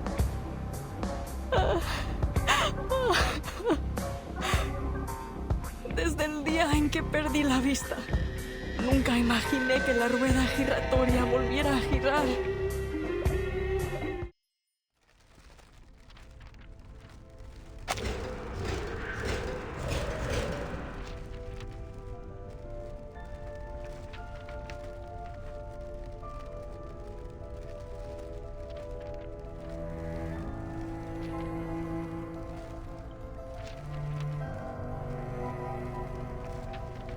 Huh?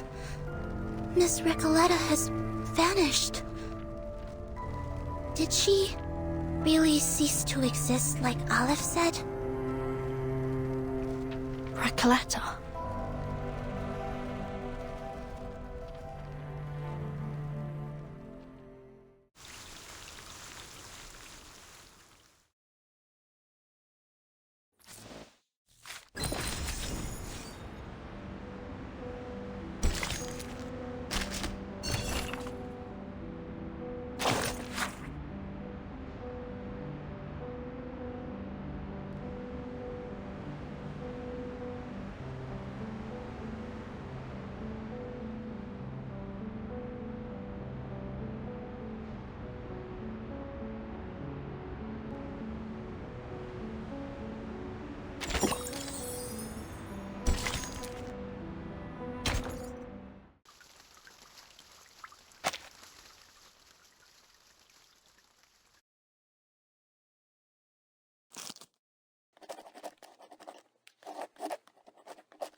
Qué sueño más extraño.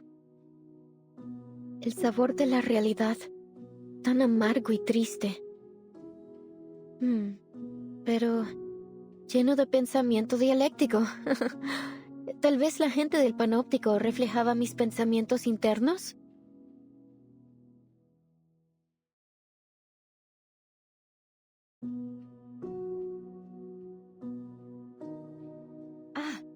Entonces realmente soy un personaje en la novela.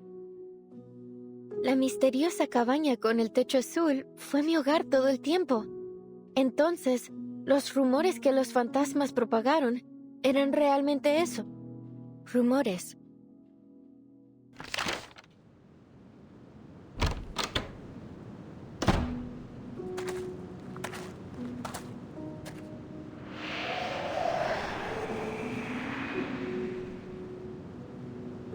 Bienvenida de nuevo a Amalfitano, querida escritora. Gracias, querido ícono del capitalismo. Pero, ¿no desgarré esta novela en pedazos?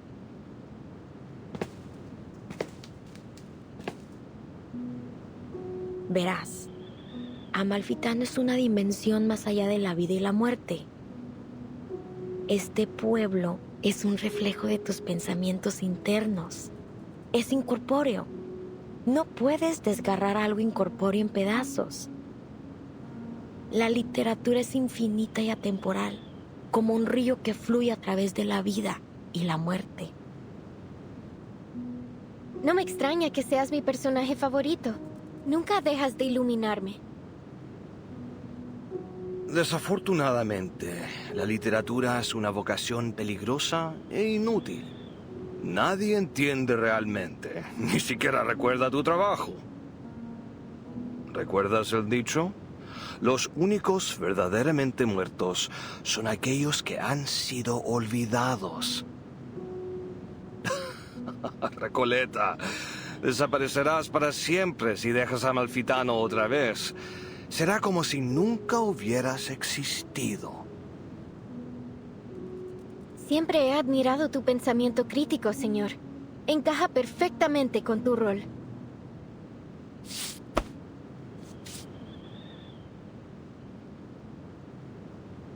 Todo estará bien, Recoleta. Lo que sea que haya pasado, ahora has regresado. Eso es lo que importa. El dado de Babilonia rodará de nuevo. Y cada uno de nosotros obtendrá nuestros finales. Así es. Resuelve el asesinato en el bar y pon mi alma en paz.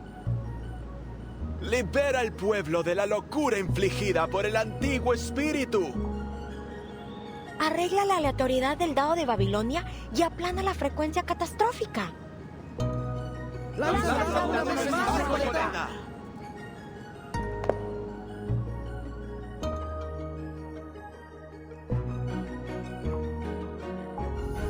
Entonces, el final que he estado buscando es el que el otro yo no pudo darme. El yo que se lanzó de cabeza a la lucha contra un poder invencible. El yo que finalmente dejó esta tierra. Después de todo este tiempo, finalmente he encontrado mi final.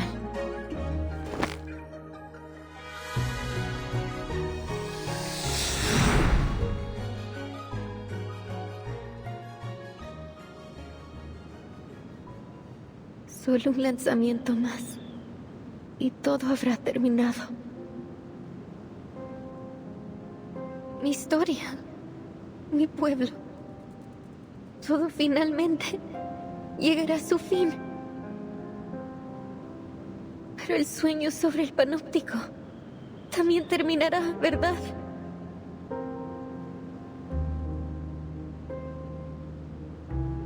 Oh, cariño, es solo un sueño. No me digas que estás abandonando tu búsqueda de toda la vida por un miserable sueño. Este sueño es cruel. Nadie entiende esta gran novela ahí ni este pueblo asombroso. Pero aquí, eres una verdadera escritora. Este es tu hogar, Recoleta. Pero ya extraño a mis amigos en ese sueño. Existe, así como este lugar existe. Pero nosotros también somos tus amigos, Recoleta. Podrías desaparecer si dejas a Amalfitano. ¿Estás segura de que quieres irte?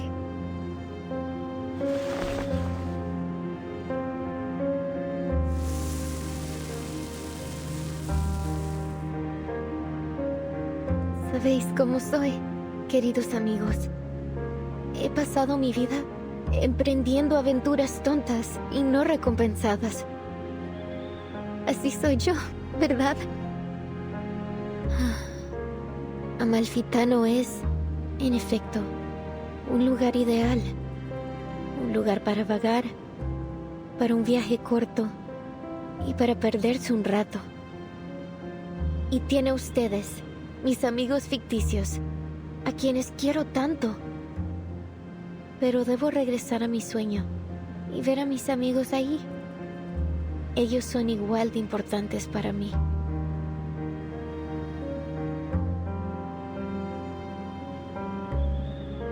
Sí, tienes razón, Recoleta.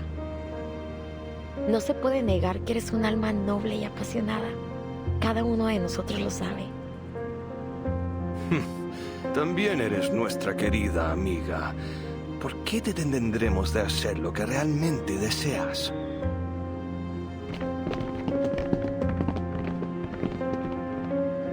Te deseamos lo mejor, Recoleta. Buenas noches, querida. Que tu sueño sea dulce esta vez. Gracias a todos, mis amigos. Nunca los olvidaré.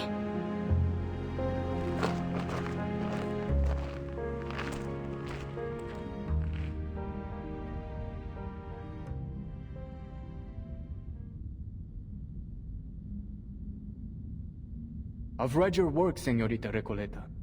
To be frank, it lacks both depth and breadth. This town of yours is still far from reflecting the complexity of society, and the narrative lacks a discerning perspective. It still needs some work if you want it to truly resonate with our audience. Just go for it, Señorita. You're at a perfect age to explore, experience, and learn.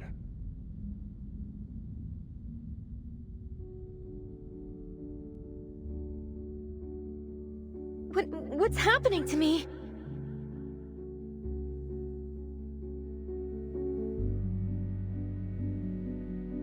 Ah, of course. The rise and fall of sanity is my story. So, even though the novel's been destroyed, the story, and myself along with it, lives on in the minds of those who read it. Thank you for your feedback, editor. Even here in this great expanse of darkness, I can still hear your words. You have my gratitude. Thank you for reading my novel, even if you didn't understand it, and likely never will.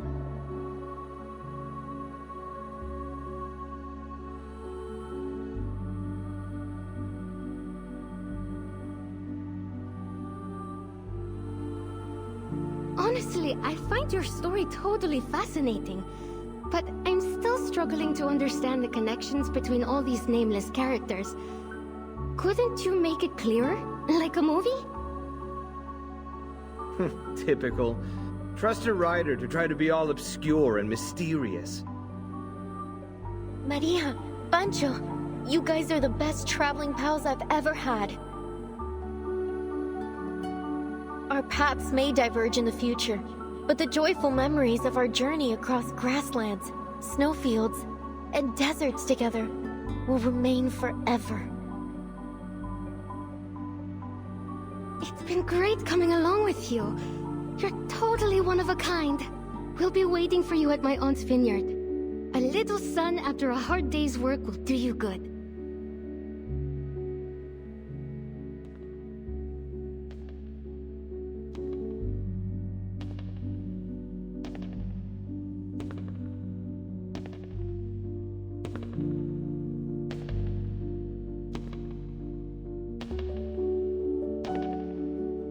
There is ambition in her writing.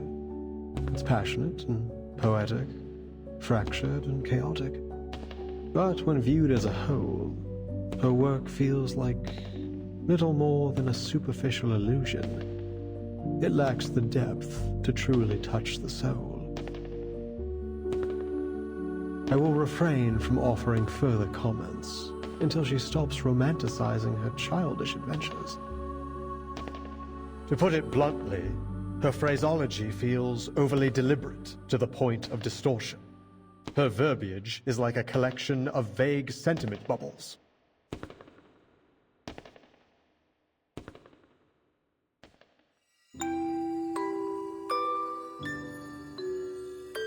I see, Aleph. Then this is how you really feel about my novel? 1,000 readers will interpret a story 1,000 different ways. Some believe the text itself is dead, and it is the reader who gives it life. The truth cannot be fully conveyed through words alone. That said, I think The Rise and Fall of Sanity is a good story.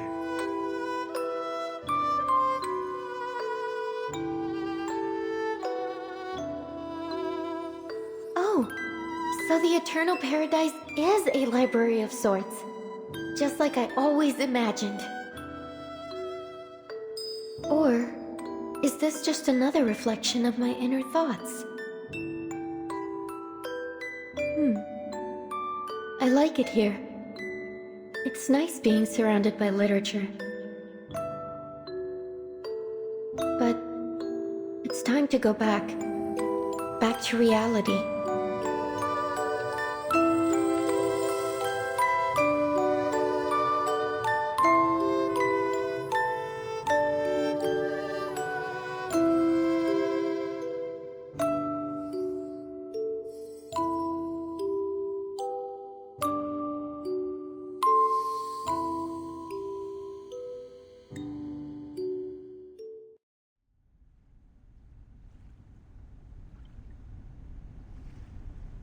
You're right about literature, Dorside Beggar. It is a dangerous and futile calling, but I still believe in it.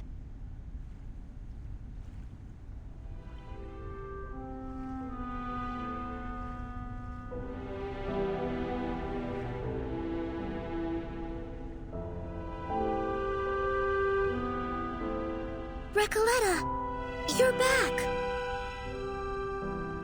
I'm so glad to see you're safe. And I'm so glad to see you two worried sick about me. Thanks, mis mejores amigas Soneto y Burton.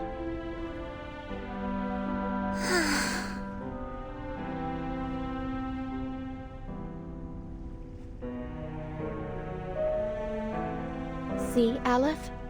I still exist. Amalfitano is gone. It's all over. You're simply a wandering ghost now, never to return home again. You may still exist, but Amalfitano will never get its ending. You have nullified its existence, rendering all of this meaningless. I'm sorry I couldn't answer your question. I've failed once again.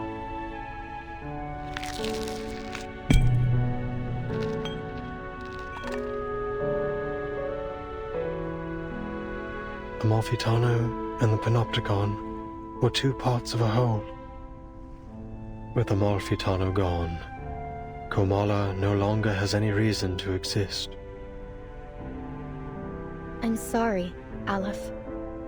You, who know all the mysteries of the world, who seek answers to every question, have lost yourself in the process. You can answer everyone else's questions, but never your own. Who's the person behind that mask? Is he real? Does he still exist?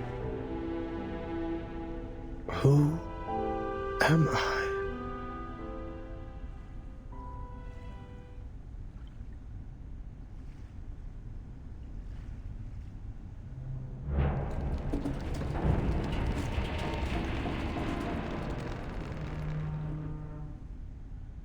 Stay vigilant, everyone. This is just like when the idealist and the physician had their meltdown. Only this time, it seems even worse.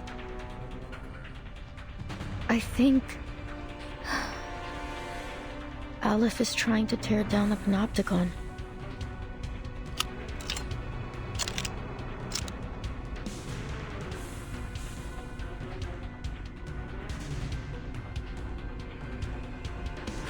Freeze! Stay where you are. All of you.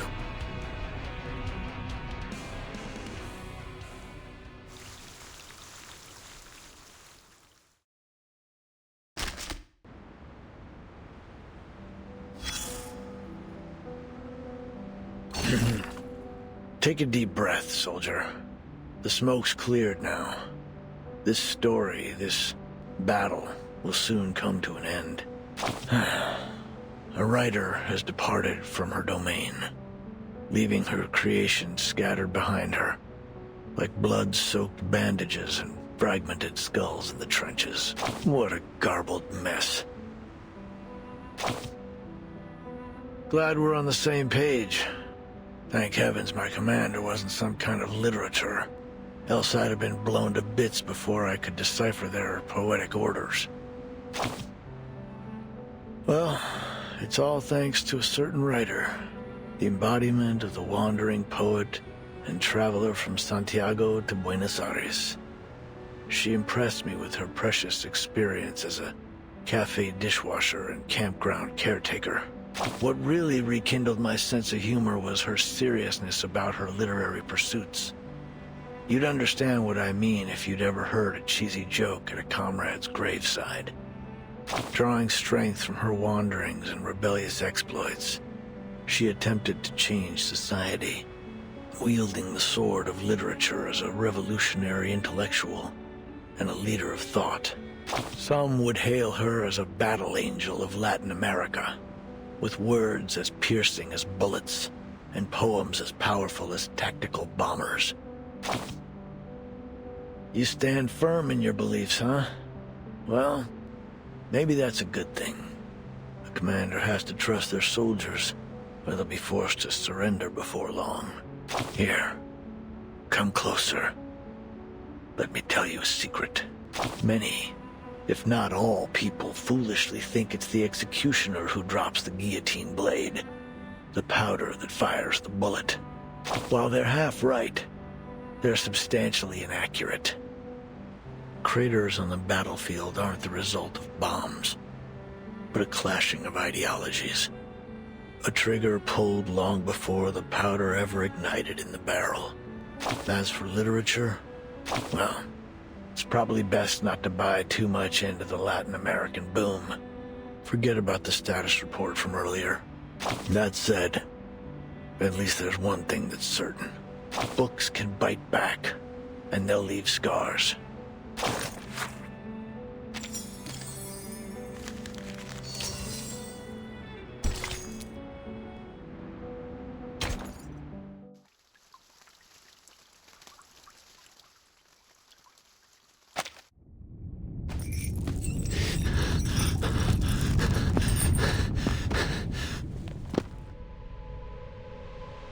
I was just setting up my exhibit when everything started shaking. Then I realized it wasn't just my imagination. So I followed the cracks in the wall and found my way here. I didn't mean to eavesdrop, but something's happening to the Panopticon, isn't it?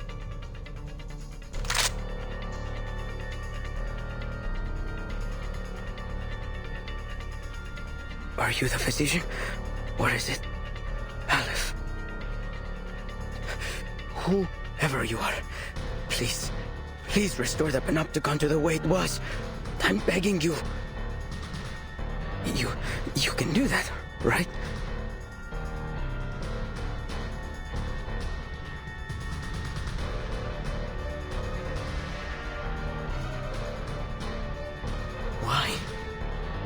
Why aren't you doing anything, damn it?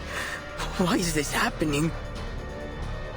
Oh, the die. If you won't help me, then I'll do it myself.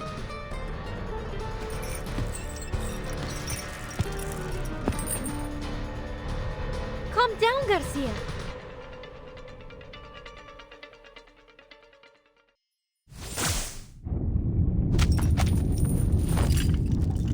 Timekeeper, he's...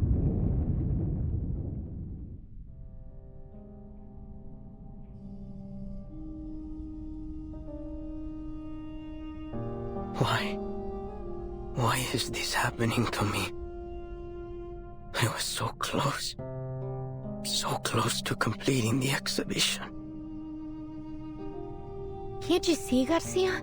There is no one controlling this place now. You're free. It isn't the dye that's trapped you, nor is it the walls of this prison.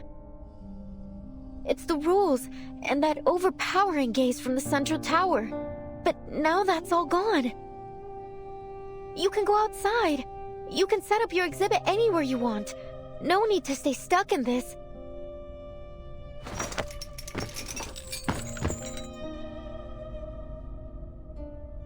No, Señorita Recoleta. You've seen the world out there. You know as well as I that there's nowhere else I can go but here. This is the only place in the world where I can hold my exhibit. And you've ruined it. You've ruined everything.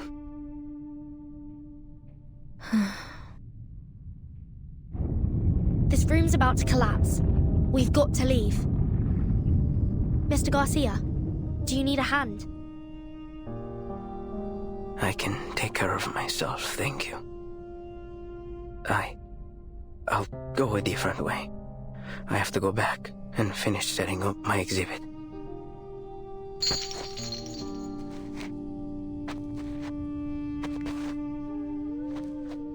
Burton, what about Aleph? We can't just leave him here. Of course not. We still have questions he needs to answer. Sineto, help me get him up. Let's get out of here. Yes, Timekeeper.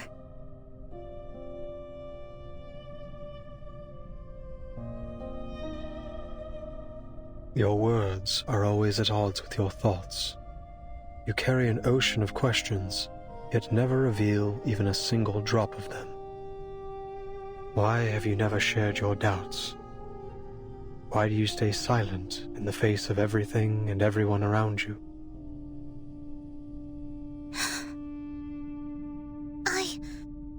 I believe in my duty.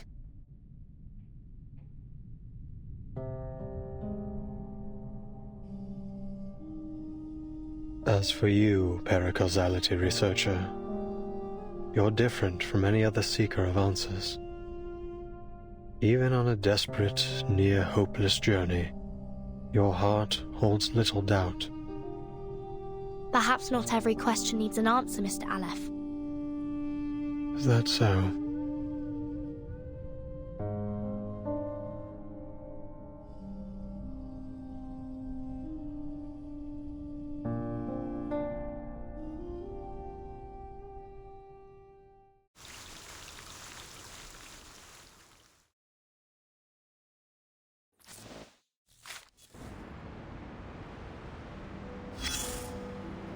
Look, it's sinking.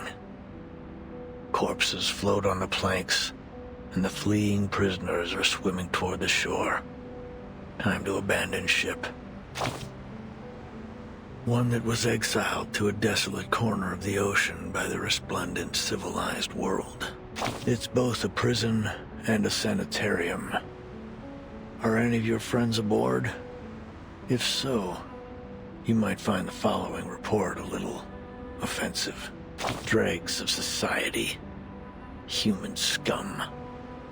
These are the terms used to describe its eccentric passengers. To be fair, they do lack discipline and independence. But that may well be a response to the heavy pain they've endured. Some theorists suggest that they're innocent victims, trapped in the confines between rationality and irrationality, defined and redefined by historians as they please. But let's ditch the theories and simplify things. The moment the shackled called madness was fastened around their necks, whether they were truly mentally ill or not, Their lives were forever scarred. And now, the mad passengers are storming the shore. But one can gain immunity through controlled infection. The disease can become its own vaccine. Just be aware of the ignorant commander who defies a wandering lunatic in pursuit of a little knowledge. Let's dig deeper. Scavenge through the messy battlefield for dog tags. Were these people born mad? After watching the inhabitants of this earth tear each other apart in one war after another, I've concluded this. Only knowledge drives people to madness. Ignorance does not. Madness is a side effect of the sedative that is knowledge. As long as those on land continue to consume it, this ship will never be short on recruits. This is a war between madness and civilization. Both sides have leveled accusations, spilled blood, and pummeled each other. And soon, everyone will have leapt into the trenches and been beaten to a bloody pulp. Only a few can escape this fate. Check your 6, the one leaning against the sunken ship, showing no signs of struggle or sorrow. Garcia. The seawater has flooded his windpipe and reddened his eyes. Yet there he is, staring blankly at the shore. He's in his home base. He holds no hope for forgiveness from his enemies. Not in the slightest. He's a one-man army, fighting only for himself. Alone. Now, do a 360 and look again. He's been utterly defeated.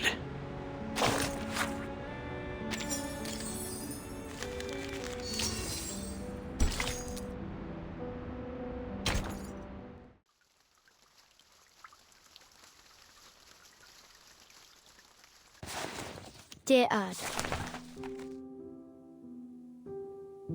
why are you so interested in the Panopticon of Comala? Dear Mr. Aleph, whether as a doctor or a writer, I simply cannot turn a blind eye to the friction around me. Especially the discord and injustice I have witnessed here in Comala. So, I would ask of you a question. Is there any way to resolve the endless conflicts in this place?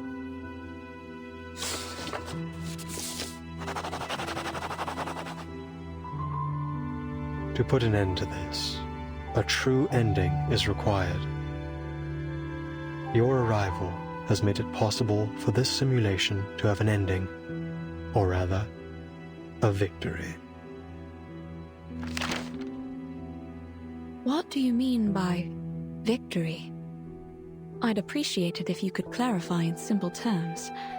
If this victory comes at the cost of any inmate's life, I'm afraid I cannot accept it. I also have another question for you. If I leave, will the stories and conflicts here come to an end? Miss Grace of Manus Vindictae will grant you passage. But in any case, the cycle of history will continue to repeat itself in this prison, and in the entire world. The sins of humankind will not cease until veins turn to wires, flesh and bone to geometric shapes, and the world around us twists in the colors of an oil painting. I must say, your words have left me rather baffled. Fragments of the events you describe often appear in my dreams. Could it be that these things really happened? If that's the case, why can't I recall the details? Why am I left with only disconnected pieces? The madness in Comala, these bizarre dreams. I must put an end to them. What have I forgotten? Has someone or something altered my memory? I can't shake the feeling that something crucial to me has been lost in the river of time. Some kind of duty, perhaps. What should I do? How can I recapture what I have lost? I won't answer a question that already has an answer. One given to you by the person who escorted you here and made you a promise. You're so close to the place where the truth lies. Think carefully. Why are you here?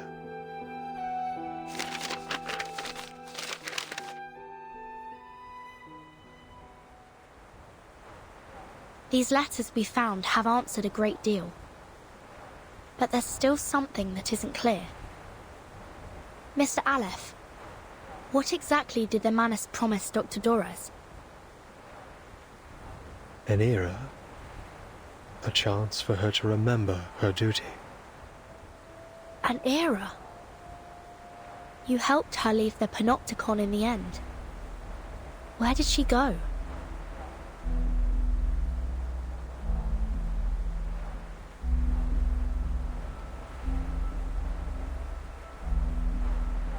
Southward. There, on the no-man's continent, Manus Vindictae is preparing to recreate the parable of the past and future. A glorious past and a glimmering future belonging to Arcanus. Dr. Dorez is deeply connected to this particular parable. What exactly are the Manus planning to do in Antarctica? And why would Dr. Dorez go there voluntarily?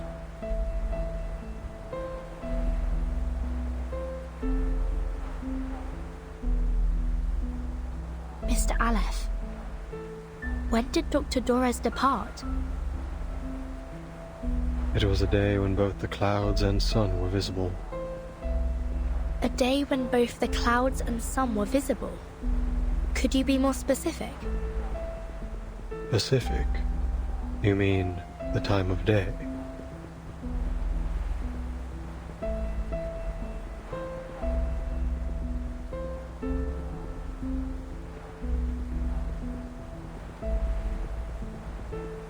When both clouds and the sun were visible.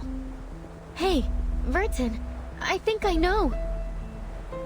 It was 3 days ago. Then Dr. Dorez wasn't going to Comala on the day I met her. She was leaving. She was headed to Antarctica. It was cloudy that afternoon, with a brief spell of sunshine, just like Aleph described. Then it hasn't been long since she left. Excellent news. 3 days. If we set off immediately, we might still catch up to her. But, based on the intel we gathered in Ushuaia, Manus Vindictae bombed the entire port 3 days ago. Clearly, they wanted to prevent any interference from the Foundation. It's unlikely we'll find any functioning ships there. I'll report the situation to the Buenos Aires branch. Timekeeper, I'm afraid we'll have to find another way to get there. I have a boat.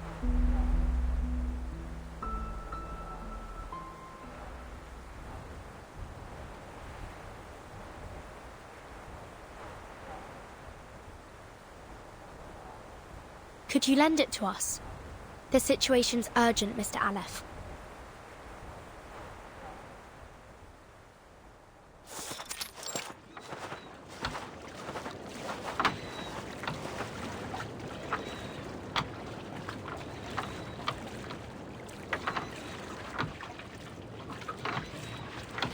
This boat will automatically take you to McMurdo Port, the landing point Manus Vindictae established by the shores of the Ross Sea.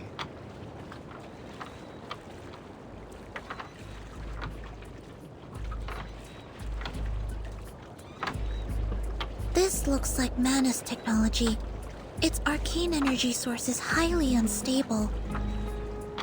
Timekeeper, I suggest we wait for support in Ushuaia. I don't usually agree with Soneto, but I have to admit, I don't have much confidence that a boat this small can actually make it to Antarctica. Mr. Aleph, do you know anything about Manus Vindictae's ritual? How far has it progressed? The ritual could begin at any moment. I believe that's why they left Comala. Upon departure, one of their members, a woman named Grace, told me they would seal off the sea. Are we too late? If you wish to find Doris, you must follow the same path she took.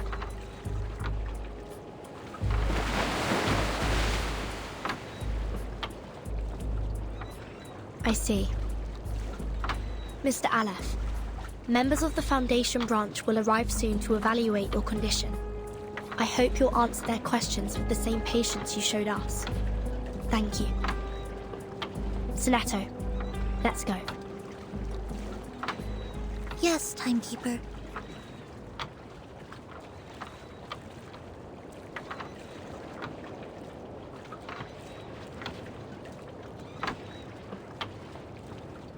Thank you for your assistance too, Recoleta.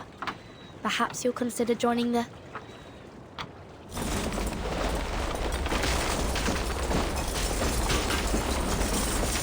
What was that? It came from the Panopticon.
With Aleph's control gone, Comala is collapsing. The inmates aren't even real criminals, are they? And they're still in there with no clue that they're no longer being watched from the central tower. We have to go tell them. We have to get them to safety.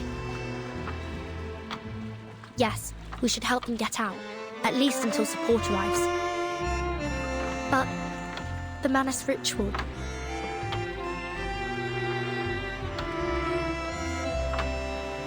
Don't worry. I'll go alone. Huh? You should hurry. When this is all over, I'll write to you, my dear friend. During this journey together, our teamwork has been impeccable. So, you can trust me to do this. I'm not doing it just to help you or the organization you represent. I'm doing it because the inmates are my friends. Okay. I trust you. Take care of yourself, Recoleta. But if the storm truly is imminent, as Dr. Merlin said, then, Miss Recoleta, you...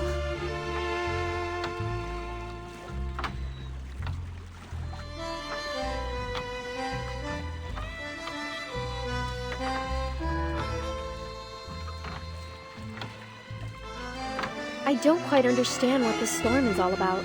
But don't worry. A brand new adventure is the best thing that can happen to a writer. And I doubt it'll surpass the epic adventures we've shared over the past couple of days. I'm going to write everything, including the two of you, into my new novel. Then I'd like to be the first to read this new novel, if that's all right. Of course. Listen, I believe literature is like an endless, timeless river. So we'll meet again someday, somewhere. Probably in someone else's story. Who knows?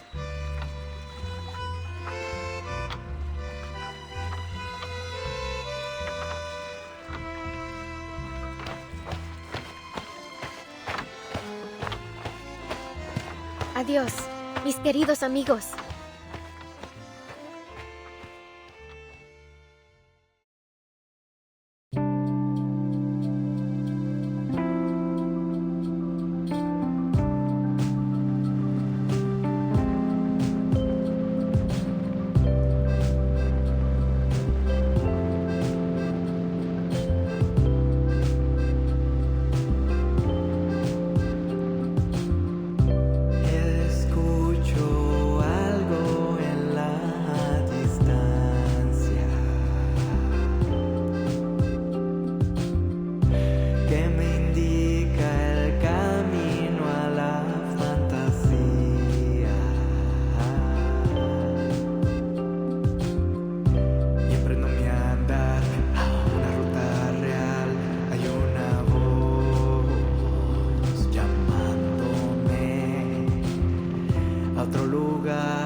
Dr. Merlin.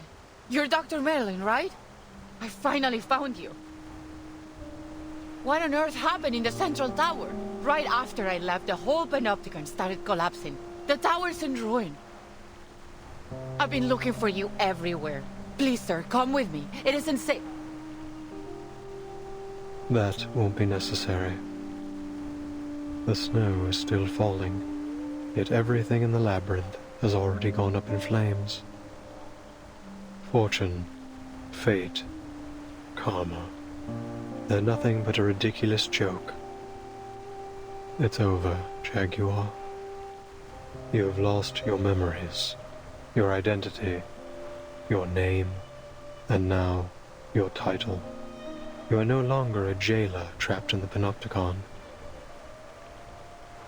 I don't get it, Dr. Merlin. What are you talking about?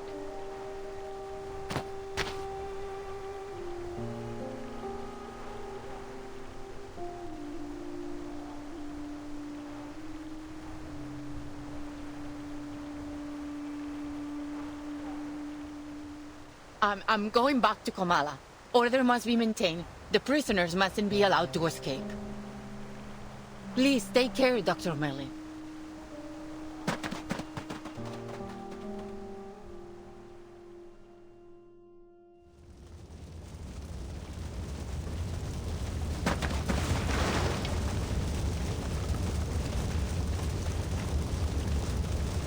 Hey, you! Don't run off like that. It's dangerous!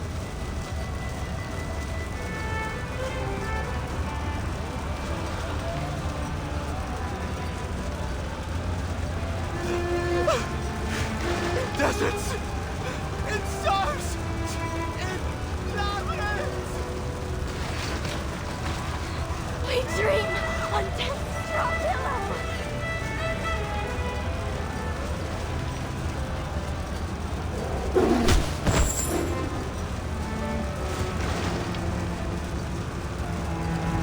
Stop! Get off me! Let me go! Are you blind? The Panopticon is falling apart! It's you, Roberta.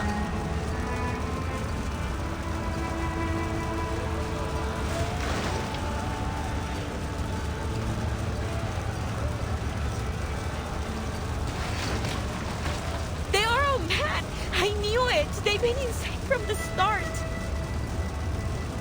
The whole place is burning to the ground and they still won't leave. They're still talking and talking about things that no one cares about.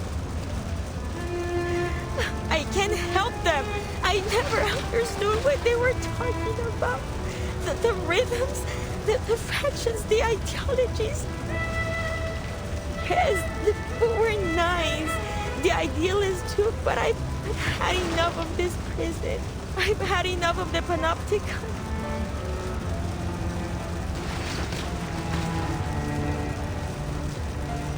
I never should have joined these movements. It was all meaningless from the beginning. I want to leave this place, go to Spain or France, anywhere but here. I want to go back to Magdalena.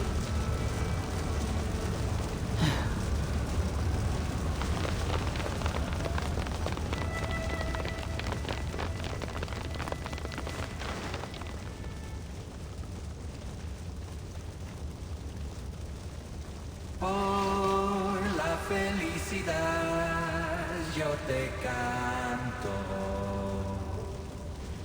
y por la libertad yo te canto. Nada podrá parar ni vencer mi ser.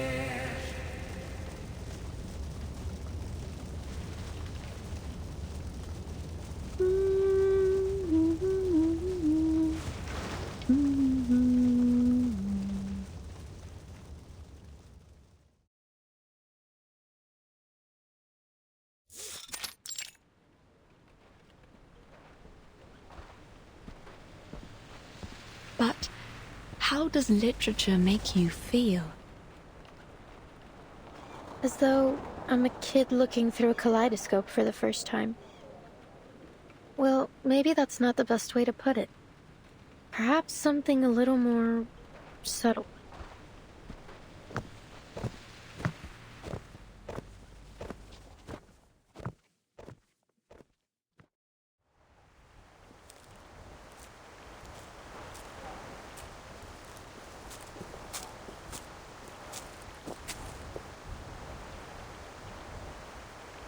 A ship, sailing to an unfamiliar land. A parable of the past and future. An era that once existed and is yet to come. Is this the answer you've provided, Mr. Aleph? No, Erd.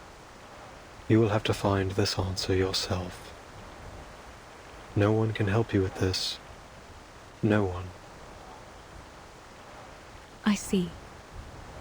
Thank you, Mr. Aleph. I will remember what you've told me.